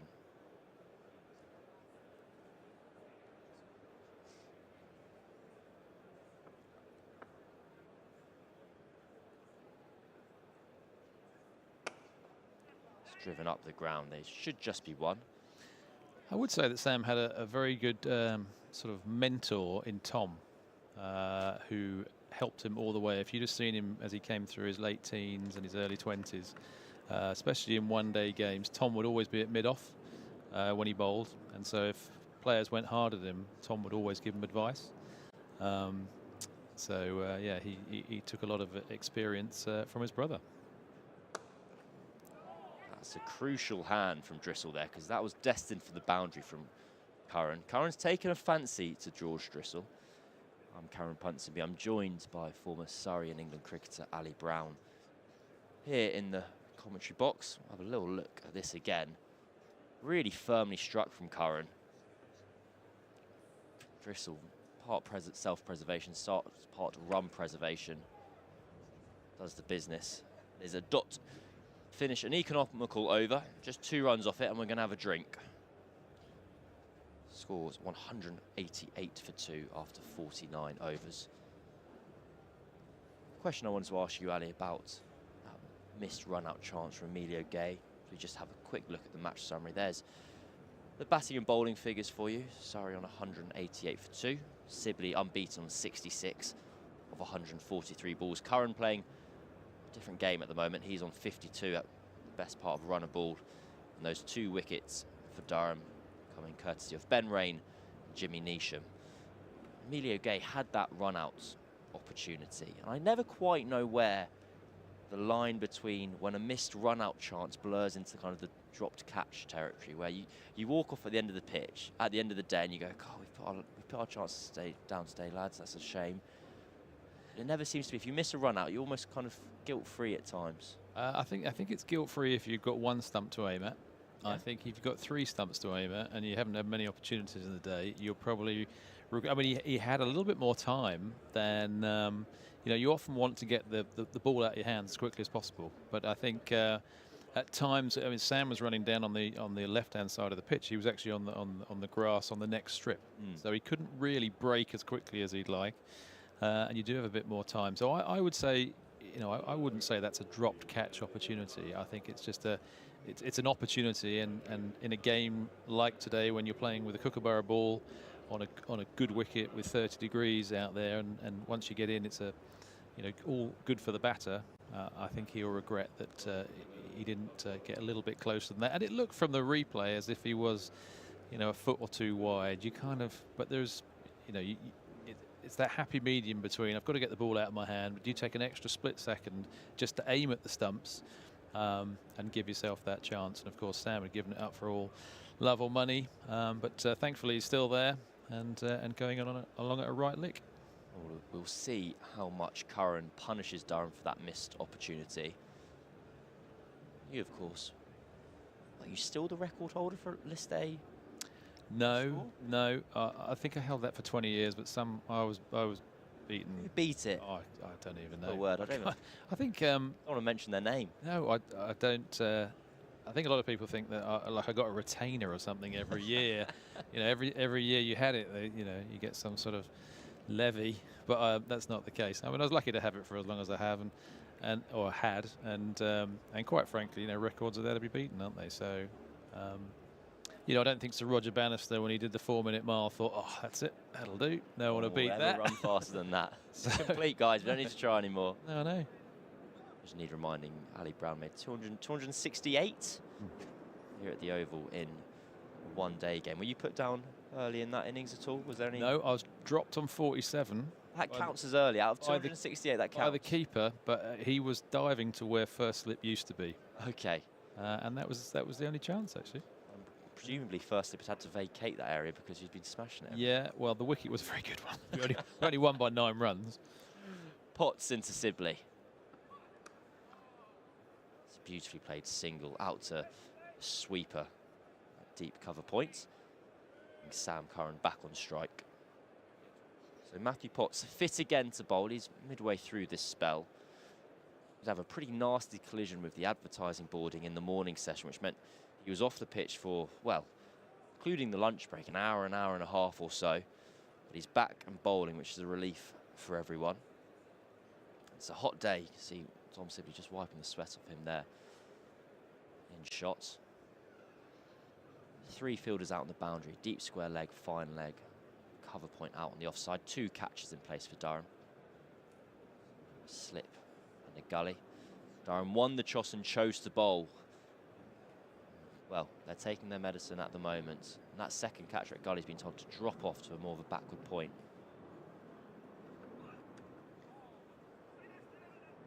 Well, a good delivery from Potts. The field set for the short ball as well. Everything, not that they're going to bowl short, but they will look to throw in the odd short ball in the hope that they can pick up a wicket. Both of these players will also look to play that shot. But it's more to keep the batters on their toes and to know that a short ball will be coming at some point. But you want it to be a surprise delivery and not one that you think is coming.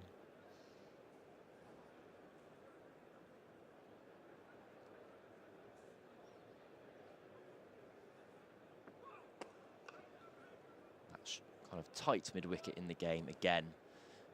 Could you have a look at this fielder at kind of a very backward point? It's almost on gully line, but it's deeper than the kind of traditional catching position. What kind of role is that fielder kind of playing at the moment? Well, more that Sam is a positive player and could be throwing his hands at something with any width. And if it's in that area, he's from where he's standing, he's got, if it's in that in his vicinity, then he's got half a chance to catch it. Driven up towards mid-off, and Surrey will take a quick single. Sam Curran safely home. He neglects to run in his bat. Kind of just goes for the old stomping the foot down. Scott Borthwick doing the fielding there, but kind of acting as a player coach this year. Interesting scenario, because it was Scott Borthwick who came down here to Surrey, which was when Mark Stoneman and Scott came down at a time when Dom actually moved up to Warwickshire.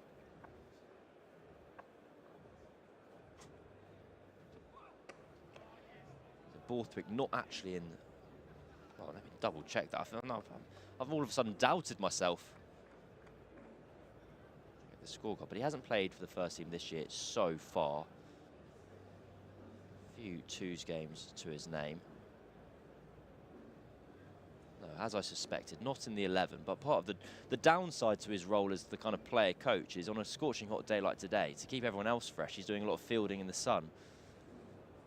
I think one of the joys of being a coach is that you think you get all your stuff done before 11 o'clock, and then you can put your feet up in the playing part of the game. 30 degrees, you probably realise that that's not going to be the case. Sibley's after a quick single, but Sam Curran disagrees. I remember one of the more surreal moments of my, what did I say of my life? That sounds too hyperbolic. End of the 50th over, 190 for 2. But I remember back in lockdown, lived kind of down Tooting Broadway, Collier's Woodway. I was on my daily walk and I was checking my phone and I saw Ben Stokes had put on his Instagram story kind of like happy birthday to my old mate Scott Borthwick. And I looked up and there was Scott Borthwick sat on his wall outside his front door with a beer on the go and some happy birthday kind of cakes and candles. By himself, I hasten to add.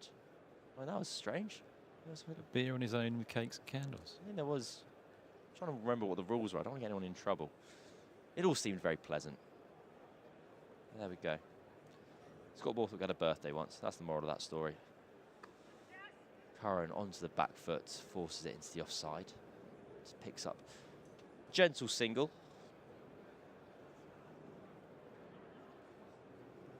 Driscoll just struggling to provide the control that Durham probably wanting him to here. Sweeper that was in place for the Dom Sibley has come back up into the ring on the offside, so he just has one fielder out in the deep. That's a deep square leg.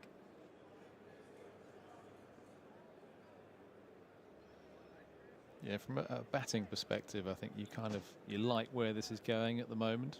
I don't think Dom's going to do anything particularly overly aggressive because he knows there's a long time to bat.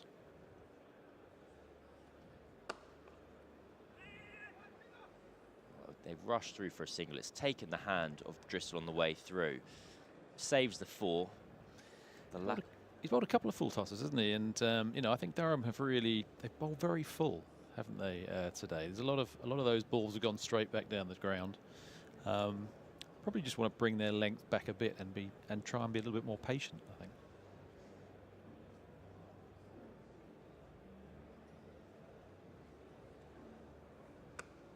This time it is shorter from Drissel. Curran rocks onto the back foot and cuts it to cover. If you're batting in this situation, you know there are so many potential runs to be scored out there. Seam is their primary method of attack. Short again, that's pulled. We'll wait for confirmation, but that should and is 6.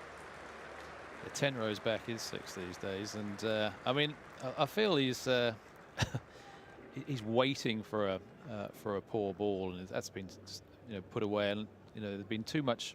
He's dropped too short there. He's bowled too full. He's got to find his right length, because his seamer is going to find it hard work with this Kookaburra ball, and really he wants to be a bit of a holding role.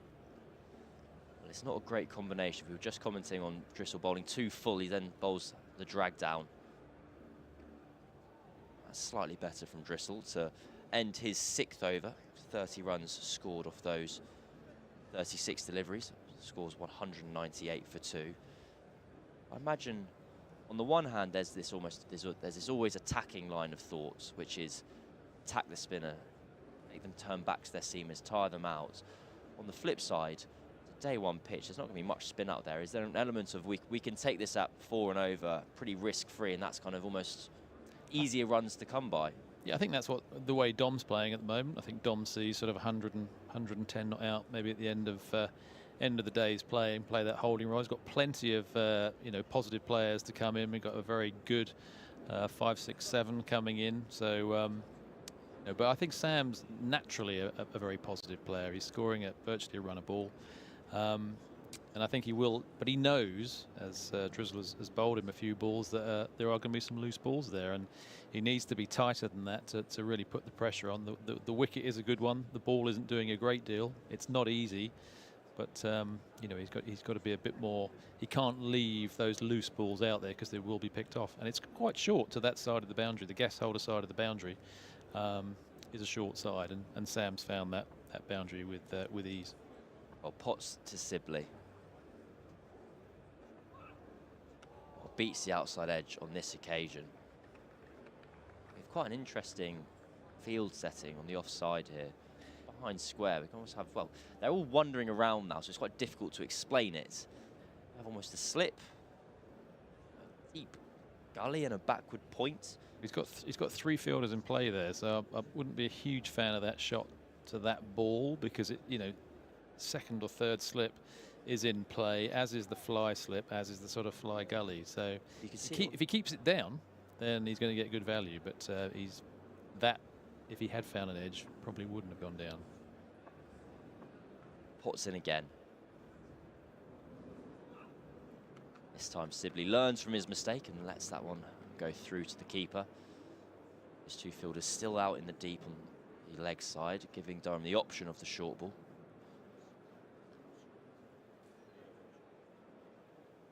It'll be hard work out there. I mean, if Dom does manage to bat all day, trust me, 30 degrees and sort of 3 sessions at the crease is hard work. You need to take a lot of water on board, probably plenty of salt as well, and make sure that you. I mean, I found if you bat long, I tend to cramp in the forearms. So it's you do want to make sure that you're constantly concentrating. He has 100 here if he can just see it through, and you think he's in a great place to do that. Well, we saw that with the Indian opener Jaiswal in the first Test match. He was cramping in his forearms. Kind of very early on day 1, he kind of waved the physios away eventually. Scored his 100 and then got out, which I thought was a very fine way of doing it. Just kind of making sure you get your milestone first. Yeah, well, everyone wants a milestone. I mean, he's a very fine player, isn't he?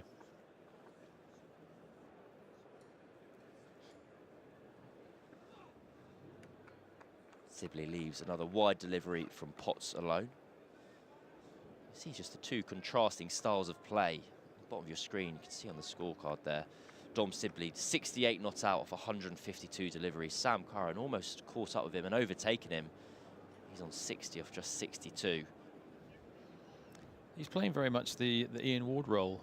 In my era, Ian played a fantastic role. Would make, allow us in the middle order, the sort of Sam Currans of this world, to play quite freely and to go at a runner ball. But Dom's doing that. He's playing his role superbly, I think.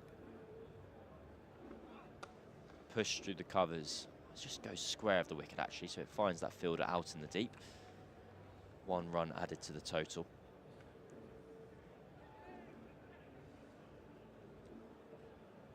Sorry, 1 run away from that 200 figure. Only 1 wicket to fall in this session so far, and that was of Ryan Patel. Very shortly after lunch, played a loose drive to a Ben Rain delivery, and he was caught behind by Ollie Robinson. Get down to the oval. You can see there's space available, but the crowd is filling up. Most of them hiding in the shade, which is very wise and sensible. It's a very knowledgeable crowd here at the Kia Oval. They respect the sun. They enjoy their cricket. Pots to Sam Curran. Pulls into the offside. Just comes off the top half of the bat. So just 1 run is scored. And that knowledgeable crowd is at it again. They see that 200 is up. It's the end of the 52nd over. It's complete. Score is 200 for 2. Then we're going to have a swap in the commentary box. Ali Brown is going to be replaced by former New Zealand cricketer Jeremy Coney. Hello, Cam. Good? Very well. What would be your preferred kind of method of description? So I say former New Zealand cricketer. I could say anything you wanted me to, really. Yeah. Yeah. Does that work? 12-string guitar player. 12-string guitar player. Yes, We can that's add right, that one yes. in. I'll try again. I'm Curran Ponsonby. I'm joined by 12-string guitar player Jeremy Coney. Yeah, that's right. Well, the pattern continues, doesn't it? Drissel to Curran. He just chips the ball down so long on. They're having to go defensive with Drissel, who's not been able to find his length. With Curran being in an attacking mood. Well, no, length is certainly an issue. And I think just turning the ball, just getting more revs, if you like, on the ball, because then he has an option. It will drop, a la kind of Nathan, as we know, Lion, as in Lions. And it'll also just drift a bit away from the right-hander and drop. And that's when you can get, if there is a wee bit of turn associated with it, then you can get a bowled in between bat and pad. But that's not happening at the moment. He doesn't bowl through the hips so much. If you look at his hips, you should have a look at any spinner and look at their hips twisting. It's not a big twist. You want to get that work on through the body, so you're using the whole body when you bowl, not just the fingers. I remember talking to Keshav Maharaj, and he was explaining that to me, in that when you're bowling on pitches that aren't giving you any assistance, such as a day 1 wicket, the only chance, if you're not getting assistance off the pitch, you need assistance in the air. That's it. Sibley just pushes that ball up to long off, and they take 1. So you get people out before it bounces. Exactly. So he was explaining to it that you almost want to release the ball, and the batter think, oh, that's, goodness me, that's so full. But the action you've put on the ball means it drops to a good length, induces a false shot. The other thing is the last stride as you bowl. Just you've loaded up, and the last stride needs to be quite short. Short again. That's brilliantly fielded at mid-wicket. I think it's Emilio Gay there who saved a certain 4. But again, that missing of length from Drissel. So that short stride allows you also, with your arm, to catch up. So if you bowl with a big stride, wide stride, your arm's left behind a little bit and you undercut the ball, whereas you want to come over the top of your front foot so that you're right and you can get the ball to drop. Much more chance. Well, a productive over for Surrey comes to an end. 5 singles off it from Drissel's 7th over. After 53 overs, the score is 205 for 2. Now that's what I like, 5 singles at this stage, especially from Sibbers. Sibbers is now 71 off 156, doing a good job. I agree with Ali about that. He's seen the pace off, and the shine off the ball. But at this stage of an innings, I would like him to get a single. That's fine. He doesn't have to deal in boundaries. but he needs to get it in the first 2 balls of an over. You can't wait till the 5th ball of the over. It puts too much pressure on the guy at the other end. You want to give Curran, in this case, 64 off 66, a bit more space. And that's really, I think, his role at the moment. He can keep dealing in singles, that's fine, but get them early. Well, Sam Curran is going to have a full set of 6 if he wishes against Will Rhodes, who's coming into the attack, replacing Matthew Potts. We'll see. It looks like it's going to be a very similar field to what Matthew Potts was bowling to. Durham, despite Rhodes not being as quick as Potts, is still having these 2 men out in the deep on the leg side. They're losing a catcher, perhaps because of that lack of pace, as you referred to earlier. They've lost the catcher from behind the wicket and they've stuck him in at short cover. Yeah. I mean, the worry for me about the game, even this early. In general? This game in particular. Okay.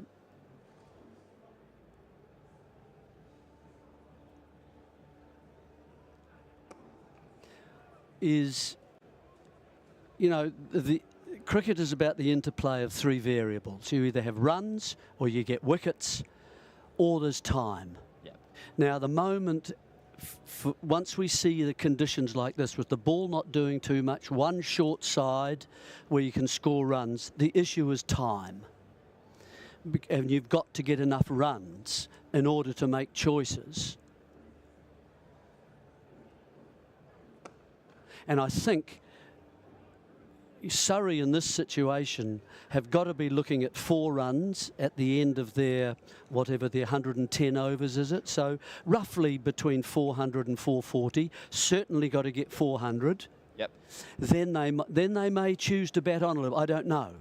But that's the speed at which these conditions are suggesting you should go at. Full toss from Rhodes. Gets away with it on this occasion. Shy at the stumps at the non-strikers end, but Sibley is home safely. And it is the problem with, if there's kind of so many runs and not enough time in the match, in hot conditions, is that Surrey might go bat once and bat big, and then try and bowl Durham out twice. That can end up with in flat wickets. Exactly. What happened when they went to Warwickshire? 660 odd for 5, played 500 and something. Please don't give us those games. Well, a bit shorter on this occasion from Rhodes, and Curran tucks that off his hip for 1 out to that field in the deep. We're going to have a little look at Sam Curran's shot play through the offside. Well, he came in at the fall of Ryan Patel, and he's played aggressively. Any width at all he's handled. That one was a little bit short from Hogg, but he's used the straight bat as well very nicely. And a bit of room, really, as you're talking about, from Driscoll. And he's able to get that through. If there's any little bit of turn there, he's sort of given it a smear, hasn't he? It was wide enough that he could get the front foot to the ball, though. Different types of strokes from length. He's been pretty effective. Anything dragged down and it's straighter, he's been able to use the leg side as well. So he's 65 from 70. Just a push up to mid-off from Dom Sibley. Rhodes has only bowled, well, almost 7 overs today. But he's been incredibly accurate. You can see that wagon wheel of Sam Curran. Look at this. We've got all the tricks on show today at the Oval. So what have we got? Four strokes for the boundaries. We've seen that they're the blue ones. On the leg side, about the same. And usually from a pull shot that might have been on off stump. That's why they're straighter. They're not too square. Rhodes to finish his 7th over. And Sibley just with a little wonder down the crease. A bit of proactiveness on display from the Surrey opener in a way. You got me?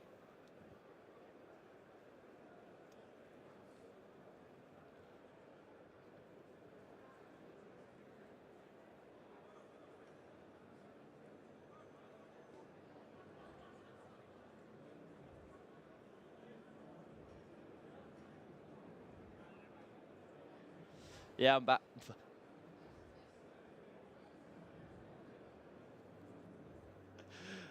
207 for 2 at the Kia Oval. Apologies for any technical difficulties you might have just had an ear into. It's a very high-tech operation here. I'm trying to walk my new colleague, Jeremy Coney, through it, but I've never thrown it. I've tripped up. I've tripped up badly here, haven't I, too? You didn't trip up at all. He's only in the next room. We could just go through and see him. You're going to have a chat. Mark doing the semaphore. As always. Drissel to continue. That was better from Drissel, dropping that ball onto a length and forcing Dom Sibley just to push at the ball.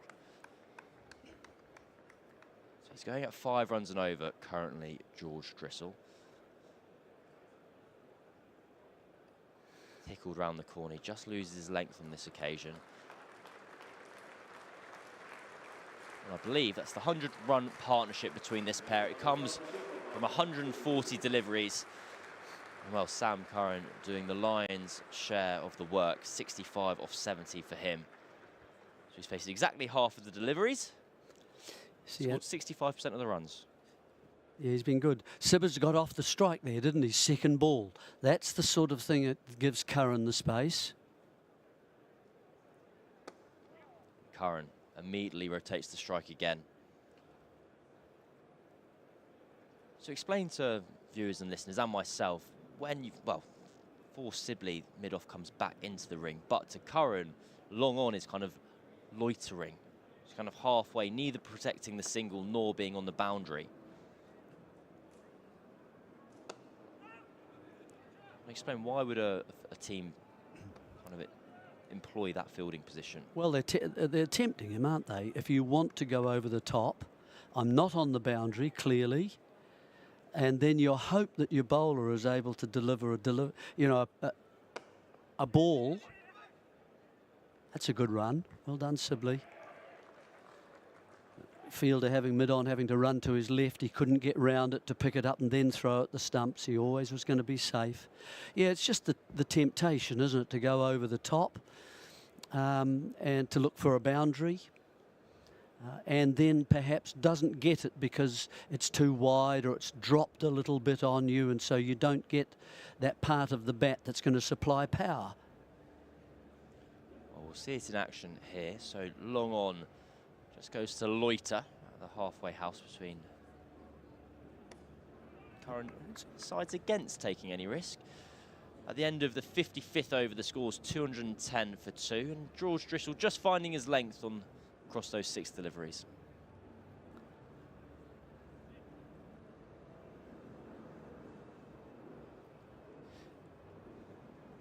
Yeah, well, Sibley's been there the whole innings so far. And let's just have a look at some of his strokes. He likes to get across to that off stump, and that's early in his innings. He's got that down and away from Ben Rain.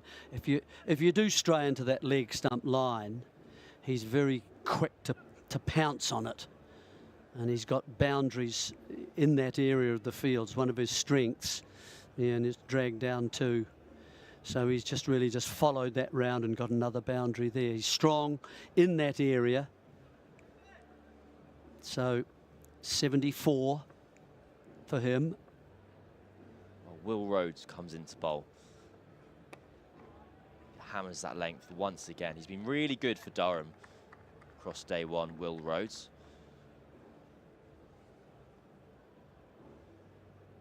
They've just gone for a little change in the field. They did have 2 fielders out on that leg side, giving them the option of the short ball. They've now brought in deep mid-wicket, so they have 1 catching mid-wicket and 1 traditional mid-wicket. It's almost an off-spinner's field. Rhodes is employing. Yep, 5 on the offside, 5-4 field. So you're looking to bowl a little bit straighter, although they seem to be concentrating outside his off stump. That's a wide delivery. That's pushed to backward point. Just got to be careful you don't have a big drive at one. It brings the wide sort of second slip into play. And then to get a straight bat if he can. He gets across to off stump anyway. Why can't he get a straight bat in and punch it, square it? And okay, once again, he's not going to get a boundary, but a single's there. Well, this time he tucks it off his legs. It is quick across the square, but it's just 1 run. For a moment, it looked like it might kind of skip away for 4, but it's just a single on this occasion. And he's very strong leg stump there, isn't he? So even if he goes across outside that off stump and kind of encourages the bowler next delivery or two to have a crack at the leg stump, he'll generally back himself, I think, to get something on that. And he'll get a run then. So, slight tweak to the field for Sam Curran. Employ a catching cover. Cover on the imaginary ring if we're playing a white ball game, and deep backward point. There is that short ball. So it is a difference in field between Sibley and Curran. Sibley has just 1 fielder out in the deep on the leg side. Curran has 2. Give them the option of doing exactly that. It wasn't a particularly well-directed bouncer, but it's the thought that counts.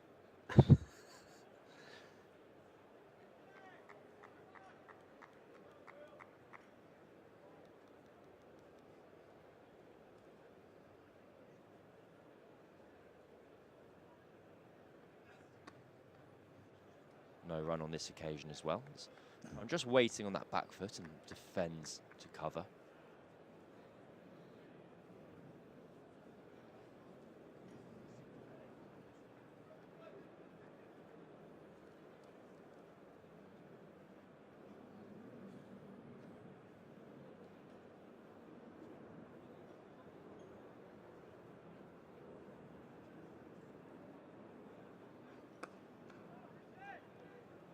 Another fine over from Will Rhodes comes to an end. Just 1 run off it. He's going at less than 2 runs and over. Today he's conceded 14 runs off his 8 overs. He scores 211 for 2. He's done a good job, hasn't he, Rhodes? Not the quickest of bowlers. You don't necessarily have to be. He's had both ends that he's bowled at. Bowled at a left hand and a right hand, and he's been able to adjust. And he hasn't pitched up too many. If anything, Durham, I think, have been a little full with their length, certainly in the first session. They pulled it back nicely at the start of the second session with Rhodes and Rain, I think. And then it's just faded away again. It's good from Drissel. Working in that triangle between him, the batter, short mid-wicket.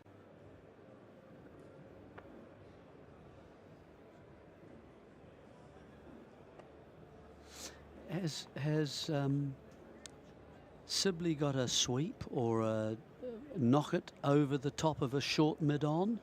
Well, he's expanded his game quite a lot in recent years. He was kind of almost this cartoon character, cartoon figure for a while, where it was seen that he only had 1 gear, and him and Rory Burns would open the batting for England. They'd bat incredibly slowly, but Sibley now opens the batting as well for Surrey in the T20 cricket. He does have a conventional sweep. I haven't seen him reverse too often. At time it's short, and he's able to force the ball to the offside. You gesture to calm. You've seen that? Oh, you're applauding. I thought you were telling Sibley to calm down and not push one. No, that's applauding, Coney. 4 men on the offside. That means there's more gaps. And so anything the length is just a bit short, then he opens up his stumps and pushes into a gap. Short, and this time it's pulled by Curran. He doesn't get all of it. He gets enough for it to go to 4. And another Durham fielder collides with the boundary hoarding. This time, I believe it's Jimmy Neesham, is all okay. Drissel just loses his length again. And after, well, 10 or 11 deliveries in a row, where he'd been holding up an end, he just let slip once more. Yeah, length, we've been saying to Drissel, he's just got to find a slightly fuller length. Well, that's very full. Has that taken the outside edge? We'll run away down towards the boundary. We'll wait for the umpire's signal. I imagine it is bat because it's got a hell of a long way. That's well bowled by Drissel, and his reward is conceding 3 runs. runs given as well. So yes, Sam Curran moves on to 73. We'll have a little Interesting look at thing here is that he's really misread the length, hasn't he? He's gone back to a full delivery, and it's turned just enough to take the outside edge and run wide of slip. Not a chance, but well bowled to Driscoll. Encouraging signs for Durham's spinner, Sam Curran. The race between Sam Curran and Sibley continues. Sam Curran almost overtaking his teammate. Sibley starting today's play, of course, opening the batting. He walked out there at 11 AM. Sam Curran walked out there at about 10 to 2. Here they are together in the 70s. My name's Cameron Ponsonby. I'm joined by Jeremy Coney. You're listening to the Surrey live stream and watching it for that matter. Will Rhodes is bowling a very tight spell and doing a good job for his team today. Former captain of Durham, now just senior player. He's going to bowl with one of his trouser legs rolled up. It's made its way back down to his ankle now. It's fine. It's okay, Jeremy. All crises have been averted.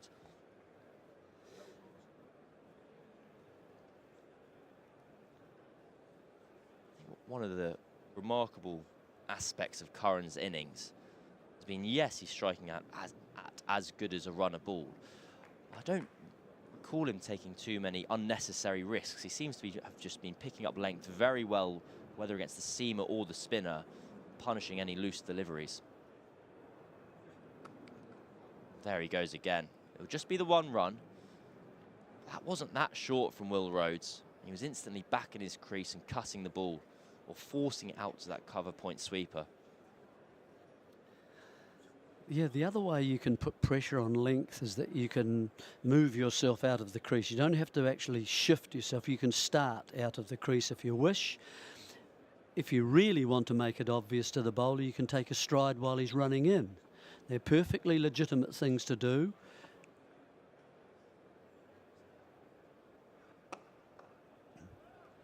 I'm not sure whether you can go into the danger area. I think the umps become a little bit concerned when that happens, especially so early on in the match.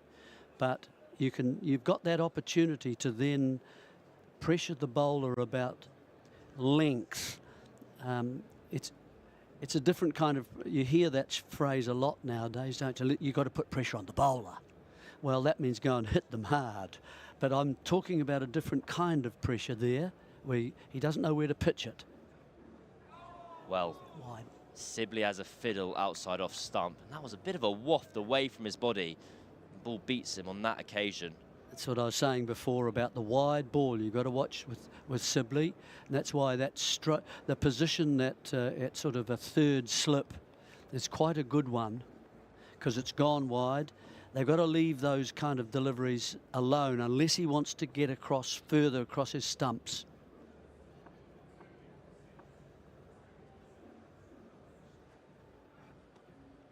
This time he tucks it off his hip. So 2 straight on this occasion from Will Rhodes after a wide delivery of the ball before. So 2 runs off this over. There's 1 ball remaining. Tom Sibley's gesturing frantically over to the changing room. Imagine he wants a change of gloves or maybe a drink. I wonder if you'd want a change of helmet on a day like this. Kind of, no one gets filled with sweat. It's a hot day down here in South London. Get yourself down. It's free after tea.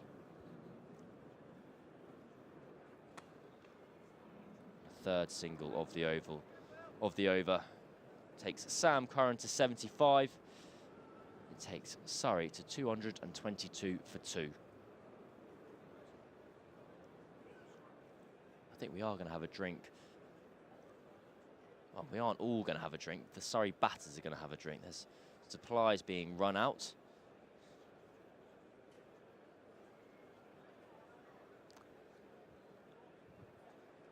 See lots of locals in spending their sunny Sunday in the shade of the Kia Oval.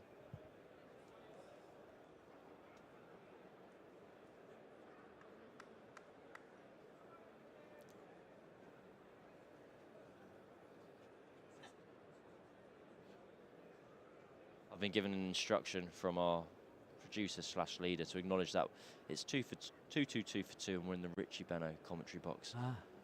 I was going to do my best to not. Something to be avoided, I would say. Yeah, I was going to do my best to not make any kind of Richie Benno quit, but then I was instructed to by the man who pays me, so I did. There we go. George Drissel is going to continue from the Vauxhall end.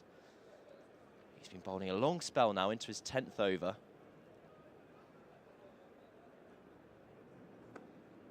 That's good from the off spinner.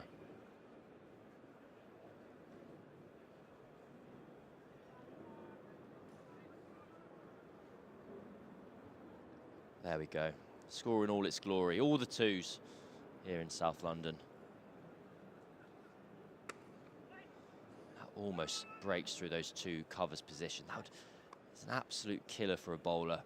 You set those 2 fielders to angle up with one another, so there's no way that they can beat the short cover to their right and traditional cover to their left. It almost snuck through. It made me very sad. I would have been very sad for George Drissel had that occurred.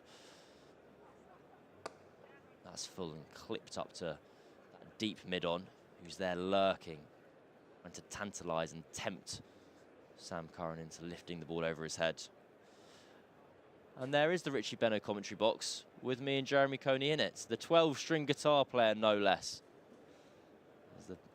As the camera pans across the outfield and the stands. Well, that's really well bowled from Drissel. Just enough turn to take the inside edge of Sibley's bat, and it's almost found its way into the hands of Emilio Gay at short mid-wicket. We'll have another look at this. Yeah, just pushing hard at the ball, trying to angle it, and he doesn't get the right length at all. It's a little bit shorter, and so it hits wrong part of the bat. This time Sibley looks to go back and gets frustrated with himself. That's 2 balls in a row where he hasn't made the contact. What was in that drink? I don't know. It's always, well, give me a few things. Well, a maiden over from Drissel, and he'll be feeling much happier for that. The score remains at 2-2-2 for 2. Durham, well, if they can string together a few tight overs, they'll look to see if Dom Sibley does take a risk at some point. They can potentially hold a length to Sam Curran. Equally with him, they may force him into wanting to play a shot that he doesn't necessarily have to. I mean, at the moment, this is working quite well for Durham, really, because Drissel is bowling at about 4 runs and over. And he's allowing, therefore, while he continues, all the seamers to rotate at the other end. They've really got to try, I think, and attack him a little bit more. Hit him over once. See if, put the pressure back onto Alex Lees to say, are you going to drop that man mid-off, mid-on back? Allow me to take singles all the time. That's hoyed up to mid-on by Sam Curran. Not the prettiest of shots. Brings him no runs on this occasion.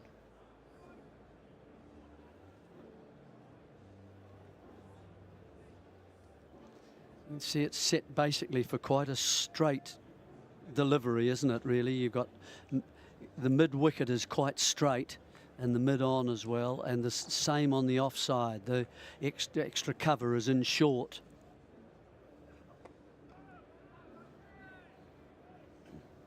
So, that means a foolish kind of attack. And I think, that means you've got to be hitting the ball pretty hard, or you've got to take a chance to go over it at some point. I'm not suggesting that will be in Sam Curran's mind, but if you want to keep the pressure on, then, you want to be trying to get close to that 4 runs and over if you can. Well, that's a full toss. Well fielded at mid-wicket. That's a great dot ball for Durham. There's a real loose delivery from Will Rhodes. It was hacked away by Sam Curran. It wasn't a clean contact. But Jimmy Neesham here at short mid-wicket. Woof. I was almost waist high. Jimmy Neesham's been done well not to just duck and take cover. Yeah, the sort of thing that, it's mistimed, isn't it? He got a surprise, certainly, but mistimed. That's why those 4 fielders are doing quite a good job for the bowler. The bowler's doing his job too. Well, this is good from Durham. It's now 10 dot balls in a row. Drissel Maiden being backed up by tight lines from Will Rhodes. It's the first real little period we've had where runs haven't flowed for Surrey. Yes, Dom Sibley's striking at below 50, but it's been a controlled and measured tempo. It's the kind of thing you need to do in situations like this, trying to build up little pockets of pressure. And this time Sam Curran splits those two fielders, gets his boundary. Jeremy Coney issues a little round of applause within the commentary box, and that pressure that Durham had been building just breaks. That's right, it does. It's a good stroke because those two are quite close, as I was saying. He's actually hit that on the upper bit, and extra cover, the deeper of the two, has to turn, but it's a fruitless chase for him. So, you know, that's an important stroke. It lifts the pressure that was on Curran, and now you start again. You've got to build another pot. That's all the time that you're doing that. Dot ball to finish. That's the first boundary that Rhodes has conceded today. He's gone for 21 runs off his 10 overs. After 60 overs, the score is 227 for 2. And Sam Curran, it's happened. He's overtaken Dominic Sibley. It was a good stroke too. It was a good one to overtake him with. Right along the ground, wasn't a half volley, stood up, waited for it, got on top of the bounce. Well, George Drissel is going to continue. You can see lots of sustenance and hydration being taken on board down here at the Kia Oval. Try this coffee. Never be anything in a Young flask. 5-year-old. Well bowled again by Drissel, and this will be making him feel better. He had an expensive start to his spell. He snuck in a maiden with his last 6 deliveries. See there, lots of hats and lots of shade being utilised here in South London. And that is, well, I tell you what, he's done me that, because I thought that was caught and bowled. But he slammed the ball back into the ground. It's sharp work from Drissel, who refrained from throwing the ball back at Stumps.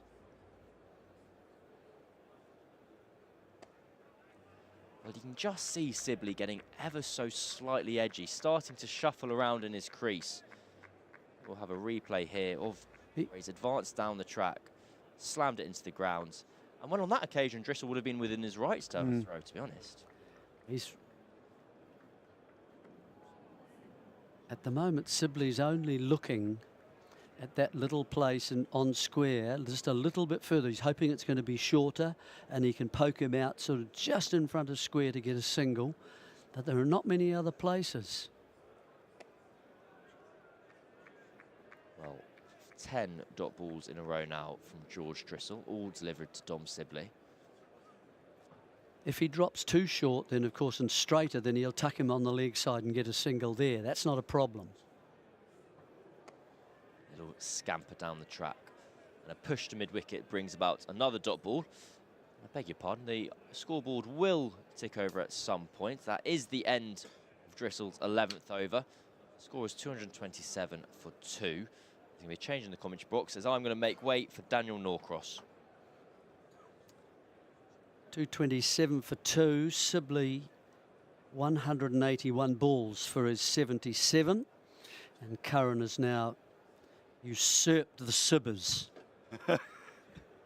He has, hasn't he? He's going along very nicely. 80 off 89, but just got a little bit of a stranglehold on Sibley here. Part of it is we're coming up towards tea, I suppose. He'll have that on his mind. But he'll need to find a solution to that after tea, you'd think.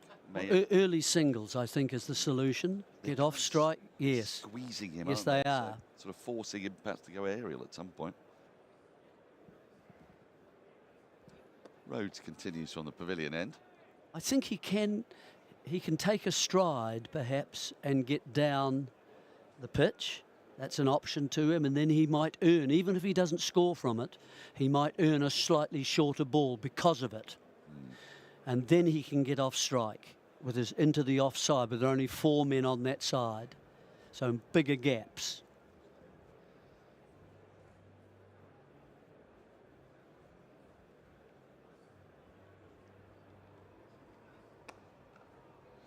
nicely punched, but he can't beat this field. It's a nicely set field. It's a field to a soft ball. Yeah, and straighter. And so Rhodes is doing a good job here for his side.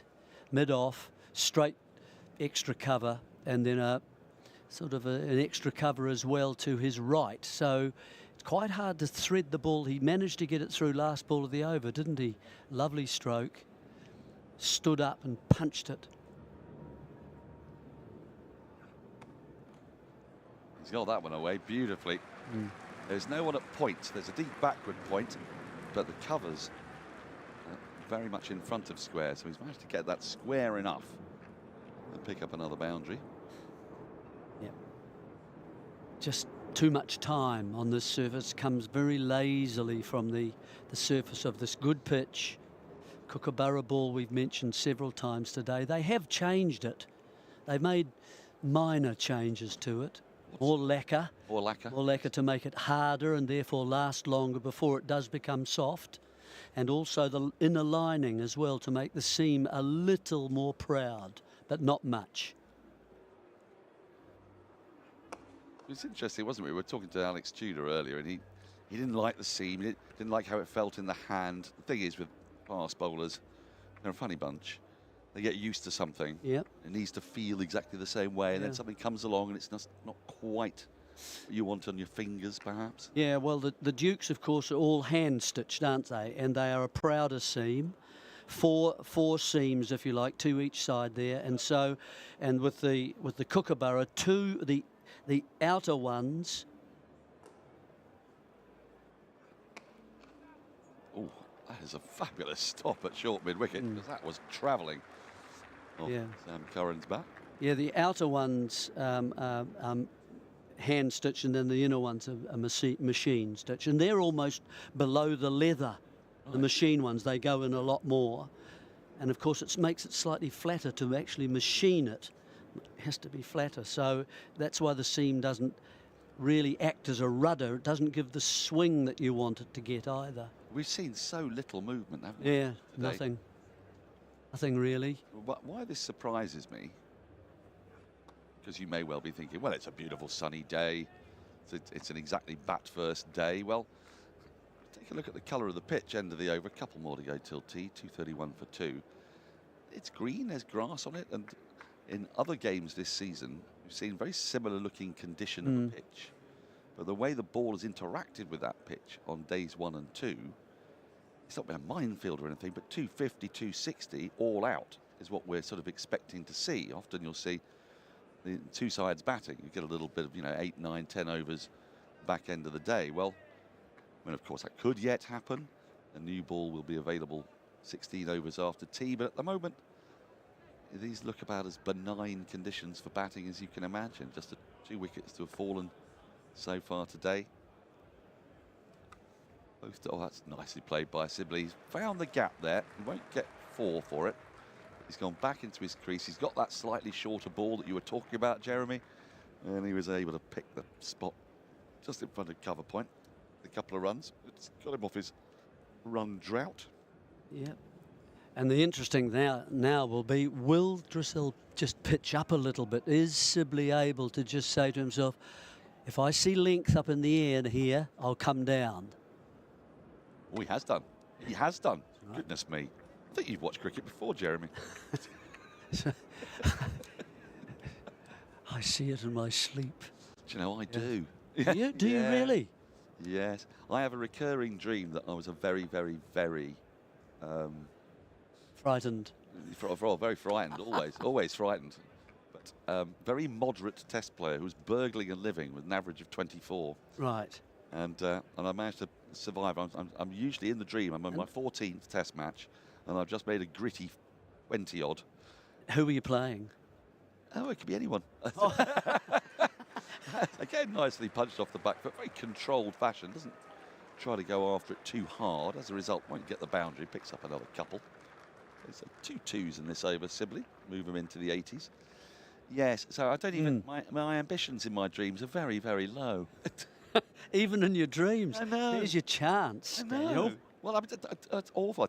I have actually had the most boring dream anyone has ever had in their life. I'll tell you about it in a minute. It might send you completely to sleep. I was in a hotel room. He advances again, but just gets too close to the pitch of the ball. I was in a hotel room, and this wasn't the dream, this was the fact. And the Wi-Fi didn't work. I went to sleep. It was very annoying for all sorts of reasons. Because I needed it for things that didn't quite happen. So I was just a bit frustrated. Defends the last ball. End of the over, 4 from it. 2:35 for 2. 1 over to go till tea.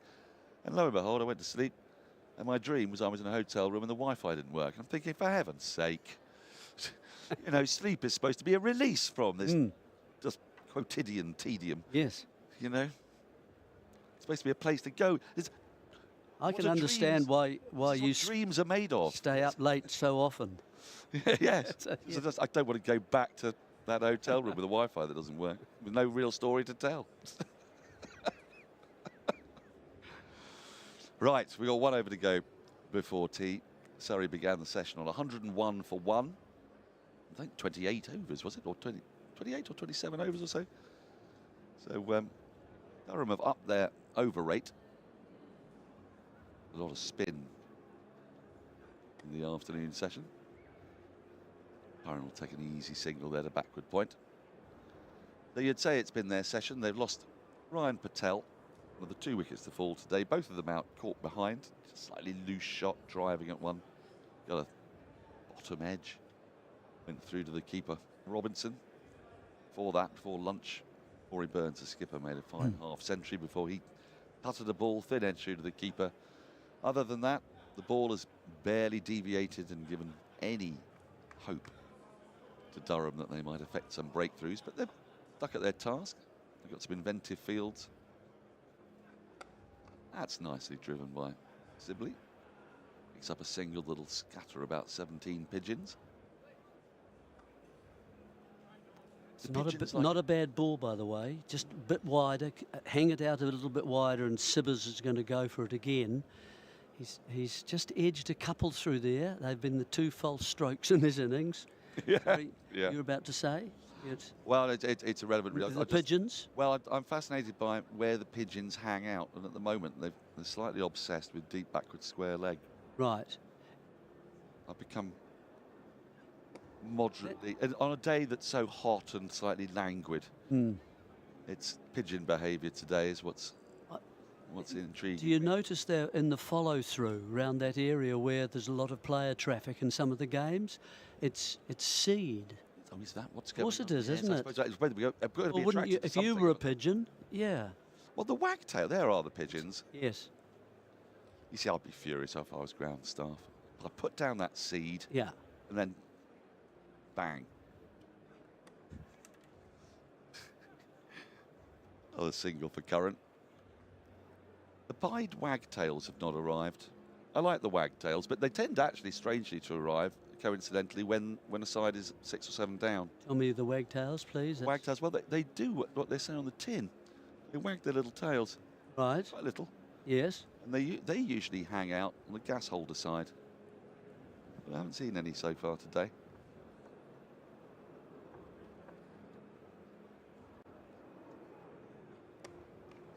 Again, full. Again, tempting the drive, but Sibley very happy just to take the run. That's a bit too full.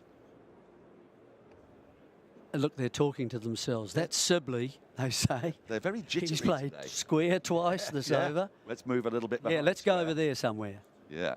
Oh, no, they're going all the way around. They go. He never Other hits at an extra. Other end. Yeah. Yep. And the thing is, that's Sam Curran's slot. Yes, in short there. He loves a pull out there. He defends the last ball of the over, the last ball before tea, and these two will go in unbeaten. A partnership now of 131 between Sam Curran and 86 from 99 balls. Been a dynamic inning, slowed down a little bit before tea as he's playing for the interval. And Vicar of Sibley, 83 not out from 189 balls, doing what he's done so often this season, which is anchoring Surrey's first innings. Got a fabulous platform after tea to keep piling on the runs, piling on the pressure. For Durham, they've stuck at their task. They've still not yet got a bonus point. Neither of Surrey, for that matter. They're still 11 runs shy. But I think things are set up for a quite entertaining afternoon session. I'd expect Sam Curran to come out all guns blazing against the older ball, wouldn't you, Jeremy? Try to get some runs on the board before the new ball comes. I think so. I think so. So we've got 16 overs to go, haven't we? Let's take a look at those cards. Rory Burns was 1 wicket to fall before lunch, caught behind off the bowling of Jimmy Neesham. 55 he made from 74. That was a nicely paced innings from the skipper. Then he got out just cutting thin edge through to the keeper. And the only other wicket to fall, Ryan Patel, caught behind, driving at a wide one. Slightly loose shot. Be annoyed because he knows there were runs on offer today. He went for 10 off 22 balls. Bowling figures. Ben Rain 1 for 32 from 10. And Jimmy Neesham 1 for 37 from 8 of the 2 wicket takers. But 6 bowlers have been used. They've spread the overs around on a very hot day. Drissel perhaps been a little bit expensive, as has Hogg. None for 46 off 9. You'll see there just the 7 maidens, which kind of tells its own story, doesn't it, Jeremy, of just how easy paced this pitch is, how Surrey batters have been able to rotate strike. They have, and that's why I've kept on saying I think this, this game, for it to move along, it's the time that remains, even though we're so early in the game at the moment. That's the issue, and you've got to get some decent score and a run rate developed as early as you can in the match to be thinking about day 2. You want to be 400 certainly, but when the 110 overs come up, and then you might have a choice depending on how many wickets you have to go a little further or not. Don't want to go too far. You don't want a 660 versus 500. That's not what the idea. Yes, it's important that you get your bonus points, but at the same time you've got the lure of how many do you get for a win here? 12? 16, even better. So and a Kookaburra round where you'll fancy that results are going to be hard to come by. Exactly. It could be precious points. Absolutely. So that's really where you've got to start, and the captain and the people who are making decisions have to start thinking about immediately, and that should impact the next session in the game. Surrey have got 2 spinners in this match, Dan Lawrence and Will Jacks.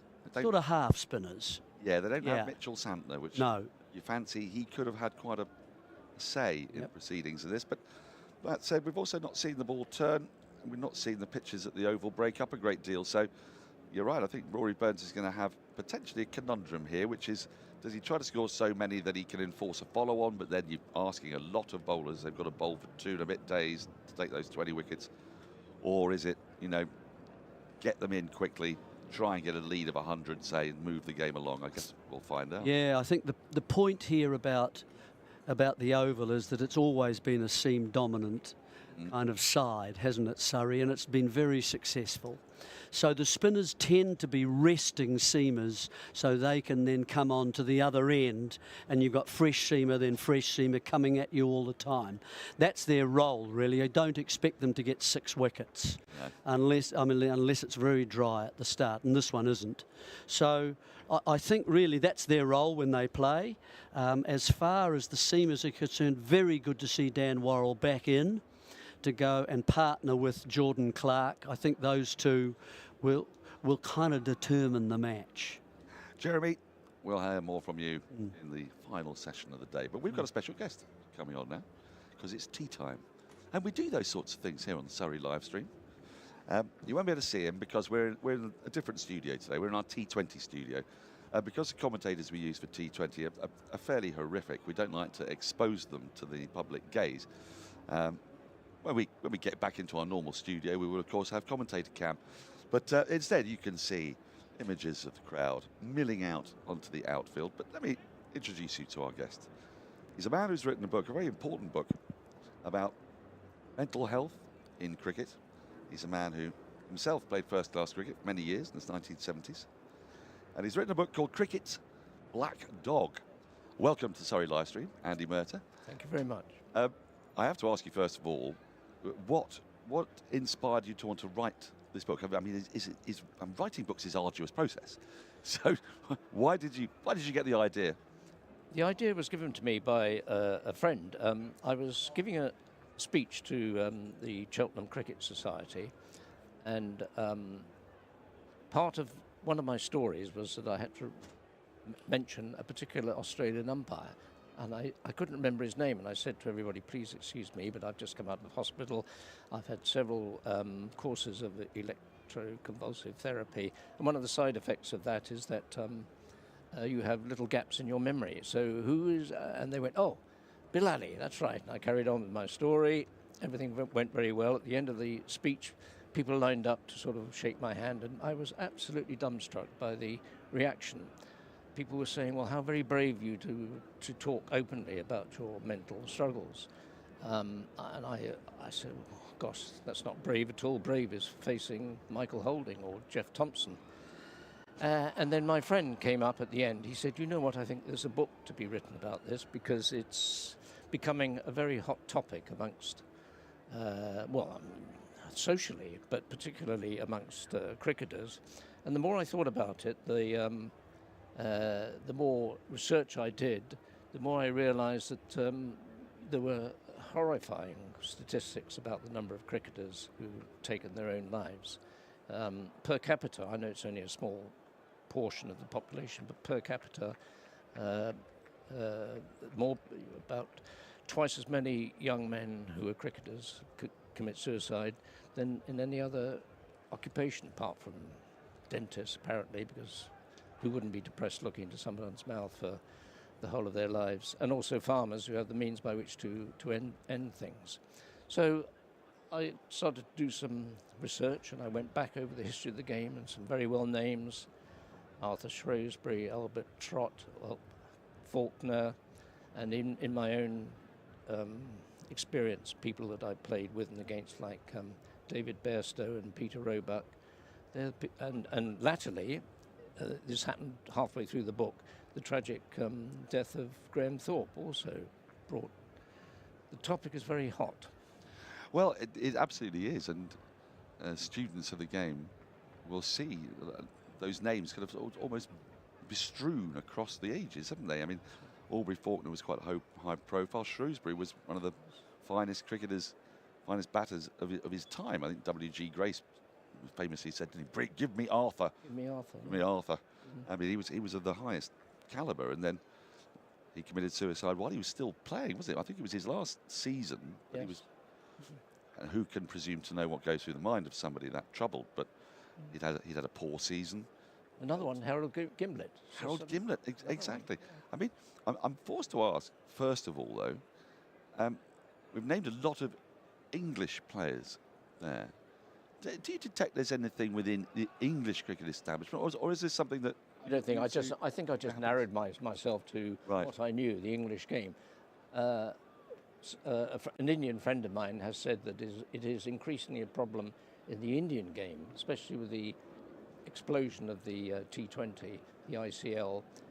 These young cricketers who have stars in their eyes, and they think they're going to make $1 million and appear on all televisions, and then they're summarily sacked and they're never heard of. And it's a great problem in India as well.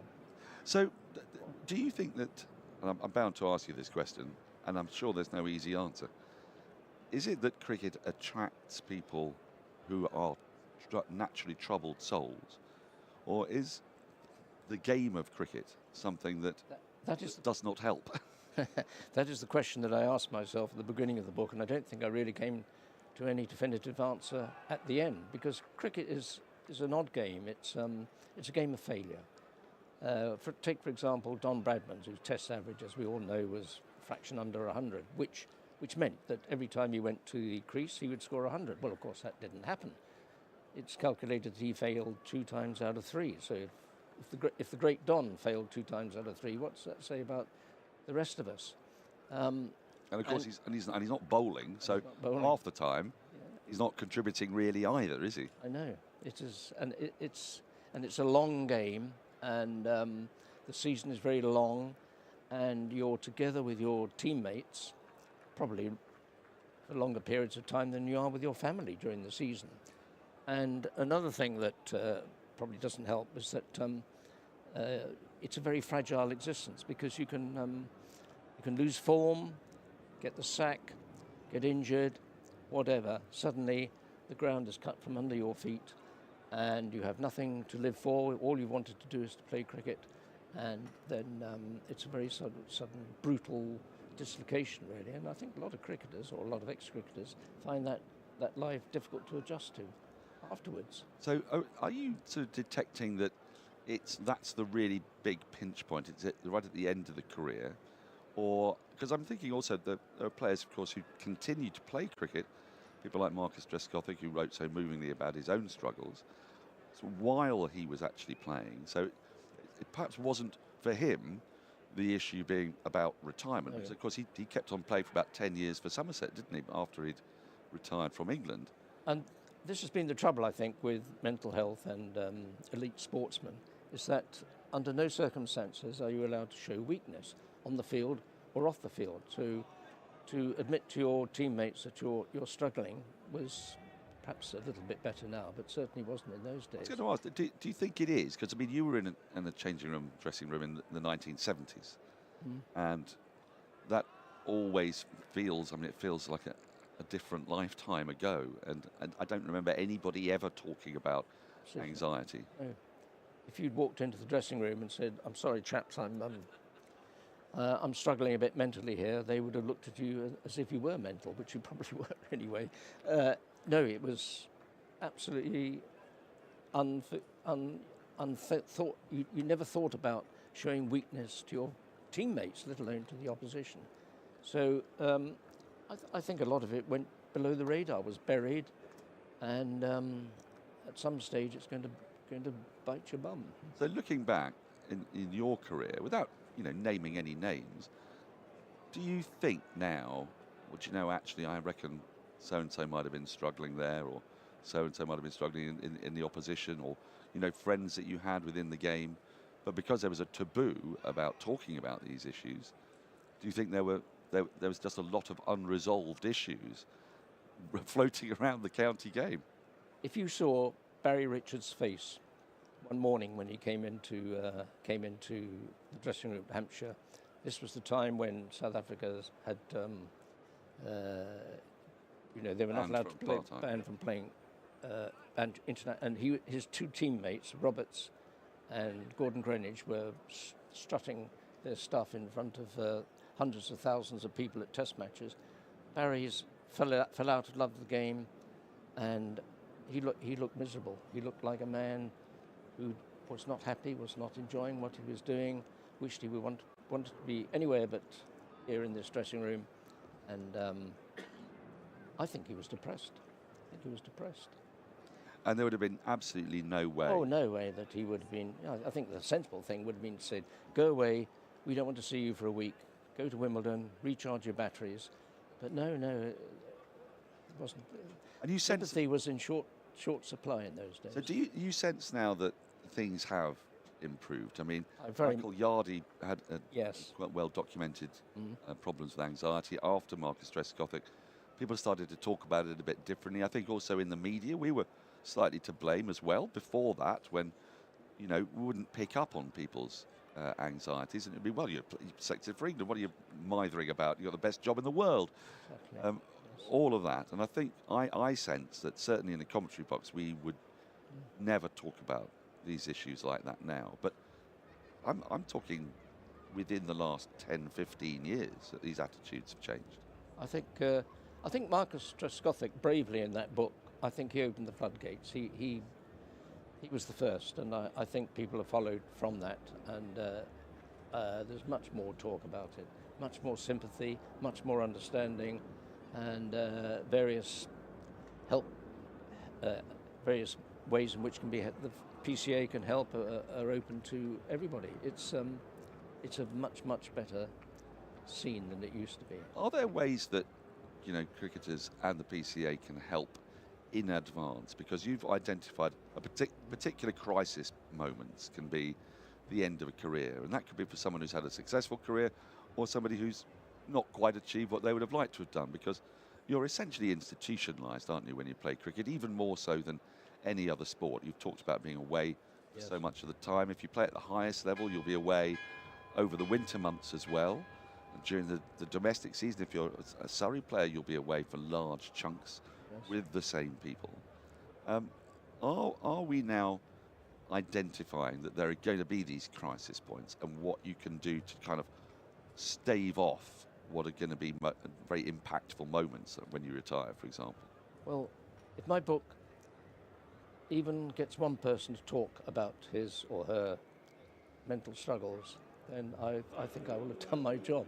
I do hope that my voice will add to the swelling chorus of talk about it.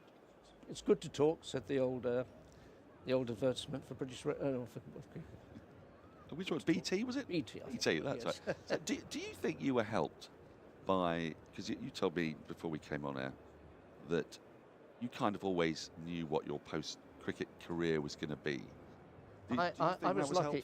helpful? I was lucky in that I had been to university. I had a degree. I always knew that I was going to be a teacher when either I'd finished with cricket or cricket finished with me. So I had something planned. But so many of my colleagues, my teammates at Hampshire, did not have anything. Cricket was all they wanted to do. It was the only life that they knew. And then when inevitably it comes to an end, earlier obviously than in other careers, mid-30s perhaps, bereft. And I feel very, very sorry for them. I mean, these are crisis points that can be anticipated, aren't they? And but I suppose it's quite difficult for a young man to acknowledge. I mean, when you're in your 20s and you think you're superhuman and you're doing the thing you've always dreamt of doing, you don't really think to yourself, I'd better make sure that I'm prepared for what I'm going to do in 10 years' time, because it's just not in human nature, is it? That is what the PCA are very good at. They do send out representatives to the clubs to talk about, life after cricket. And they have a very good confidential help phone that they can ring up and talk about things. I think the PCA are on the case, and I'm very pleased about that. In doing the research for the book, it must be quite challenging to be writing about these sorts of things. So, for your own sake, I ask this question, because you're going through lives that have been tragically cut short by people by their own hand, but you're also, I dare say, thinking about all the undiagnosed and unresolved mental health problems that would have existed within cricket for the 150 years before Marcus Trescothick came out with his book. No, it wasn't an easy book to write. Not simply, but also because I had my own demons to face up to. But I'm glad I did it. Has it felt in some way therapeutic? I think it has. To have done that. It's helped me, and if it helps somebody else, I'll be pleased with that. And lastly, because I can see the players are about to make their way out, I guess, why do you think it has been so difficult for us to reach this point where we are now more comfortable talking? I mean, why did it take well over a century? Well, longer. You were telling me that Samuel Johnson was the man who invented the phrase black dog, so that's got to be 250 years ago, right? Yes. So what is it? Why has it been a stigma?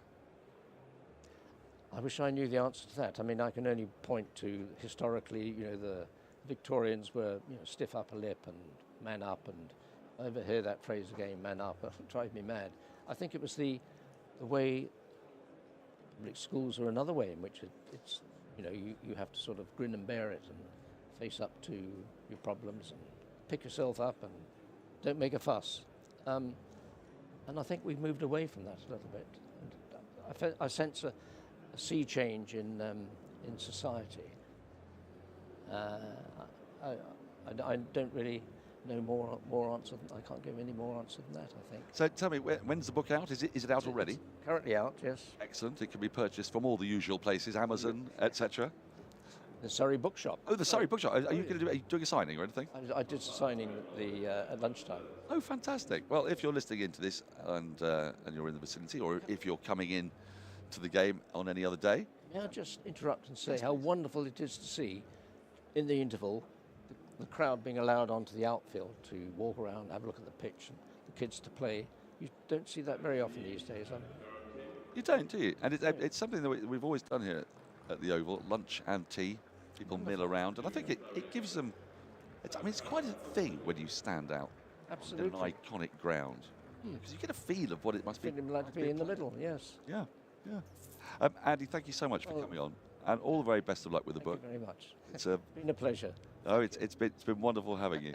Head down to the bookshop. Go and get this book. I'm going to have to read it because I'm going to have to. It's one of a pile of books I've got to read. So I'm rather looking. I say I'm looking forward to it. I imagine it may challenge me, but it's a very, very worthy subject and one that is very much needed for us to talk about. Here's Andy. Right, the players are making their way out. We can see the batters are very keen. Sibley and Burns are out there before the fielders, which is it a sign of intent?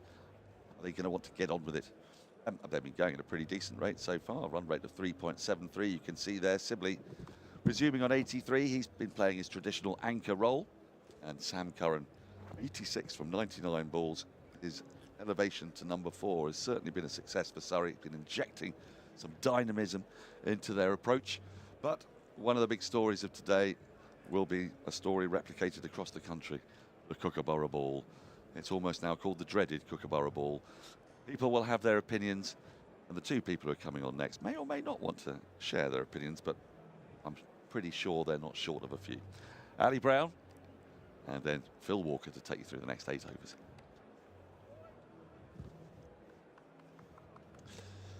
Thank you, Daniel. So, with Ali Brown and myself settling in, or what looks like a good 2.5 hour. In fact, maybe just 2 and a bit hours with George Drissel working away from the end, which we commentate. Not got much purchase, the off-break bowler just yet. 12 overs, 51. Indeed, there's not been much on offer across the board for Durham. Won the toss this morning.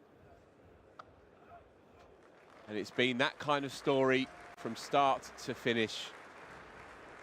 And Sibley goes about his merry way up to 87.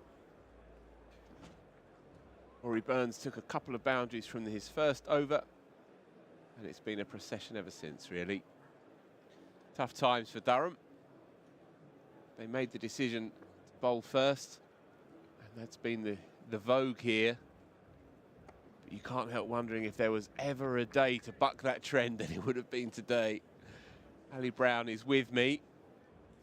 You've had the odd day in the dirt. Ali, what do you do now if you're Durham? How do you approach this evening session? What can you possibly kind of try and salvage from a day where it's as tough as it gets? Yeah, I mean, it's difficult. I mean, Durham started, and you felt that anything they could get out the pitch, they might get in the first half an hour, but that really wasn't the case. I thought Surrey batted very well in that period. Haven't perhaps bowled as tightly as they could have done. I think Drizzle's bowled a few sort of full tosses, and he's found they've been dispatched quite easily. And if he drops short, there's runs through the offside, so he can't give any width either. There's just no margin at all from the Vauxhall end with that short boundary out to the right-handers offside. So another one ticks by. First one of the evening session. 65 gone.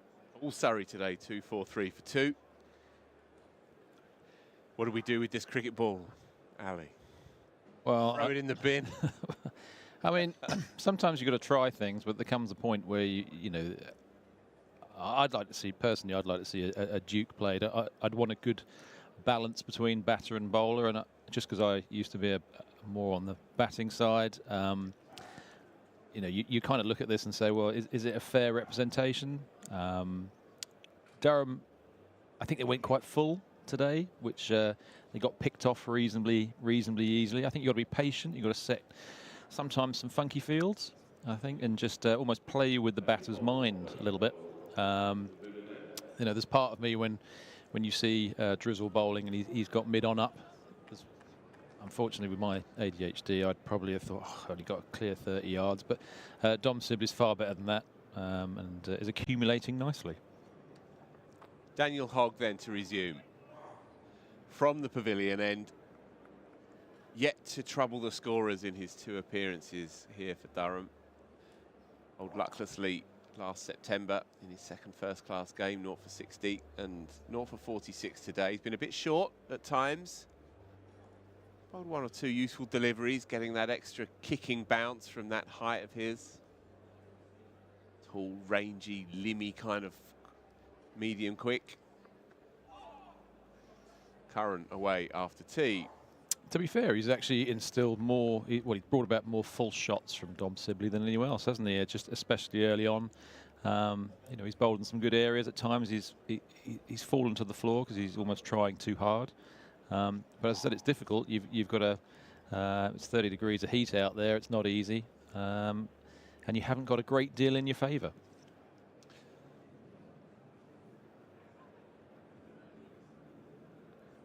So, evening sessions kicking in across the country here. Got a full complement of games. 5 in the top division, and we've had 14 wickets across those 5 fixtures. So we're averaging 200 and something for 3 and a bit around the top division. Now, I'm playing devil's advocate here, Ali. We're trying to find the really top players and enable them to develop their skills in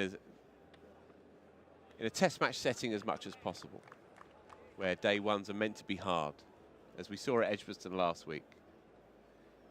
So is there some value in the experiment? Is Rob Key onto something? Or do we have to acknowledge that county cricket is a different beast, exists on its own terms, and is an entertainment that is more watchable and more unpredictable with a different cricket ball? Well, I think you've hit the nail on the head about the lack of wickets in the game. I think if you're searching for the best team at the end of the summer, what you don't want is a situation where you're getting to the last 3 or 4 games with too many draws and too many sides in the mix, and weather comes an issue. Surrey do have 2 games in September at home if the weather's not very good there. And what happens if you get something like Notts decide to throw the dice a couple of times and set chases, or that they actually get on the right side of? I'd like to see a ball. You know, if we're going to play with Kookaburra balls, should we play 5 or 6 day cricket? Well, that's not the issue either. So I think we went from 3-day to 4-day cricket, and that was a positive. But I do think you want an even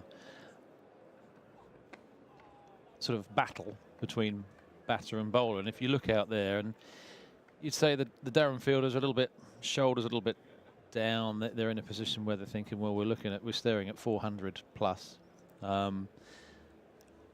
And are you going to play with the Kookaburra in a test match in this country? So I think those are probably the questions that I would ask. And you want to see, you know, bowlers thinking, if I can get a little bit of movement and not worry about lulls in the game. So I don't feel that the Surrey batters have been challenged particularly, and of course the longer you get through the game, they've had, you know, over 4 hours out there in 30 degrees, and that's hard work. That's going to drain the energy. The ball's not getting any better, and it looks like a case of, with these 2 batters both set on 87, which is not good if you're an Australian. You feel that they'd both be looking at 100, and then to probably go on and score even more freely after that. So George Drissel then into his 14th over. 0 for 55. Decent start to the left-hander. Not much lateral movement on show today. A1 pitch, of course. One slip in, sorry, Ali. One slip in and a backward point round the wicket, and a man very straight on the drive. Maybe 15 yards from the bat. I quite like that fielding position, if I'm honest, because it's basically saying play a fine lap and you'll get 2, 3 or 4. That's a good hand, but I just feel that in doing that, that's the chance. You want players to play cross shot, bat shots, don't you? So to bring in that, and if they were to find the pad, then they've got a chance. But without that, you know, if you keep coming down the ground, I think it's going to be very hard to get a wicket at the moment. We were talking about the percentages of the Kookaburra versus the Dukes earlier in the day, and they do bear repeating.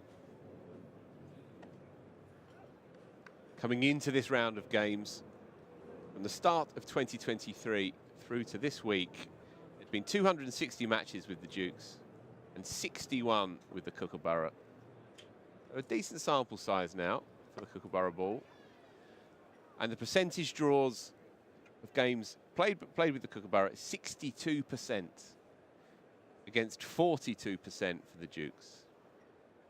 And that's quite a telling stat.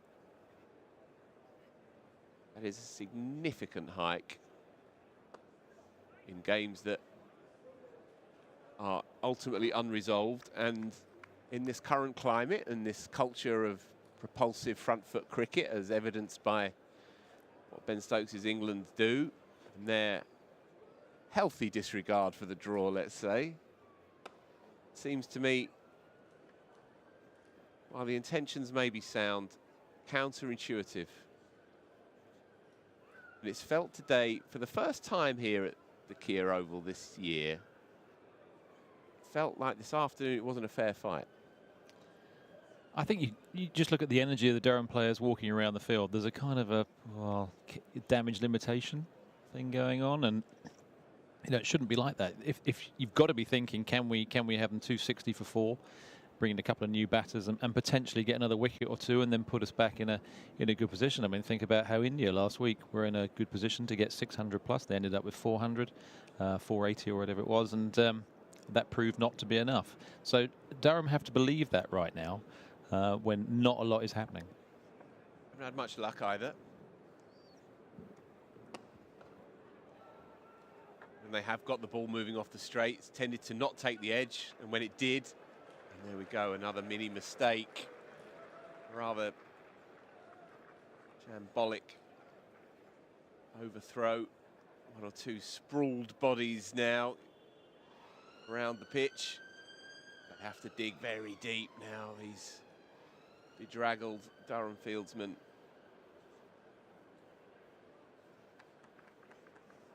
I think one of the main things is going to be the wear on the wicket for days 2 and 3. The amount of the bowlers' footmarks. Surrey have 2 spinners, obviously, that could utilise that, and that may become a big player in the game later on, because seam-wise, it's not like you're going to find that absolute jaffa. You're trying to hit a good area, waist-high deliveries, and just be patient with the occasional wide one. Isn't necessarily going to bring wickets 3, 4 and 5 particularly quickly. Of course, Surrey have Sam Curran in the lineup, who can bowl over the wicket. We've seen some of the Durham bowlers bowl round the wicket as well, also creating rough. Yeah, it's a good point, that. To bring those off-break bowlers into play in the back half of this game.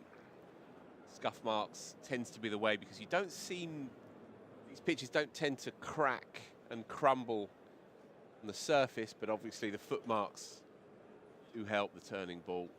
You're not going to get appreciable turn at any point in this game. Nonetheless, in this heat, it's going to be a big role for those 2 off-break bowlers to play.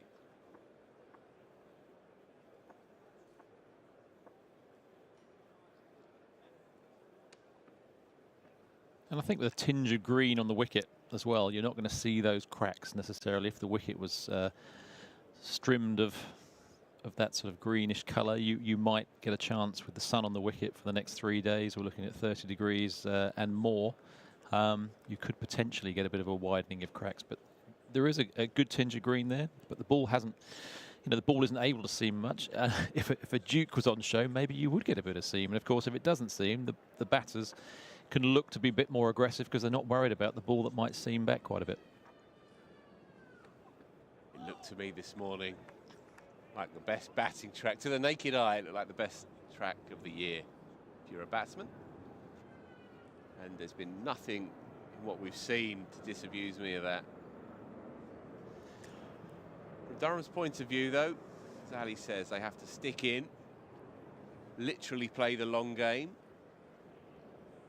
They're a very aggressive batting lineup.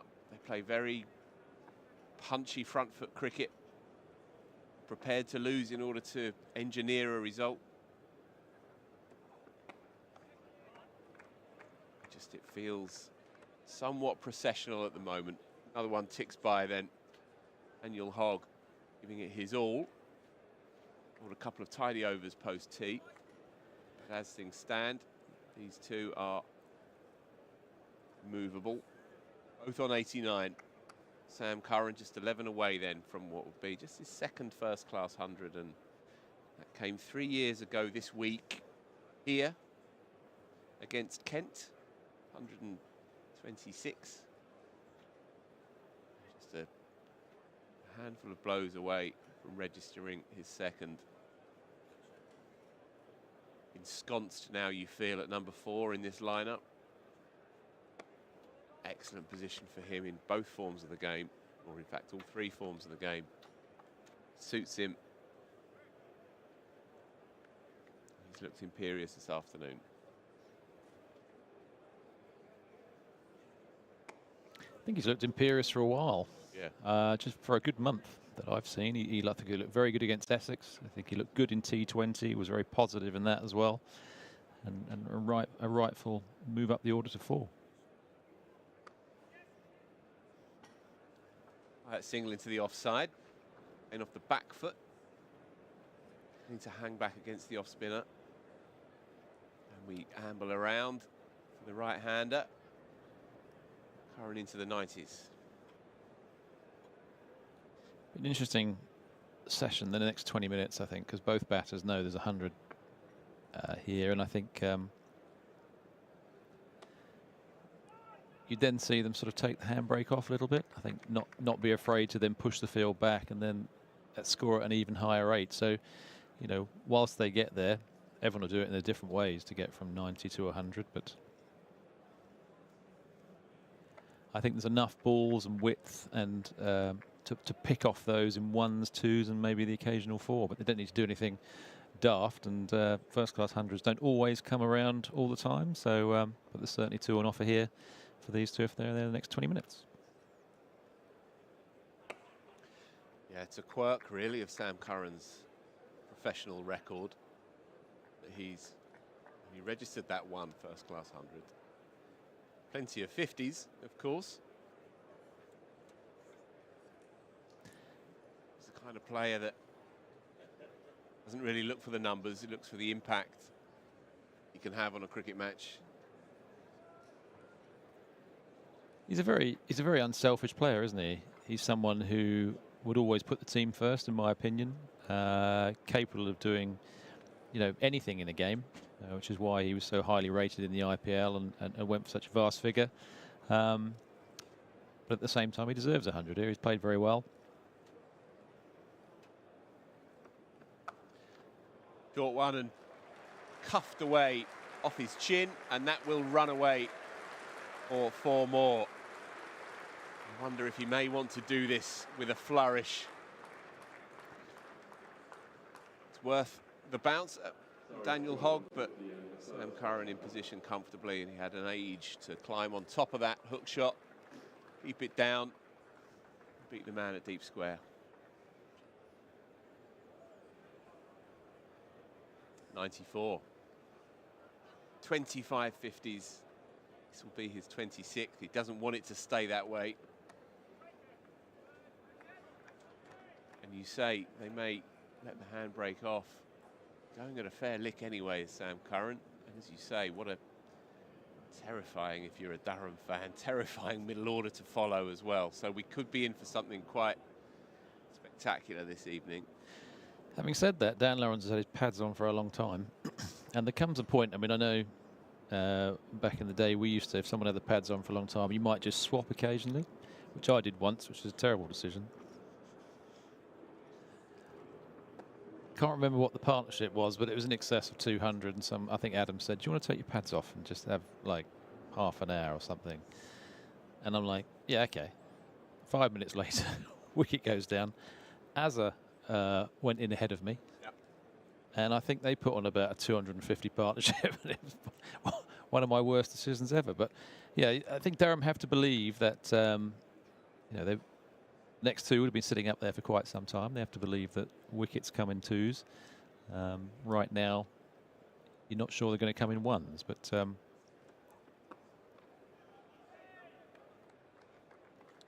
they can do. Yeah. Daniel Hogg still in that mid to low to mid 70s bracket. Really has real physical attributes of height. But again, I guess this is why Rob Key is so keen on the Kookaburra ball experiment, because he wants to push young cricketers to really find out what they're about. I mean, you say with someone like Glenn McGrath, who, you know, in Australia probably bowled a lot with a maybe a Kookaburra ball on a wicket that didn't do as much, and then you give him a Duke over here, and he's metronomic in his areas, a bit Tim Munton-esque, you know, someone who would just hit a good area all the time with very loose stuff, and that's because he's grown up using a ball that hasn't necessarily moved as much. And of course, once he does get one, you know, he's putting it in the right areas. So This would be the argument. if you put a Duke on a green wicket that someone, you know, team could prepare, then do you find out if that's a good bowler or not? Not always. That will be 4 more within touching distance now. Placement's been a feature of this knock. Further evidence, just my eye, just opening the face a tiny bit just to get it past the right hand of extra cover.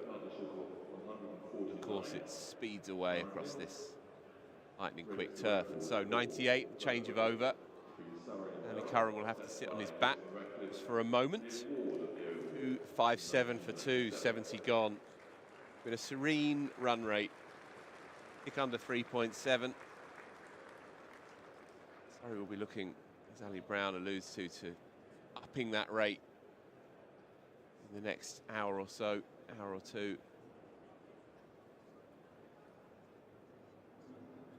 Still 26 overs to go this evening for Durham.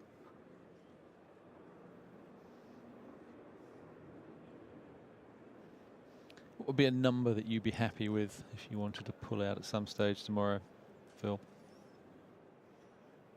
I was thinking this earlier this afternoon, and I think it comes down to the pace at which they score tomorrow. But I think, considering the pitch and the fact that they're batted first, I think they might want to bat all the way up to tee tomorrow for 600.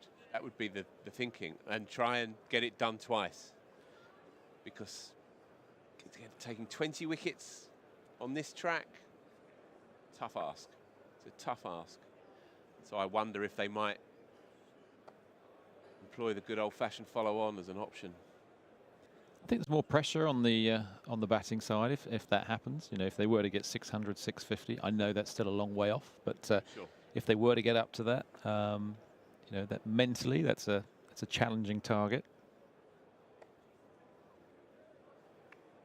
It feels old-fashioned to do it like that, to get a monster score and try and win by an innings or near enough.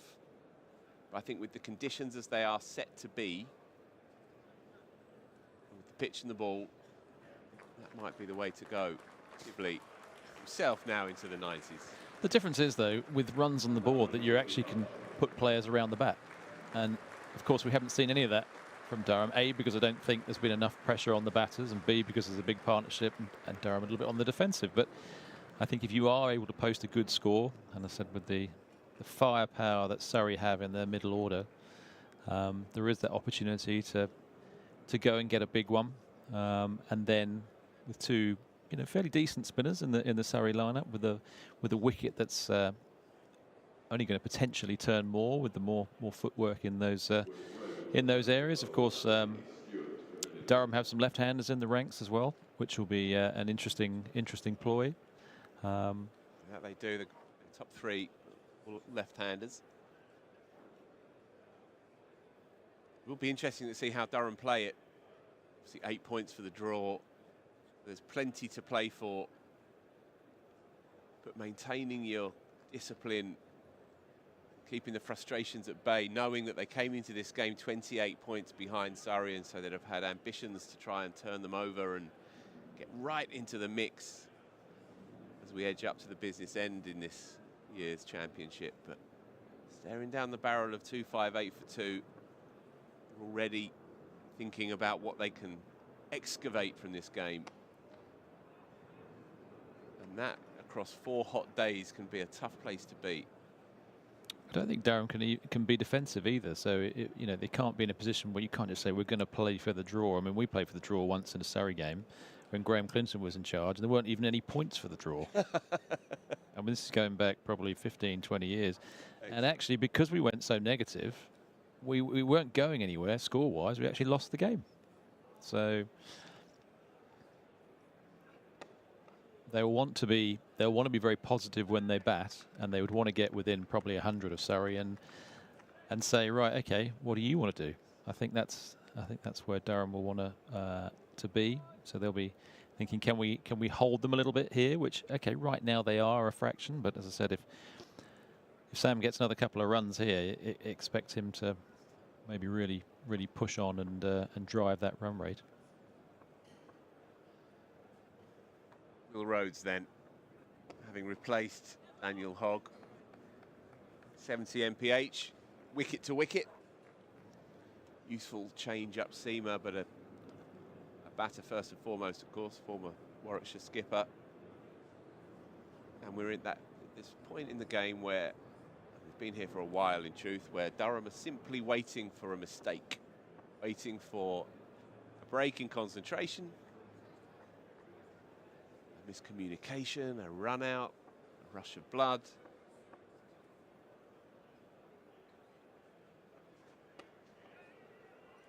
Tight single into the offside. Neesham can't gather, so brings Samuel Curran onto strike with a couple of deliveries to face, and a couple needed.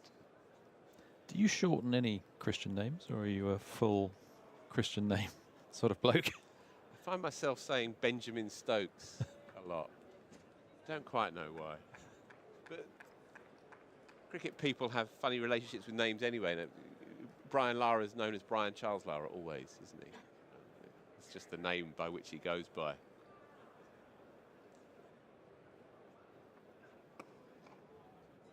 Yeah, I mean, we're going back to his 501 soon, aren't we? I think there's some stuff coming out there. We had the misfortune at Surrey to play him the day after that in a quarter-final.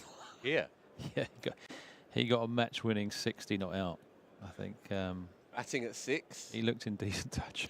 Yeah, he was asleep up there in the dressing room. I remember coming back down the M4. Every time I stopped off for fuel or a coffee, he'd gone up 100. So, yeah, it's funny you mention that game, because he says, and Sam Curran moves on to 99, the final delivery of that over, and so he sits on the cusp of his second red ball ton. Yeah, Lara says that was his finest knock of that year. Made 700s in a row and a 500, and he said that's 70 odd here to win that game in a B&H quarter, I think. We were in a good place, and yes, he did. He made it look very easy. But then I guess I'm going to vacate the room. You can carry this one on with Daniel, with Sam Curran right on the cusp. Yeah, it's a bit unlucky, really, isn't it, coming across Brian Charles Lara, that's correctly called. Precisely that moment in his life. Yeah, I mean, if you were in the 490s, you'd want John Morris to come on and just take you over to 500, wouldn't you? I think so, yes. I wouldn't be averse to the idea. Yeah. Now that Sam Curran is on the verge of, amazing to think, just his second first-class 100, a player of such talent. But of course, he's been batting down at 7 and 8, and then 6. It's been a gradual move up the order. He's going to be a little watchful until he gets those 3 figures. He's a player who really should have had many more hundreds by now, but the opportunities haven't always fallen his way, especially behind a big, strong lineup. And he's cut this away. He's going to get it. There's his 100. And a very fine 100 it has been as well. 100 off 117 balls. Surrey balcony all out there watching and applauding. It's a proper authentic number 4 now for Surrey is Sam Curran. It's a hug from Dominic Sibley. He came to the wicket with a score in 108. He scored that 100 out of just 153 runs. While Sibley's anchored at the other end. He's been playing a different game, Sam Curran. He's hit runs to all parts of both front and back foot. And a second 100. And I think we may see many more if he's elevated up the order for Surrey. And now he'll be hoping to get his partner Sibley over the line for his 100 as well. He's looked very good right from his very first ball, hasn't he? Which I think he put for 4. He just is timing all the way through. Never really looked hurried at any stage, did he? Most likely dismissal would have been the run out. Yes, yes. With a 1.5 stumps to aim at, but with that exception, I think he's been absolutely outstanding. I think it's a role that really suits him. You know, you can say he's got a number of 50s, but then the tail can fall away with you, and you have to play aggressively, or you run out of partners. It's a lovely shot. Oh, he's got that, threaded it through. It's running up towards the boundary. Might not get there. It's a really good pursuit. Well, they should get back for 3 though, which will take Sibley to within 6 of his own 100. He's having a very fine season himself, is Dominic Sibley. And yes, it's not as spectacular as what we've seen from Sam Curran.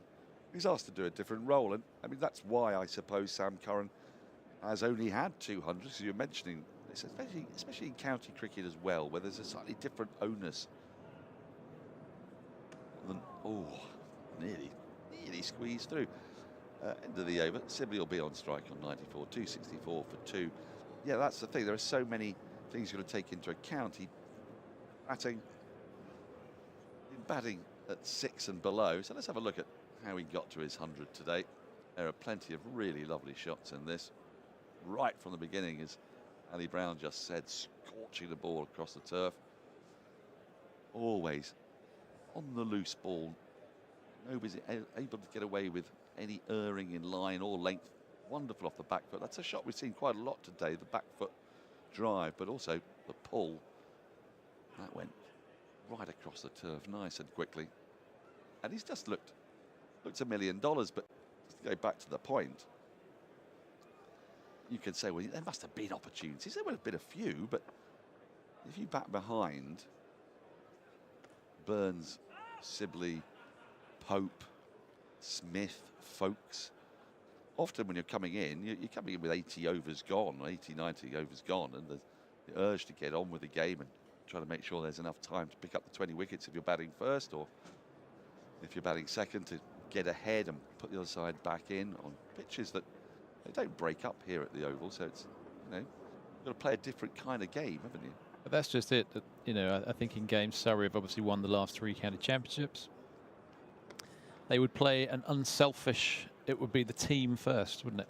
So you wouldn't, if you say, well, Sam's getting to 70 or 80, but we need time to let Dan Worrell and co actually get the 10 wickets we require, then there'll be times where hundreds would have been sacrificed, or the opportunity to do that, or he's told to get a move on. And the other part of it is it's his age, isn't it? I mean, he's not played as much red ball cricket in the last few years because he's had a lot of white ball commitments with England as well as franchises. And so he's not getting the chance to play those games early in the season, where in fact there are a lot of runs on offer in April, as we've established. It's one of the most run-drenched months of the year in the last 10 years. So he's not around for that. And he's getting older, he's more mature in his game, isn't he? So he now, I mean, that's a proper innings. That's been a constructed 100, but done at a really good lick. Yeah, but I think when he was playing Test cricket, he would be batting further down the order. So hence he's batting in a position that he might like to get in Test cricket. Now that England seem to have overlooked him for that role at the moment, that's why, you know, I think they're doing such a good job here at Surrey, where they're saying, right, we see, you know, a very good batsman that we're going to give the opportunity to get as many as he can, and of course he's doing that. So he's looked over the last month or so, he's looked in really good touch. I'd say he was faultless today. You know, whether he's cutting, driving, pulling, hooking, it all looked in good order. Wonderful back foot punch. I love that one. He just looks incredibly strong, and he's got an opportunity to go really big now. Yep, there are plenty of runs in this pitch, and there's only 2 wickets down. It's a rare situation for him to find himself in, that he's got time left in the game. The onus is not on Surrey to declare, it's for Surrey to keep piling on runs at this point. Plenty of wickets in hand, lots of batting to come. Well, there's not, it's not often that you get an opportunity to get in and get 200, but there is time in the game to do that. And the way he has played and the way he is likely to accelerate going forward, there is certainly that that opportunity.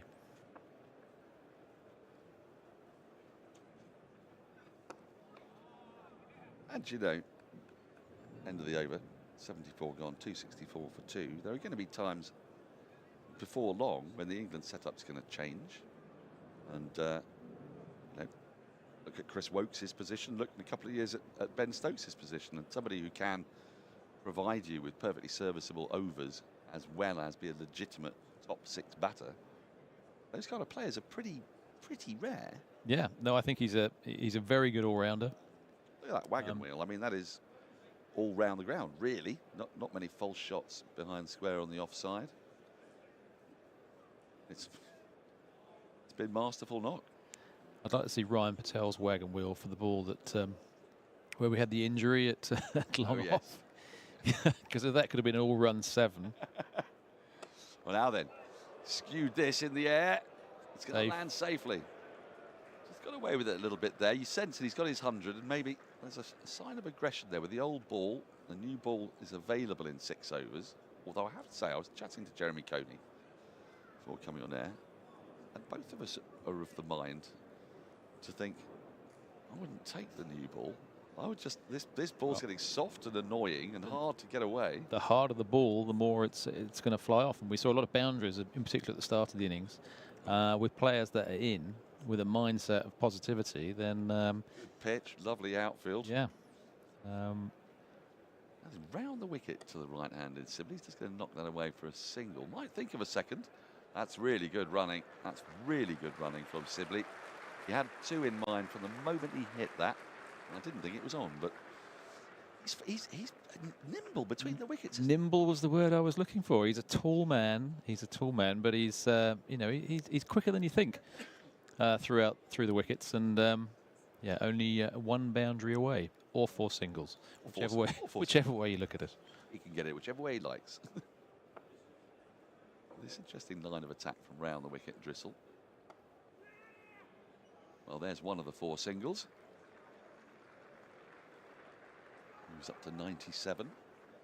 Surrey will have an eye on that run rate, though, because in rounds like this, when wickets are at a premium, we can expect there to be quite a few draws knocking about. So bonus points do become significant. Did teams think about those? When you were playing, were bonus points even part of the thinking? Bonus points are very important. I mean, look, you've got two points between Notts and Surrey. We talked about this game being a Kookaburra game. Of course, the Durham away is also going to be a Kookaburra game, as is Yorkshire away. There are 2 home games for Surrey in September where it may rain, because we haven't had much rain so far. Yeah. And if you get in that position and draws become a thing, it could become quite close. So, yes, it could come down to bonus points. Would that be talked about in the dressing room? I think they would want maximum bonus points in this game, certainly with the bat. They would want to get as many runs as they can. Now, the eagle-eyed among you will be saying, well, 3.59 is not going to get them to 450, but in 35 overs, that's another 171. Feels like a tall order, but the next batters in, Dan Lawrence, Will Jacks, Jordan Clark, these are naturally aggressive players. So it is actually quite important that Sam Curran is able to get this innings, keep this innings going. Well, I think Sam showed he showed his intent, and I think he will look to up it from here. I think he's just trying to push mid-off back. That'll mean that he actually can just take a single every time he knocks it to mid-off, because you'd fancy if he shows that that line of aggression that he can just pick off the singles. I mean, that's why you try and go over mid-on and mid-off, to push them back to make it easy, so you can pick 4 or 5 singles without even trying. So and a lot of firepower to come. I've no doubt that they'll be definitely looking for full bonus points and looking to go past that as well. There's the intent is there, isn't it? After this 100, you can see there's only 3 boundary riders to him at the moment. It'll be just 2 to Sibley, and I think we may be in for quite an intriguing passage of play here. But I think should Dom get the 3 more to take him to his milestone, I think you'll see a slightly more expansive Dom Sibley. Or And the T20 Dom. not necessarily T20, but I think he'll certainly look to be a bit more aggressive than he is as he seeks this milestone. Because one thing we haven't seen from him, again, I was talking to Jeremy about this, is that the spinner is not thought to reverse sweep, and yet we know he's got that in his locker because he's played it in the Blast. But I guess that milestone is the thing that's looming. I think once as a batter, you're just thinking, I got 99 once, and I was in a one-day game. Happy, no. I wasn't happy because actually it was at Hampshire, and the crowd had clapped for 100, but they got the scoreboard wrong. No. And I did get caught extra cover head high. For 99, as it turned out, our scorer came. So sorry, I got the numbers wrong. But did you think you got 100? No, I thought at around about 90. I didn't think that was quite right. Right. Okay. And then everyone clapped, so I thought, what do I do? I raised my bat, otherwise I look really ungrateful. Yep. And then I thought, oh, maybe I have, and I hit the next ball head high hard to Mark Nicholas, who took the catch. But milestones are really important, and at the end of your career, you want to get as many hundreds as you can, but at the same time, you want to be unselfish for your team and get as quickly as possible. But I think you just want Dom to get those 2 more runs, and then I think you'll see a really free-flowing from both ends that will disperse the field a little bit, and then I think you can see Surrey sort of push on towards where they want to go. Well, he's got to get 2 more to get to that milestone. He's got a really tight ring field. We've got a catching short mid-wicket as well as a catching short extra cover. Not quite as close in an extra cover. And that's easy pickings. Takes him on to the threshold, up to 99.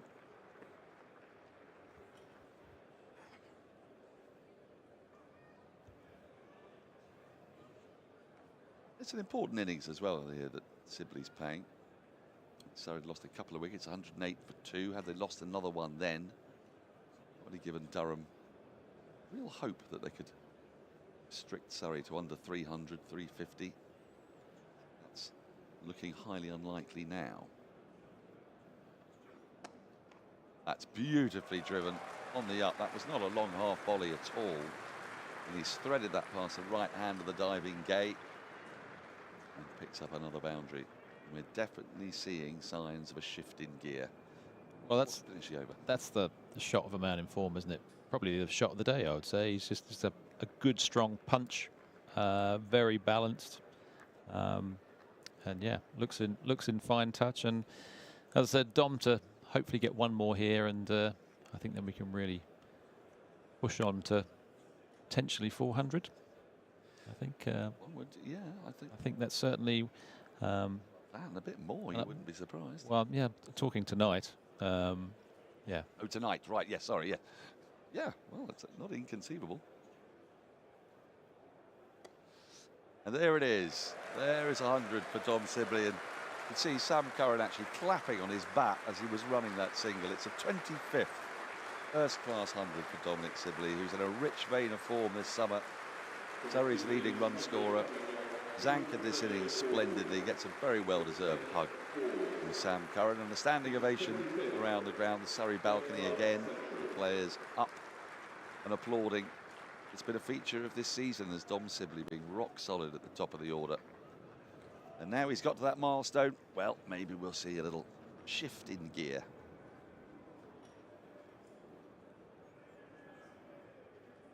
Well, there's a shift in gear from Sam Curran. It's gone high in the air. Fielder's underneath it and takes the catch.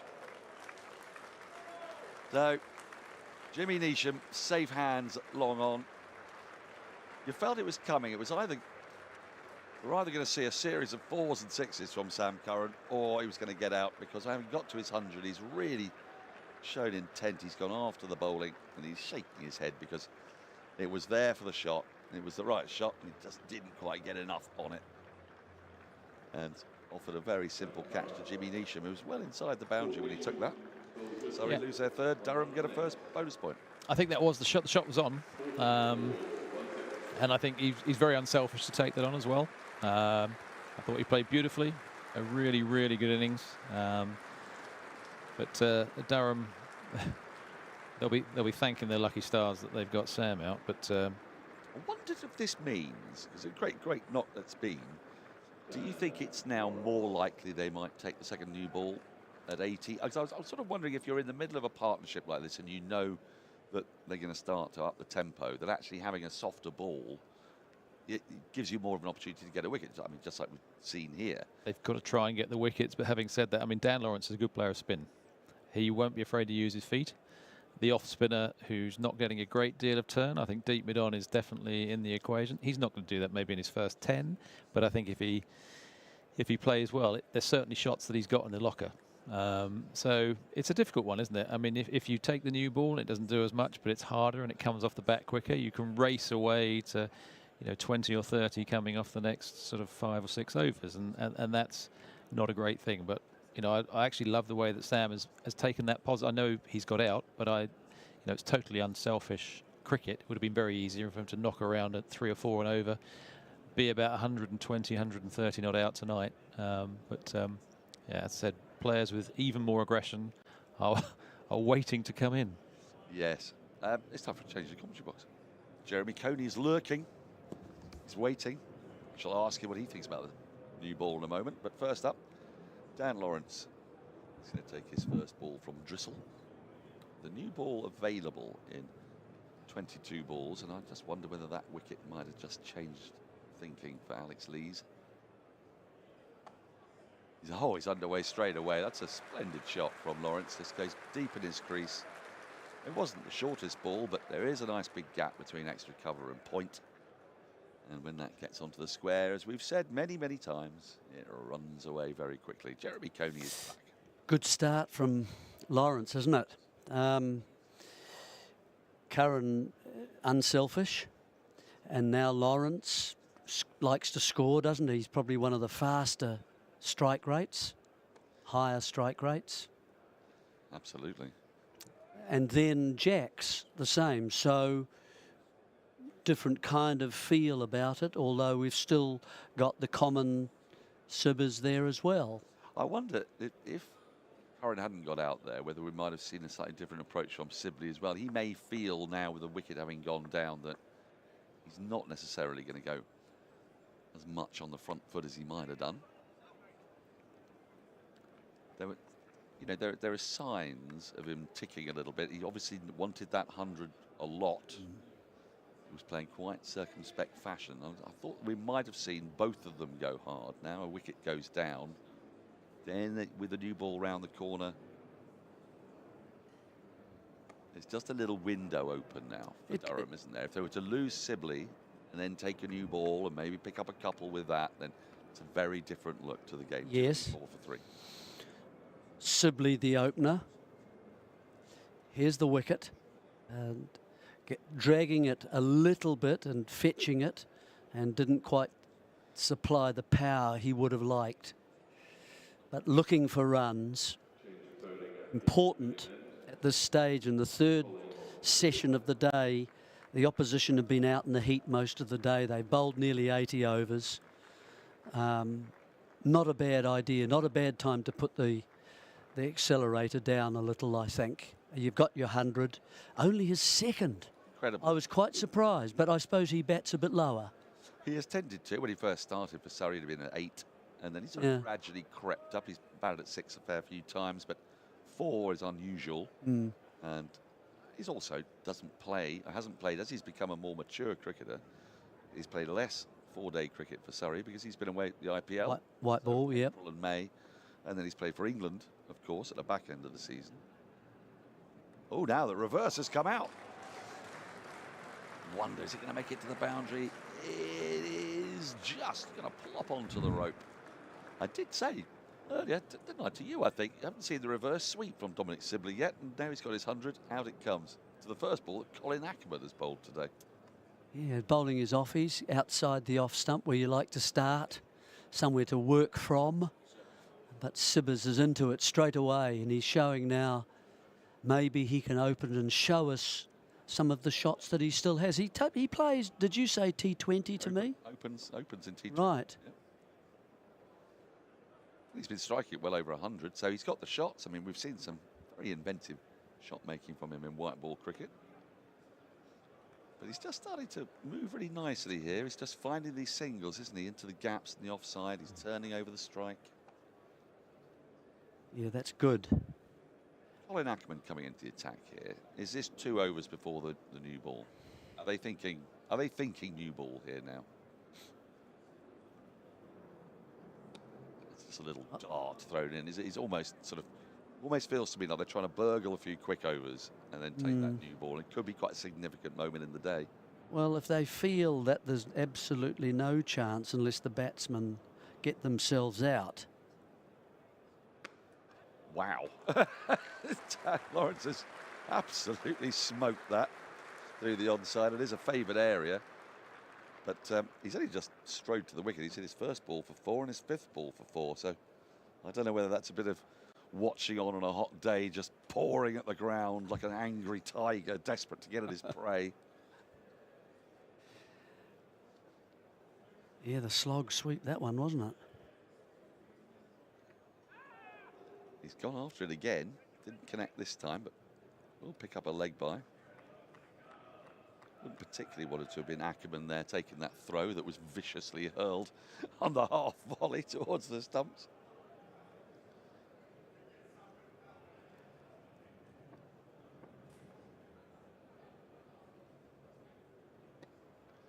And there's another single for Sibley. So 11 runs coming off that over, 10 off the bat. In the run up to the 80th over, 295 for 3.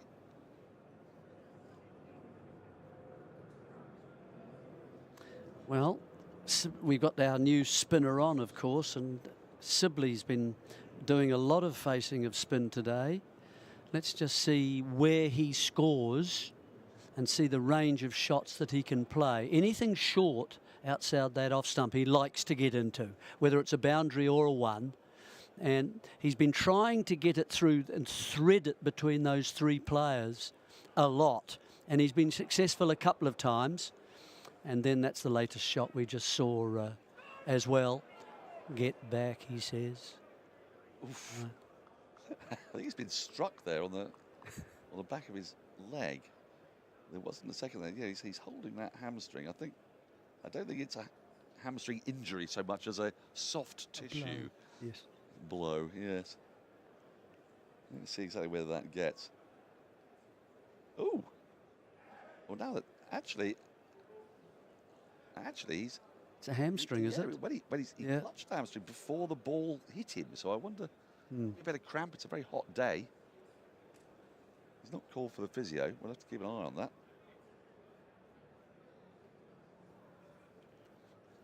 All came about from another reverse sweep. It's again a lovely shot from Lawrence. It is a little bit short. Drissel has done that occasionally, but he's got such a big gap on the offside. And it's such a short boundary as well. Lovely use of the hands, isn't it? Oh. He's just opened the blade on contact. He's allowed the ball still to come to him and made sure that it went square of the man at sort of extra cover. No chance. Ran quickly to that short boundary. 300 up, second bonus point in the bag. Now he's looking for 2. This is going to be an interesting test of Sibley's hamstring. No, he's decided against. It was intriguing that when we saw on the replay, what I'd assumed had happened was that he'd been hit by the ball, and that's what he was clutching. But actually, he went to clutch the back of maybe his with leg. the turn. Yes. But he's been, we used the word earlier, nimble. He's been pretty nimble between the wickets. Agile. Yes. Agile. Yeah. For a big man. Full toss, put away, and runs are really flowing here for Surrey, actually, since the loss of Sam Curran, or you'd say probably from the point at which Sam Curran got his 100. Runs have really started to come. This is a full toss, is it? Yep. And again, it's exactly what Lawrence did the ball before, just opening the face on contact. Maybe at the end of the over we Good can come hands. back to Yeah. that analysis package. A huge gap's been left, so an easy single to take, and 11 off the last over, 10 off this already, 11 off this, I beg your pardon, already. So I think any doubts we had about the second new ball are fast evaporating. Well, Sibley's still there, isn't he? And as an opener, of course, that might cause you to think again. End of the over. 79 gone. I suppose they do have a newish batter in Dan Lawrence. So. Well, it's an interesting part of the game, isn't it? Because Lawrence has come out very quickly and very clearly stated what I'm going to be doing.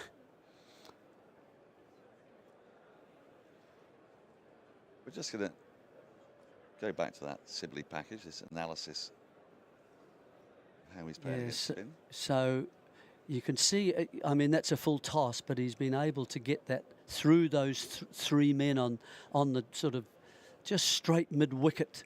That was a good shot to get that through, but he's always looking for that little gap on the offside. If he can open the face, if it's a little bit short, and perhaps one to tuck behind square as well.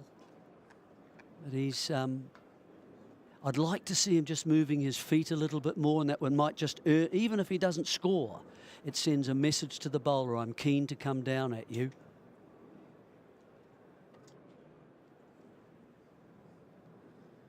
Now these little darts are just being fired in at the moment. There's nothing in the way of spin coming from Ackerman or Drissel, really. They've had no encouragement from the pitch. Got 4 balls left in the 80th over. The set Sibley and the increasingly set Lawrence. So it's a key passage of play with about 16 overs left in the day. Durham have also rectified their overrate problem. The spin of Drissel has helped, motoring through the overs. But look at that run rate now up to 3.87. It's about as high as it's been since lunch, that. They would dearly love to get the full 5 batting points if they can. I just feel that Durham have just for the moment the wicket's gone, just let their foot off the gas here. They've given away too many easy runs. Do you feel this is still about taking the new ball? I feel it must be. It does a little bit, doesn't it? Can't keep going at this rate. Well, they're leaking very easy runs at the moment. And Sibley is now in and finding the gaps to turn over strike. And Lawrence looks like he's in sort of borderline homicidal mode here.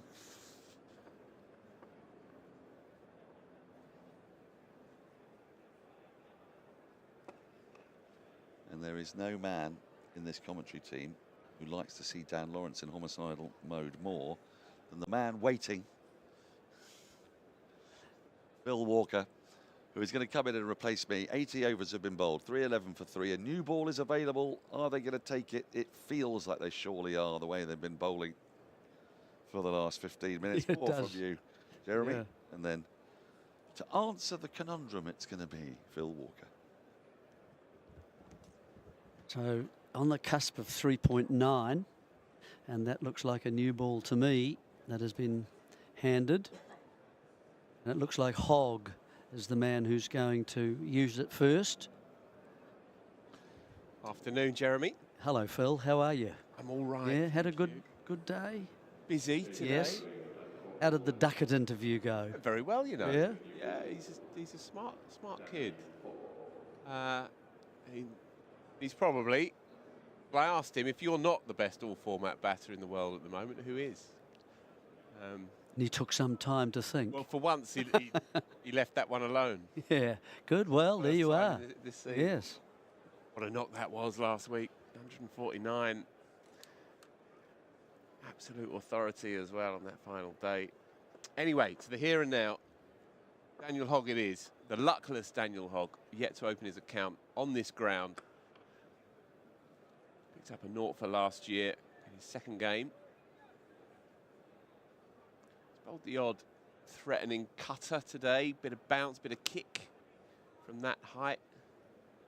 He possesses, as things stand, nothing to show for it. A new one in his hand. 312 for 3. It's hard to summon much depths of optimism out there for Durham, but they have to believe they can pick up a couple. Something to work for tomorrow morning. It's a chance, isn't it? 312 for 3 or 5 is a great deal of difference. There we go. That one won't be clipped up tonight. Daniel Lawrence, though, is itching. You can sense it. He's had a slightly stop-start season. Looks in good nick early on against the red ball and pulled a side muscle and had a few weeks out.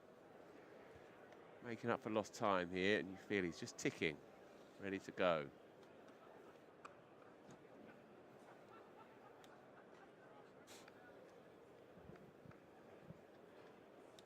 Well, he's got one of the highest strike rates over the season, that's this season, 68 at the moment, 100 and a couple of 50s. So he's the sort of man you want to keep wanting to make a difference in an innings and make a difference in the match, because he has the ability, but he's got to make sure he doesn't go too far. Yeah, he plays on the edge all the time. He has full license here to really pin his ears back and let fly. Rather slim pickings around the grounds as well, Jeremy. What's been happening? Well, I don't want to make this... Wickets are hard. I don't want to make this a Kookaburra issue, No, but okay. the numbers are quite stark. 376 for 2, Worcestershire away at Hampshire. Oof. And Worcestershire have been struggling for runs this year. Well, they're coming in a torrent down there. 109 to Jake Libby, who's sat on his bat for much of the day, and 221 not out at literally a runner ball for Adam Hose at number 4. So just checking out on Lawrence. Came in with a mission. And when he's going, there are a few that can stop him. He's got shots all around the wicket. Sometimes he has too many all at once.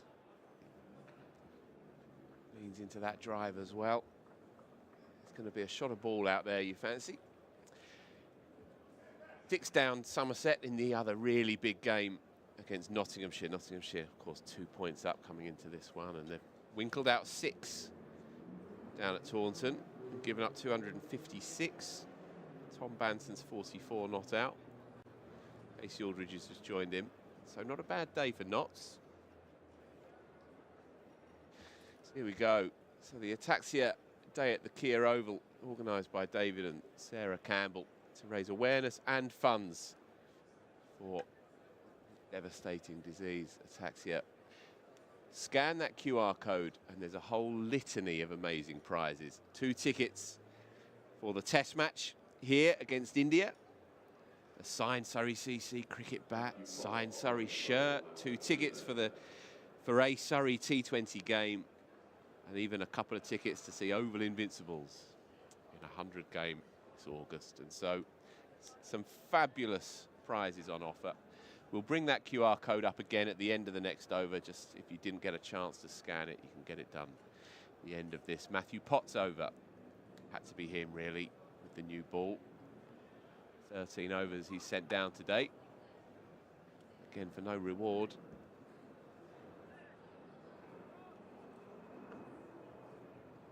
It's had a slightly soporific feel, Jeremy, today. Yeah, they've toiled hard, haven't they, the Durham lads, for not much reward, they would say. Yeah. Haven't been able to create enough movement to perhaps get an edge and get somebody out rather than allowing people to get themselves. Yep. Yeah, they created that early chance as well. Tom Sibley batting from this end, from the Vauxhall end in the first 5 or 10 minutes. Did it carry? Just died almost inexplicably, really, to Ollie Robinson. And I thought it had carried initially, but just, yeah, died on him. And that was basically that. It would have been a very different day if I had got through to the keeper.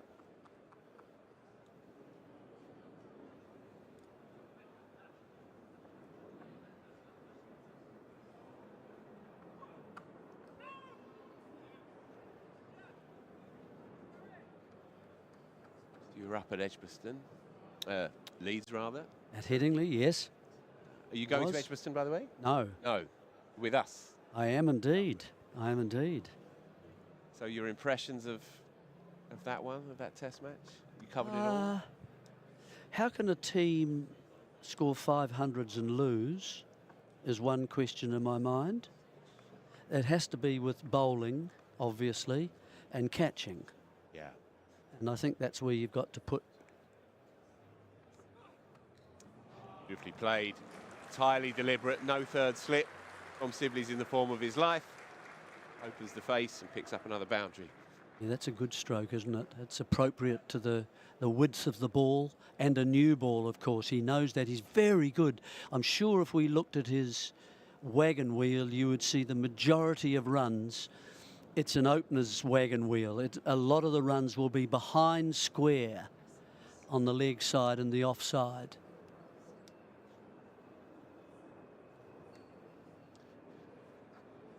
He's in complete control of himself and his game all year, really. It's just a continuation, just another day for Dom Sibley. Bit of extra carry and bounce. A real effort ball from Matthew Potts. Such has been the story. When they do inconvenience the batter, there's no nick on it. But overall, you'd have to say that England, I think, wore India down. The bowling for India just didn't pan out as we thought it might. We thought it might be a good contest between India bowling and England batting. And whoever won that contest might be decisive in the scope of the series, but it wasn't to be that way at all. So, 2 overs with the new ball. Have ticked by, 82 gone now in the day, 320 for 3. Do you see India clawing their way back, or did you get the sense that that game was a hinge point really in the series and that India needed to try and get something? Well, they have to somehow, I think, get a cutting edge about their bowling. Now, we know that could be Jasprit Bumrah, of course, but if he's not there, then I think you've got to play Arshdeep Singh, who swings the ball, opens the bowling, and you've also got to have Kuldeep Yadav there as well. Black one at Edgbaston this year. Yeah, it will be. Lawrence again on the charge, but they have a man at deep point. Yeah, it's been hard to winkle out 20 at Edgbaston this year. Surrey didn't really get close, and they weren't alone. They've not been alone all year in this. So. Well, that was the first game, wasn't it, of the season for Surrey? Yeah. It followed on. That's it. Yeah. And, yeah, be interesting to see if there's a bit more grass on it this time round, but it's going to be a tough Is that game. to suit England's batting, do you think? To have sort of motorways? Well, I think we saw it in Pakistan, didn't we? Instead of a B road. Exactly. Yeah. So, any vagaries in the pitch, and England's approach can sometimes come unstuck, as we've seen. We saw it in the second half of the Pakistan tour, for example, when Pakistan came back to win it 2-1. But that first Test match, Rawalpindi. Was that the 800 Test? Yeah. Yes. In fact, it was Multan. It was Rawalpindi the time before in 2022, but it was Multan, yeah, the 800 for a few. Harry Brook 300 and plenty. And England just beat you up on the flat ones. It doesn't matter where you are in the world. But because they play this propulsive form of the game, then if there's a bit in the pitch, then you can sometimes get yourself into a bit of trouble. So from England's point of view, if they don't see too much grass on that track, I don't think they're going to mind too much. I think they'll fancy that across the 5 days, they'll have too much firepower. But then, as you say, that's when Kuldeep, who's a mystery spinner in the classical sense, comes back into it. I was not surprised, but a bit disappointed not to see him at Leeds. You know, I thought England the egos might play against a left-arm leg spinner a bit, and hopefully he does get the nod in Edgbaston. It make for a more interesting game, I think, if he does. An amazing record. And do you think they'll play Jadeja? Because they didn't really use him. I think they kept him out of the game, if anything, and because the collapses meant that he just didn't get the opportunity to score the runs he can. And then they didn't bowl him that much either, not really. No, it was strange. Only really in the last hour to an hour and a Yes, half. When that's he right. Tossed it up a bit more, a bit further down the track into the Well, rough a stuff. bit wider actually to Yeah. try and hit those marks, and he got one over Duckett's shoulder, if you remember. Yep. And so, yeah, he started to come into the game, or whether they will, you know, go with the off spinner, we'll have to wait and see. Yeah, I think you're a brave man to bench Jadeja with his record against England home and away. Squares Lawrence up a touch. Not for the first time. Danny Hogg is sprawled on the floor. He's fallen a few times in his delivery stride. It's been a wholehearted effort from the kid today. Still nothing to show for it. Same with Matthew Potts as well, 0 for 44. He'll continue from the far end, the pavilion end, and Durham, yeah, they just have to dig deep. See what they can get from this tough, hard, hot, breezeless day. It's one of those somnambulant days on a Sunday afternoon. Alex Lees won the toss, so we'll have a bowl. Such is life. If there was ever a day, Jeremy, to buck the modern trend, it was today.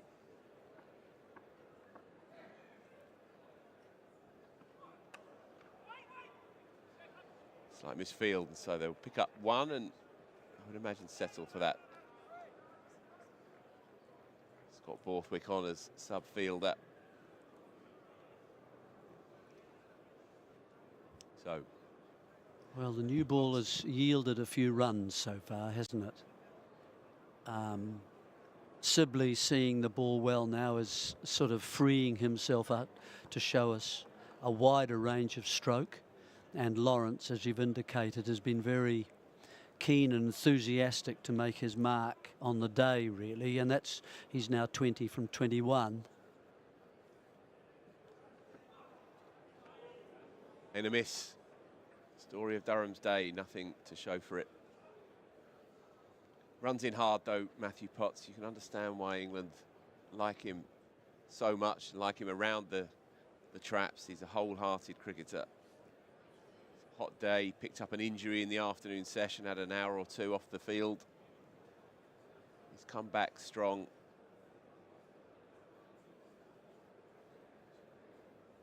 So much of the game as a quick.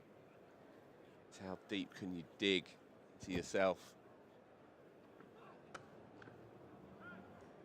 With an airborne, in fact, on the bounce to deep point. That was creamed by Daniel Lawrence. Quicker than my eye could move anyway. Big square drive, wasn't it? He has extraordinary hands, does Dan Lawrence. Born at Whipps Cross Hospital. If there's a bit of nominative determinism, it's right there.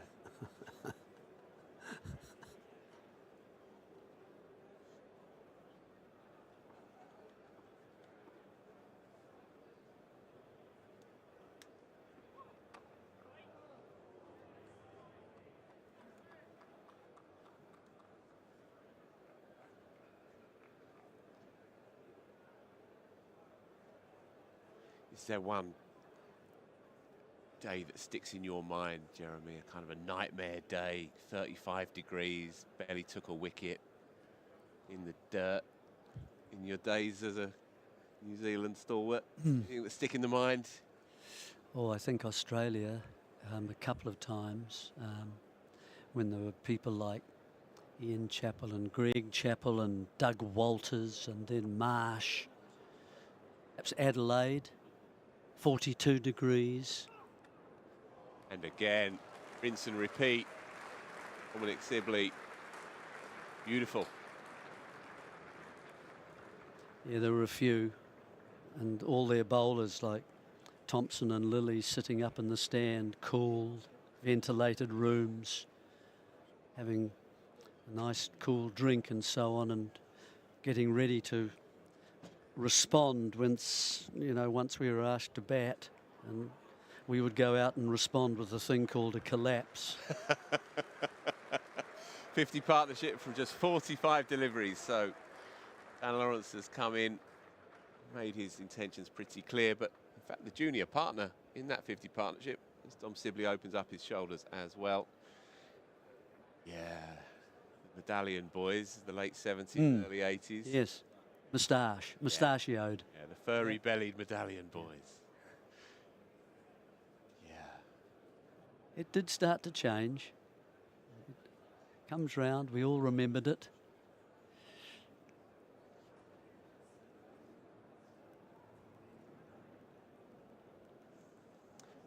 So Matthew Potts, one delivery remaining of his 15th. What does he have? An effort ball, perhaps.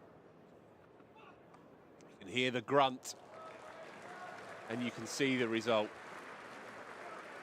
Sibley is enjoying himself.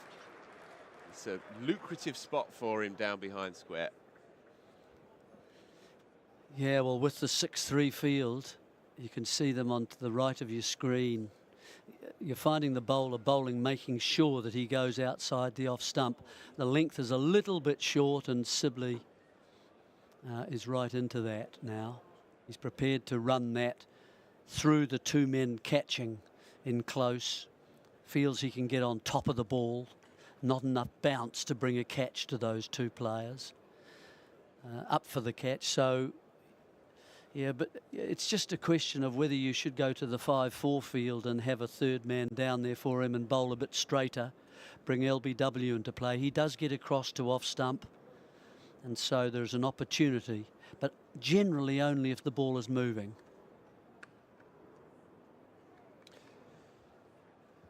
Yeah, no sign of Ben Rain off the field.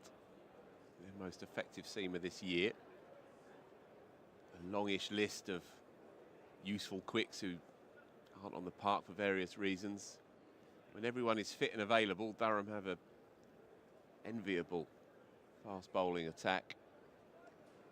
Just feeling rather threadbare today.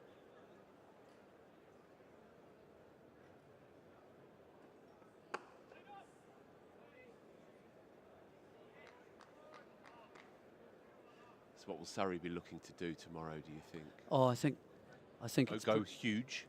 Oh, I don't think huge. No? No, I don't think the 600, 550. That just gives the opposition anyway just a chance to get as close as they can, to take their time. And we've already seen a game that Surrey have played 660, playing 500 odd. Please. So a more inventive, aggressive declaration. It's just have the players and the captains the will to say, look, we're going to try and get to 440 or whatever it is. We might go on to 500, but no more than that. And then let's see where we go from there. So, highlights of this sparkling 50 run partnership. Daniel Lawrence in typically quixotic style, and Dom Sibley enjoying himself as well against that new ball. It's been good to watch. Lawrence playing his own mini game with the man at deep point. He's pinging it straight to him, ball after ball.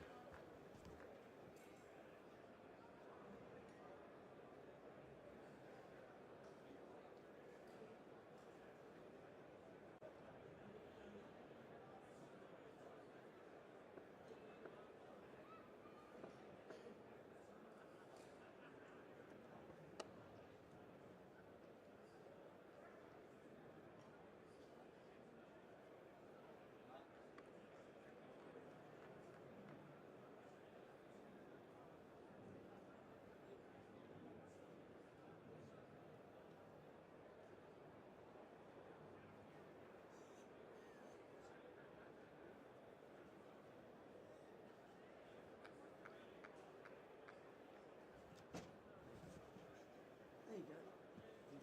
Technology is defeated. It's only 2 buttons.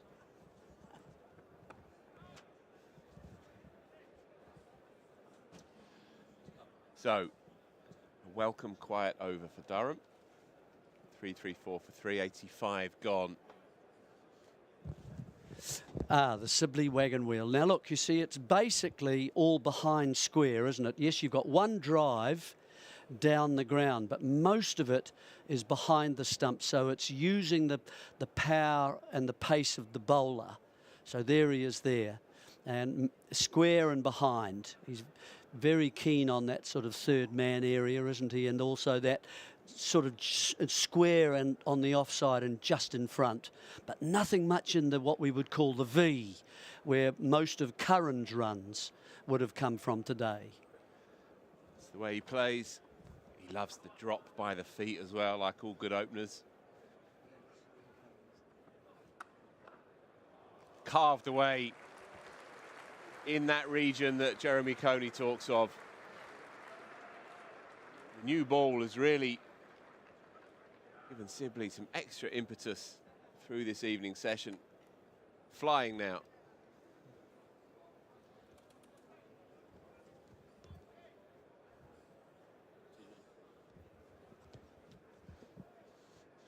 So Jeremy Coney steps out. You'll hear more from him tomorrow and indeed throughout the whole of the game. Great to have him on board. Kirstie White joins us for the last knockings of this rather dominant procession from Surrey's top order. Yeah, dominant certainly is the phrase. Won't be too disheartened at losing the toss and being put into bat, I'm sure, with this total. 2 Centurions, 50 plus from Rory Burns. And another effort ball and another sprawling collapse from a Durham bowler. We've seen it a number of times with Daniel Hogg. It's the Mark Wood shuffle. And now Matthew Potts himself. Certainly a theme, isn't it, with the Durham bowlers? There's definitely no doubts, if you were having any, over that knock that he picked up earlier in the game into the advertising boards. He's certainly shaken that one off.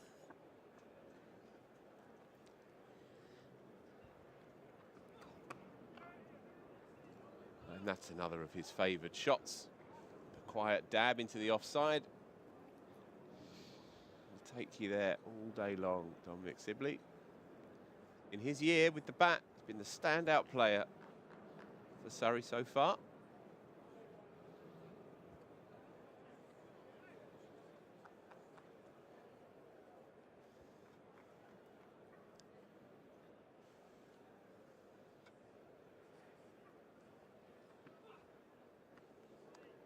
Another fresh air shot.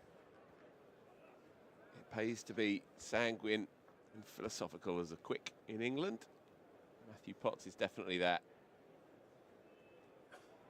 With just as much pace and endeavour now as he was at 11 o'clock this morning.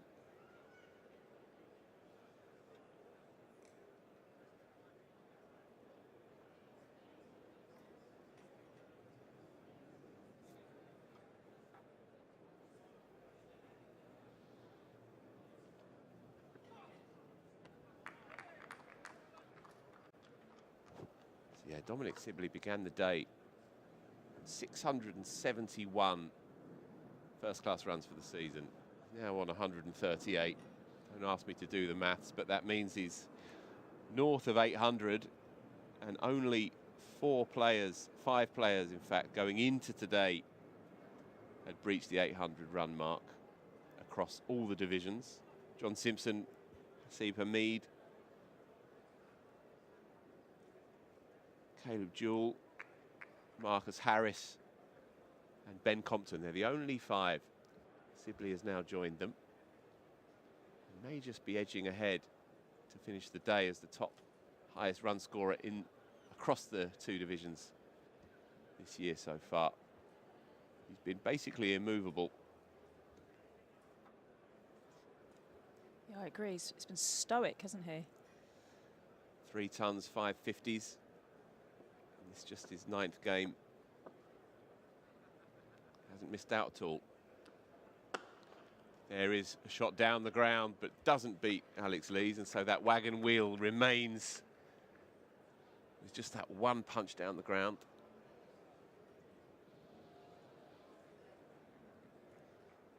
one thing that comes to mind when I watch Dom Sibley bat is even when he's scored 138 runs, touch wood, he doesn't lose his wicket after this next delivery, but there are plenty of batters that would be happy. I think job done, I've scored enough runs today. And that's his area again. Makes it look so easy, just runs it off the face. That, for my money, is the 4th boundary down to deep third since the new ball, which is only 6 and a bit overs old. Well, I can imagine if he was to get out today or before the end of play, he'd be extremely disappointed. He just wants to bat all day, doesn't he? Just bat and bat. Give him the 4 days to bat if he wanted. Yep, he's a natural for this form of the game. Perfect temperament. Unflappable kind of character. Phlegmatic. Make that 4 more. 146. He's really kicked on since registering that 100. 17 fours now. It's a high ratio. It's just further proving Jeremy Coney's point of his runs behind square, either side, back-to-back boundaries. This Durham side are looking very tired in the field here. Lots of teapots, double teapots and crossed arms, waiting for the day to end. Dom Sibley's more than happy to see it right through to the bitter end here. He's having a lovely time of it. This is the time to bat when your opponents are down a key bowler and the weather has defeated them, and the placidness of the pitch as well. I'm going to be stepping away soon enough to leave Daniel Norcross with Kirstie up to the close. Just while you're here though, Kirstie, did you catch much of the England game yesterday? I only caught the second innings, actually. You didn't miss much. No, I know. Well, I saw all of it, and I was standing up for the entirety. No, I was out paddleboarding, and I came back and I thought, oh gosh, better put the game on, and saw India had scored 210, and I thought, oh, okay. And then we didn't get off to a bad start, but wickets just kept falling, didn't they? And no one could support Nat Siver-Brunt. Yeah. Next highest score was 12, which speaks for itself. Mandana, Smriti Mandana, if you haven't had the chance to catch that game, there's another one ticks by. 9 to go tonight, 3-4-7 for 3. Check out the highlights on the ECB website of Mandana's 112 yesterday. It's an innings as pure and classy as you can possibly see. One of the best knocks in the format that I've caught. She made more with her own bat than England did with their whole team. Yeah, record defeat, 97 runs. Yeah, definitely a game to forget for England, isn't it? In every element, from what I can gather from the highlights, in the field, shocking in the field, catches, fumbles. Quite the contrast to the West Indies series as well. Lawrence runs at Potts this time. There is now a man at deep third, Scott Borthwick. Yeah, the problems that beset England women over the winter seem to rear their head again. Problems with ground fielding, problems catching, problems with the top order. I felt for Nat Siver-Brunt at the end, trying to spin it as best she possibly could to talk about the positives and so on. Sometimes wonder if she might just want to say, oh, we stunk the place out today, and that's how it goes sometimes, and we'll be better on Wednesday. Yeah, and I don't, Tuesday actually. Off the back of a big series win against the West Indies with, it was straight victories throughout. They probably maybe went in a little bit more confident, veering on the side of arrogance than they could have been or should have been. Maybe underestimated the India side to a certain extent.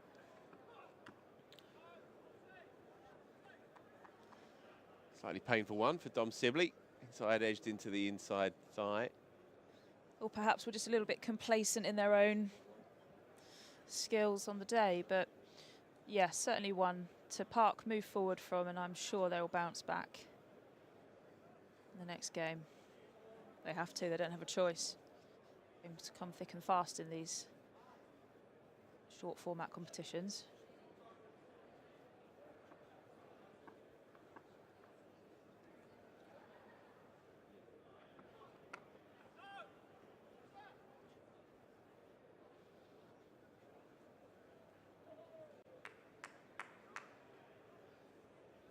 So Sibley, one boundary away from what would be another 150. He had a couple of doubles in his time. His 26th first-class 100. In fact, 25th, correction. Really played as fluently as we've seen today.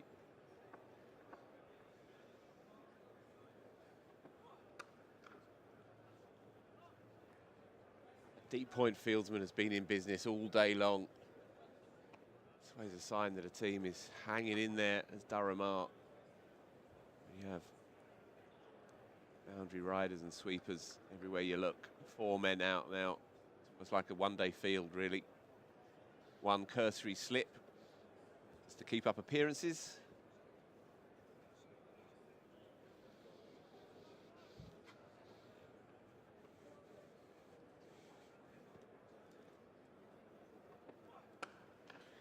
Lawrence on the drive again, he gets a lot of that.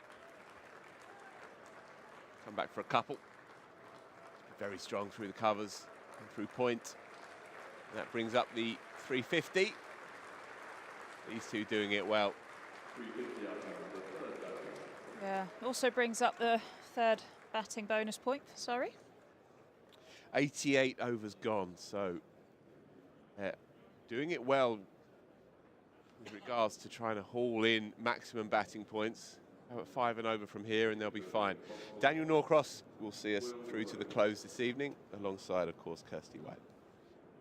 That run rate sitting now just under 4 and over. At one point during the game, it was around 4.4. It did drop in a period just before lunch and just after to around 3.6. So Sam Curran obviously injected a little bit more life into that run rate, and Sibley in the last few overs has certainly brought that run rate back up. I wish I had written down how many balls Sibley had faced when he got to his 100, because I think he's gone on a run of balls since then. And he's not played too many risky shots. Lovely. I love those late casts, don't you? Down through backward point, down to deep third, that sort of area. Yeah, he's certainly seeing the ball, isn't he? Mind you, runs are being scored across the country, and I don't know when the last time was that you looked up Worcestershire's score. Propping up the table. You go take a look at that score. Because there's a partnership there, or there was a third wicket partnership. I don't know if it's still going strong. Came together with the score at 60. Last time I looked, they were over 400. They still only lost 2 wickets. Adam Hose, or as the great Mark Church convinced Johnny Barron to pronounce it, Adam Jose. 370 run partnership. They're still going. 77.4 overs. Goodness me. Loads into the attack, and its first ball's been bunted nicely by Sibley. And it's going to make it to the boundary, and it's going to take him to 150. It was only a moment ago, it felt like he was raising his bat for his 100. But well, since he got that 100, he has gone into overdrive. We've seen some fabulous shots from him. Rock solid first part of his innings. Well, 3/4 of his innings, and now he's just opened his shoulders a bit. He's found the gaps really well. Both sides of the wicket, especially strong through backward point. But that is classically favoured area through mid-wicket. Really good timing.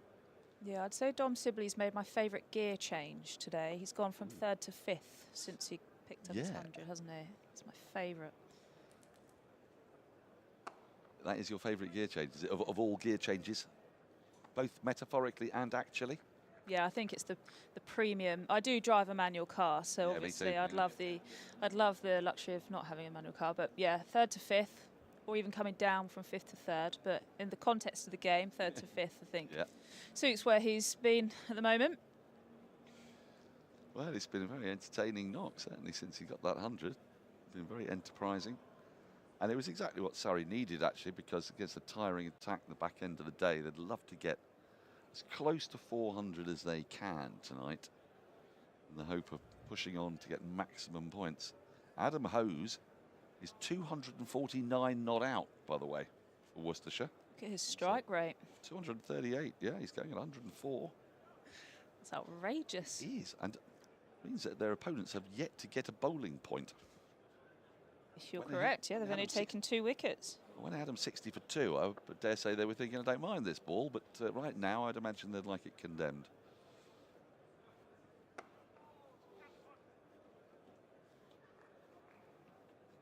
Rare false-ish shot, that from Sibley, but he gets a run nonetheless. So what we're looking at, 7 overs to go tonight at, say, 4, between 4 and 5 and over. 5 and over will get them up to 391. Leave them needing 59 off 16 tomorrow morning, which is eminently doable. You've got to start again, though, haven't you? And the bowlers will be refreshed. So, well, yeah, as can be. It might be quite stiff. You're right.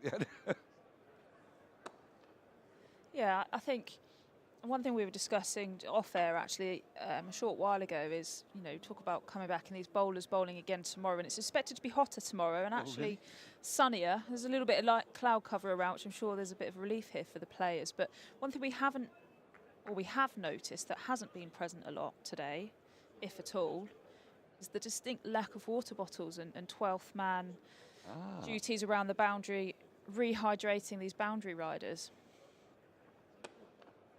That's a sumptuous shot from Lawrence, over pitching to Rhodes, latched onto it straight away, sped across the carpet.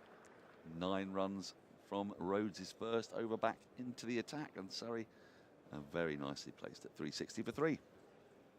Yeah, so if I'm is that because you think it's not quite as hot? So tomorrow you think we're going to have... No, it's absolutely scorching today, Dan. So I'm very surprised that there hasn't been as much fluids around the boundary as I would have expected. 12th and 13th to be out and about, really taking on that responsibility of making sure the team are hydrated a lot more. We've seen them do a few laps, and you know, maybe they've done more than we think, but I'd expect at the very least to see more water bottles around the boundary for sure. Well, if it's going to get even hotter, fancy Surrey would like to bat maybe that little bit longer tomorrow. Certainly don't want to bowl for more than half the day.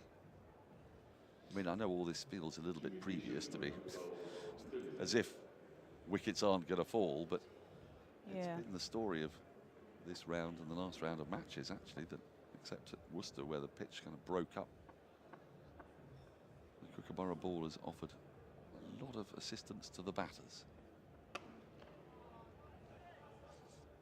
It's a shot you don't often see from Sibley, the on-the-up drive to a mid-off, stroke extra cover. Yeah, well, at the start of play tomorrow, expect full sun. Oh, yes. 28 degrees. Nice. By 2 o'clock, expect it to be 32 degrees. Oh, 32. That's starting to get a bit tasty. By 6 p.m, it will still be 33. Crumbs. That'll be a sticky tube ride home. Oh, yeah. Oh, that's a lovely shot from Sibley. There's a big gap on the leg side, but had to get it past the right hander mid-on, and at the moment he's seeing it like a football. Goes to 156. He is, yeah, and that signature high elbow. He's been at the crease all day, and his technique has not faltered one bit. It would be really easy for lazy shots to creep in at this time, but the importance of this man being here at the start of play tomorrow to build that platform is going to be essential for Surrey's next couple of bonus points, and actually to really turn the screws in here for Durham. Oh, and the straight drive now, well built by Jimmy Neesham. You feel for the bowlers at this stage, don't you? Because it's 12 minutes past 6. They've been out there all day. And they've had 3 wickets, one of which they got just before lunch, one of which they got just after lunch. And after that, It's been leather chasing, really. Firstly, Sam Curran with that nearly runnable 100. And then the moment he was out, Dan Lawrence came in, hit his first ball for 4. The tempo changed completely. Sibley got after the spinners before the new ball. And since the new ball, well, it's been safely negotiated by Surrey. Another straight drive, another good stopless follow through. Becoming very familiar with the middle of the pitch is Jimmy Neesham at the moment. I don't think the ground staff are going to need to roll this wicket. The amount these Durham bowlers have tumbled down the middle of the deck. Just the light roller overnight tonight, please, Lee. He's done well there at the end of a long day to get down in your follow through. Yeah. Firmly, well-timed straight drive back at you.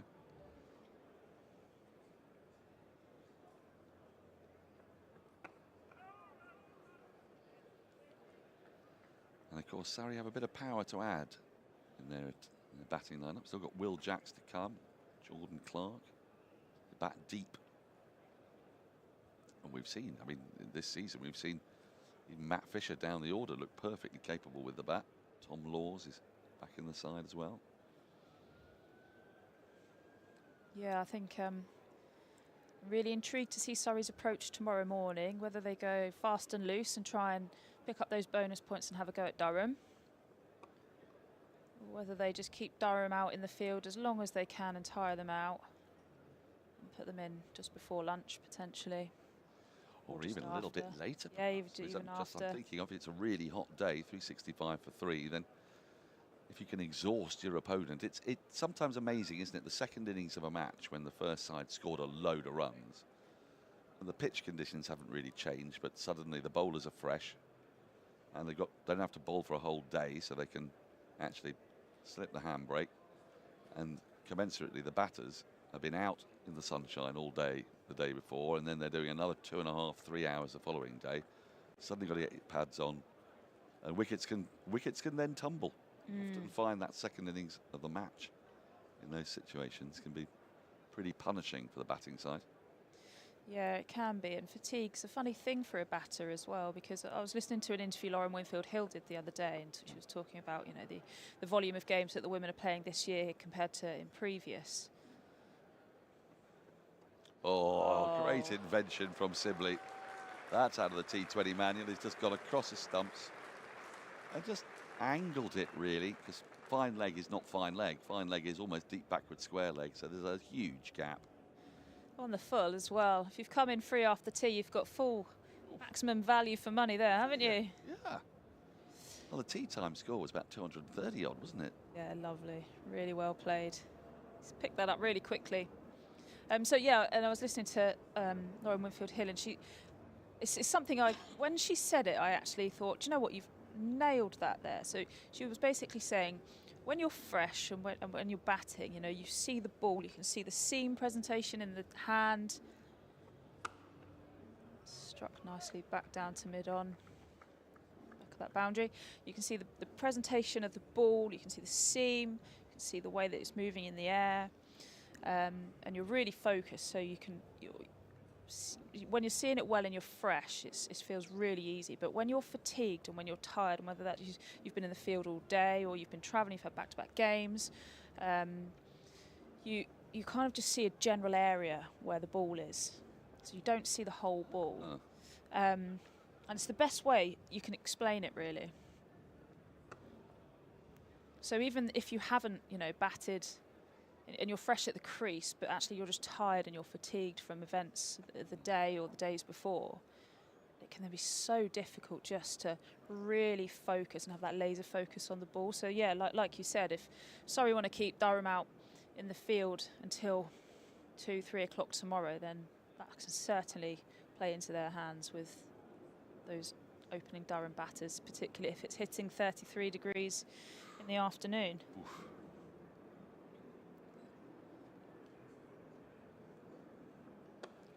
That's lofted up but over extra cover. And it's 4 more. Surrey's rampage continues. This time Lawrence getting in on the act. Andrew Sampson's been in touch. This tells us that Dom Sibley's 100 came off 238 balls with 10 fours. And his next 50 came off 40 balls. And also, am I right in saying, Kirstie, Sam Curran was out about the 77th over? I might have to get this up, because this partnership is approaching 100. And I think it's only been about 13 or 14 overs or so. So yeah, you're correct. It was the 76th. Oh, he's gone again. 7th over. It's going to be 4 more.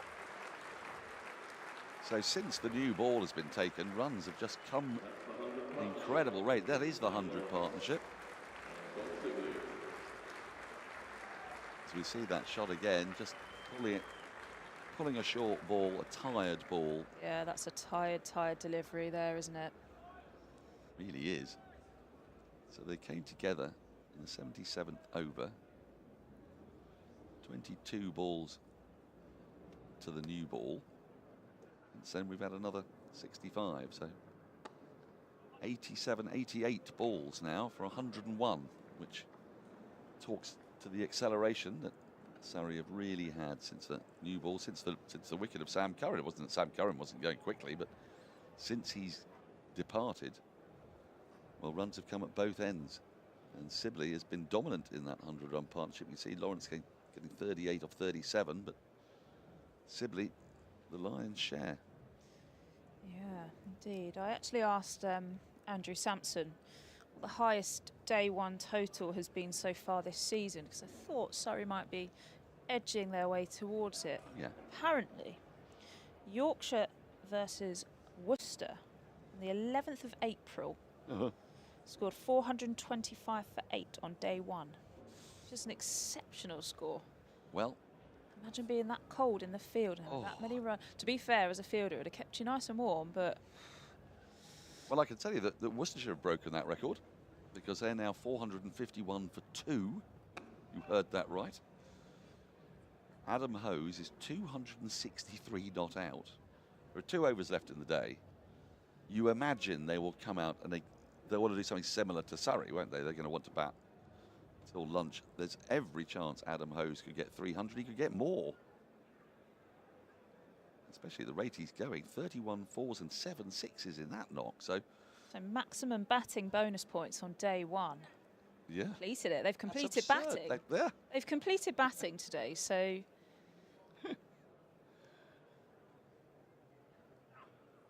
Oh, that was quick. It was, wasn't it? It's flown through from, I imagine, a moderately frustrated Neesham. He's only into his 10th over today. You see that again. A little bit wide of off stump maybe for the shot. And actually, that's climbed as well.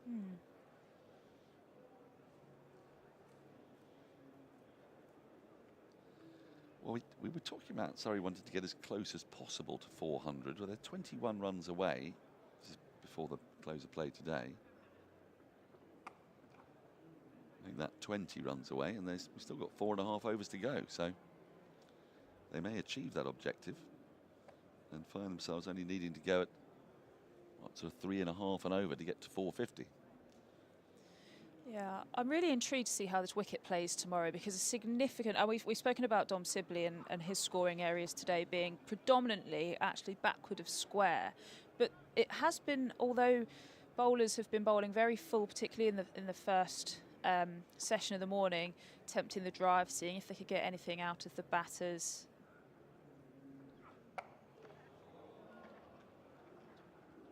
Slight misfield there, but still settle for 1. Sorry, seeing if they could get anything out the ball in the air, the Kookaburra ball, which evidently has not happened, even with the new Kookaburra now.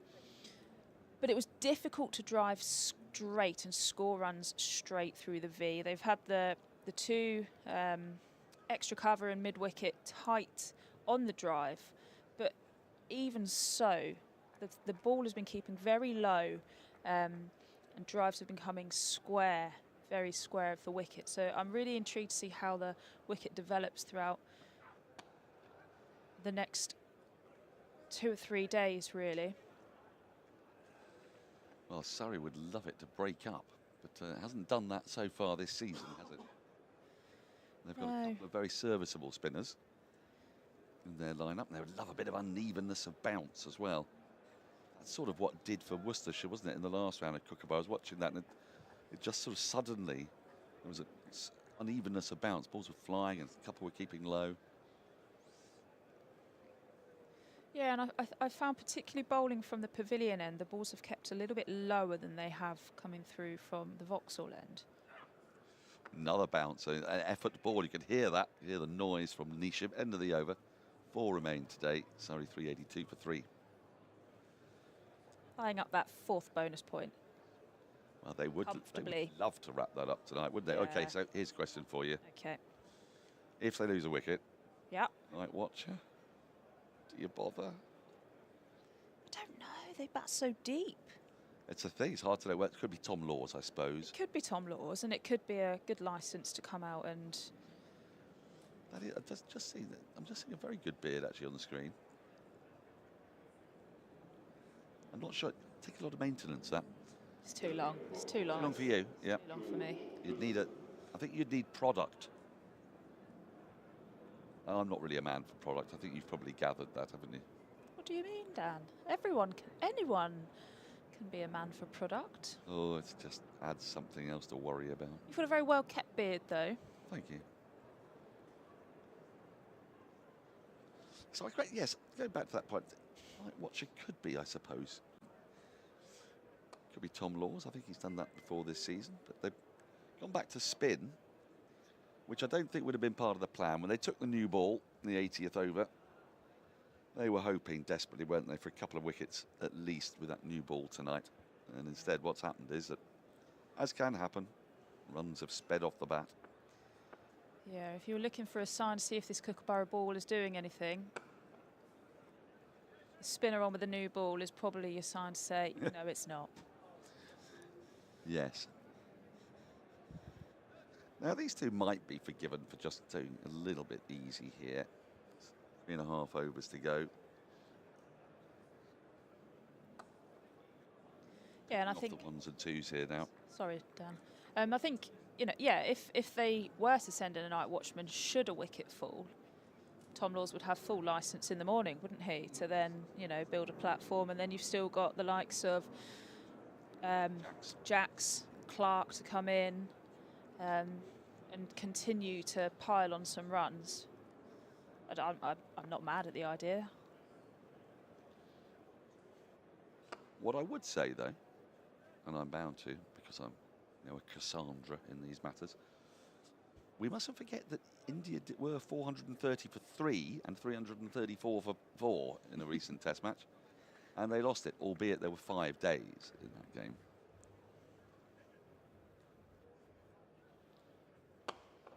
Oh, now then, great use of the feet.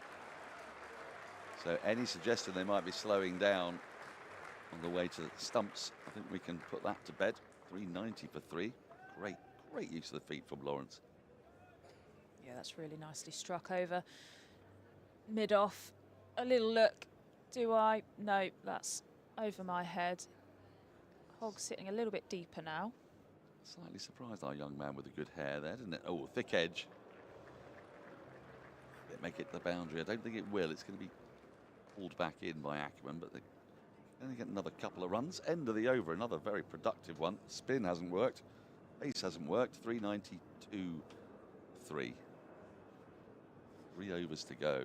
Is it time to call on your part-timer? They usually work. Oh, Ackerman, somebody like that. My favourite part about when Ackerman came on to bowl was how thorough he was placing his field. It's my favourite thing when a part-time bowler comes in and they know exactly where they want their field. I want mid-wicket was catching. They were very tight. And and then Dom Sibley asserted dominance and made sure he knew where he stood in the bowling lineup by reversing him for 4 for the first ball. And actually, we've not seen many reverses, have we? Is that be another single for? And I think that just says a lot about the wicket and how it's keeping low. We haven't seen a lot of sweeping. We haven't seen a lot of reversing because it is just.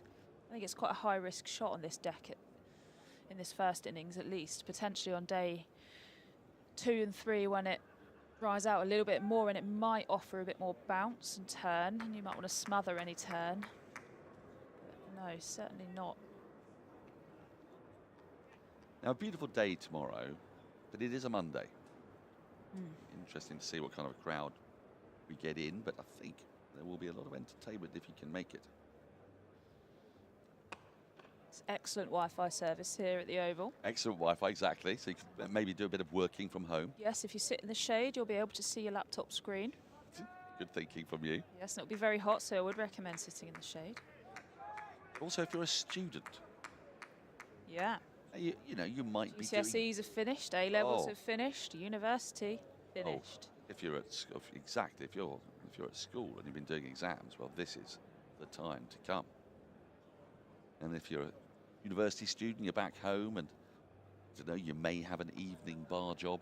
Why not warm up 5 or 6 hours at the cricket tomorrow? But I would avoid the Northern Line at all costs. Well, I can't, unfortunately. Or bring a change of clothes. Yeah. 'Cause I've got that delight to look forward to in about 15 minutes. Oh, yeah. And I tell you, after a long and late wedding in Newcastle and a packed train down here today, this is looming on my horizon. Not a great deal of enthusiasm from yours truly. Yeah, I forgot my handheld fan, so I was quite disappointed. I used the old Southwestern Railways. Got some super modern trains at the moment. They're aircon is blasting. Another nice drive. This time Balls he's got a two. little bit more in front of square. And it's irked the pigeons. And it's brought down Lawrence his half century. Batted really nicely today. From the very first ball he faced, came in. Surrey weren't in trouble as such, but Sibley was just making his way to 100. Just got there. Sam Curran just out. New ball on the horizon. He's been on the attack from the moment he's been there. He's got there in just 47 balls, going better than a runner ball. And he's got Surrey into a position, I think, even better than they might have imagined when he walked to the crease, you'd have to say.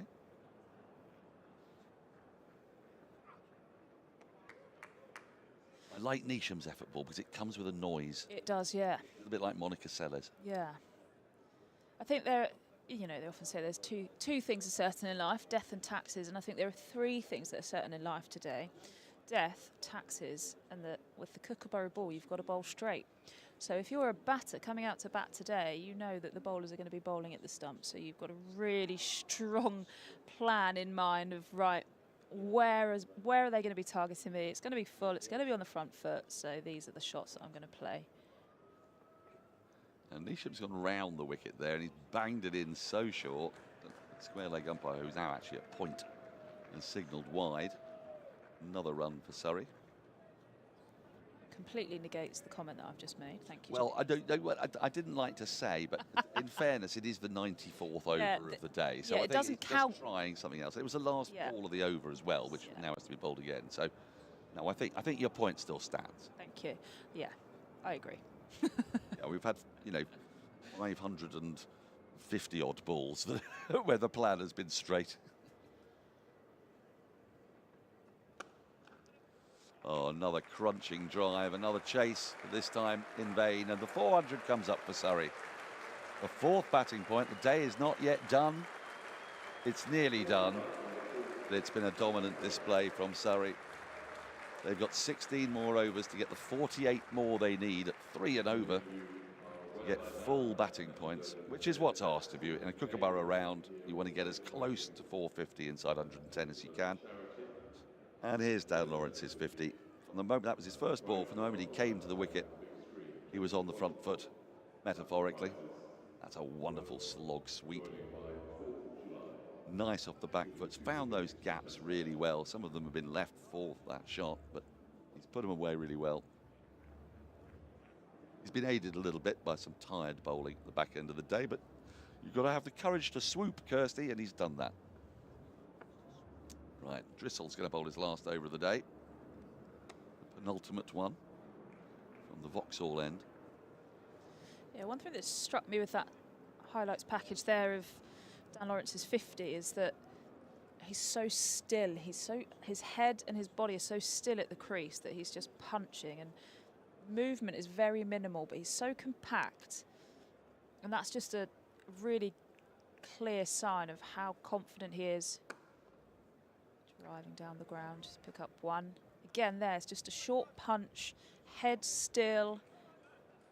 Very minimal, yeah, very minimal foot movement, but that's not necessarily a bad thing. That's just, he knows his areas. He trusts himself, he trusts the wicket. And as a result, you know, he's expending very little energy having to score runs.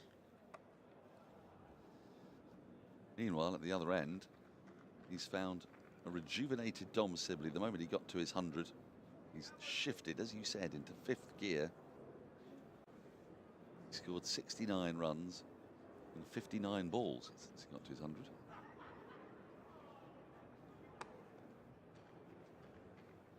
Yeah, if I'm Dom Sibley at the end of today, I'll be asking to get in a hyperbaric chamber, I think. With compression boots on, an IV drip, and an oxygen mask. Well, there's a man who might already be in that hyperbaric chamber, I'm afraid to say. Adam Hose is out. Oh, Mr. 266. He was out off the 5th ball of the penultimate over of the day. It's tough. Oh, it is, isn't it? Part of me End of the hopes. over. 1 to go. 406 for 3. Just to finish off on that, 456 for 3. Worcestershire at the close. Jake Libby's still there on 137. So it's runs galore. I'm just going to take you round the grounds just to sort of demonstrate just what a day this has been for batters across the country. It's a good positive spin, because you could have said how terrible the Kookaburra ball is for bowlers. Well, that might be implied. So not all sides have gone at the same pace as Surrey and Worcestershire. Essex are 248 for 3, which is an unusual score, isn't it? Quite an unusual score after 96 overs. With Critchley and Jordan Cox together at the crease, both on 13 overnight. That's Stumps there, 406 for 3 here. A game that we are very interested in between Somerset and Notts, as this is guided away but won't get a run. I tell you though that whoever might have been night watchers can now take their pads off, because they won't be required today for wicket falls in this over. That'll be Stumps.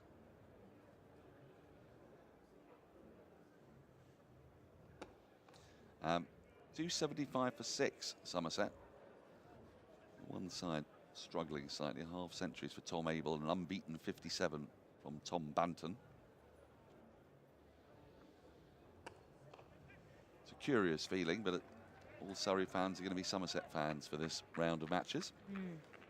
Casey Aldridge is unbeaten on 6, Tom Banton on 57. They'll resume tomorrow on 275 for 6.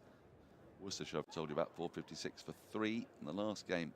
In Division 1, they've still got 10 balls to be bowled there. Warwickshire 369 for 6. So wickets have been hard to come by today. 93 for Rob Yates, 87 for Sam Hain, 66 for Ed Barnard. And Div 2, similar story. Kent 325 for 4 against Northants. Lancashire 363 for 9 against Derbyshire. Gloucestershire 279 for 7. And Middlesex, lowly Middlesex, 336 for 5 against table-topping Leicester.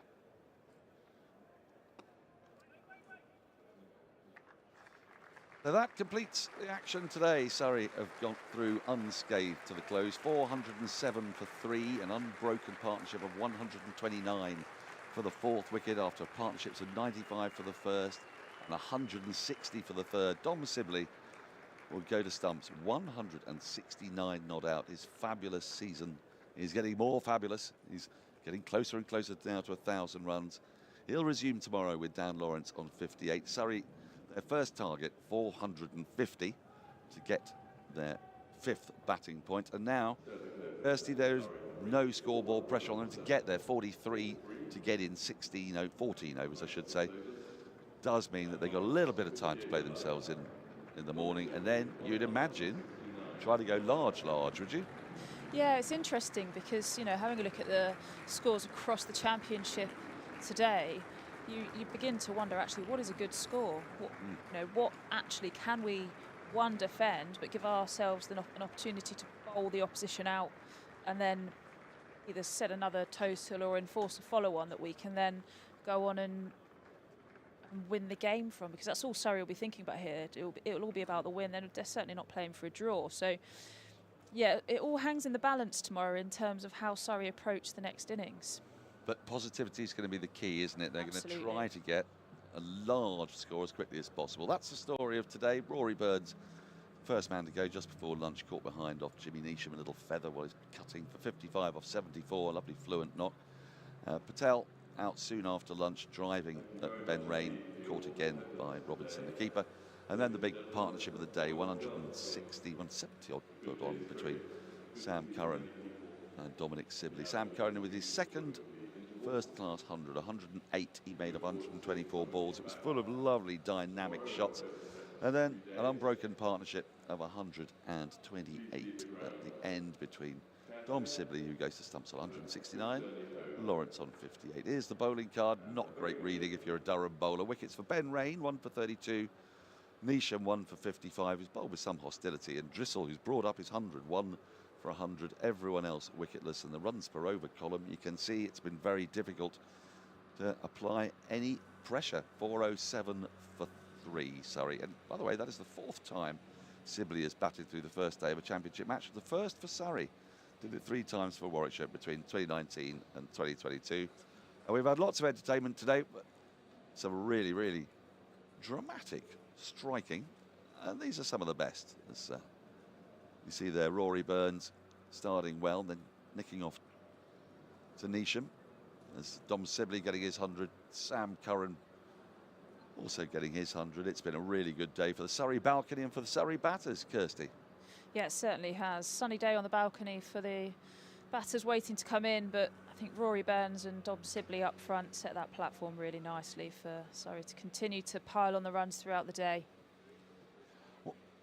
Well, there you go. That's the summary. Durham won the toss. They've elected to bowl.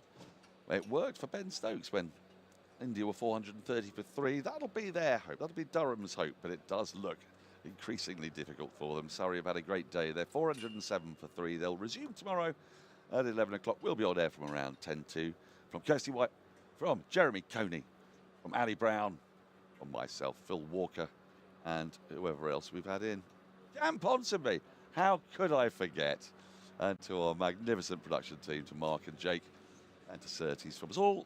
Until tomorrow, goodbye.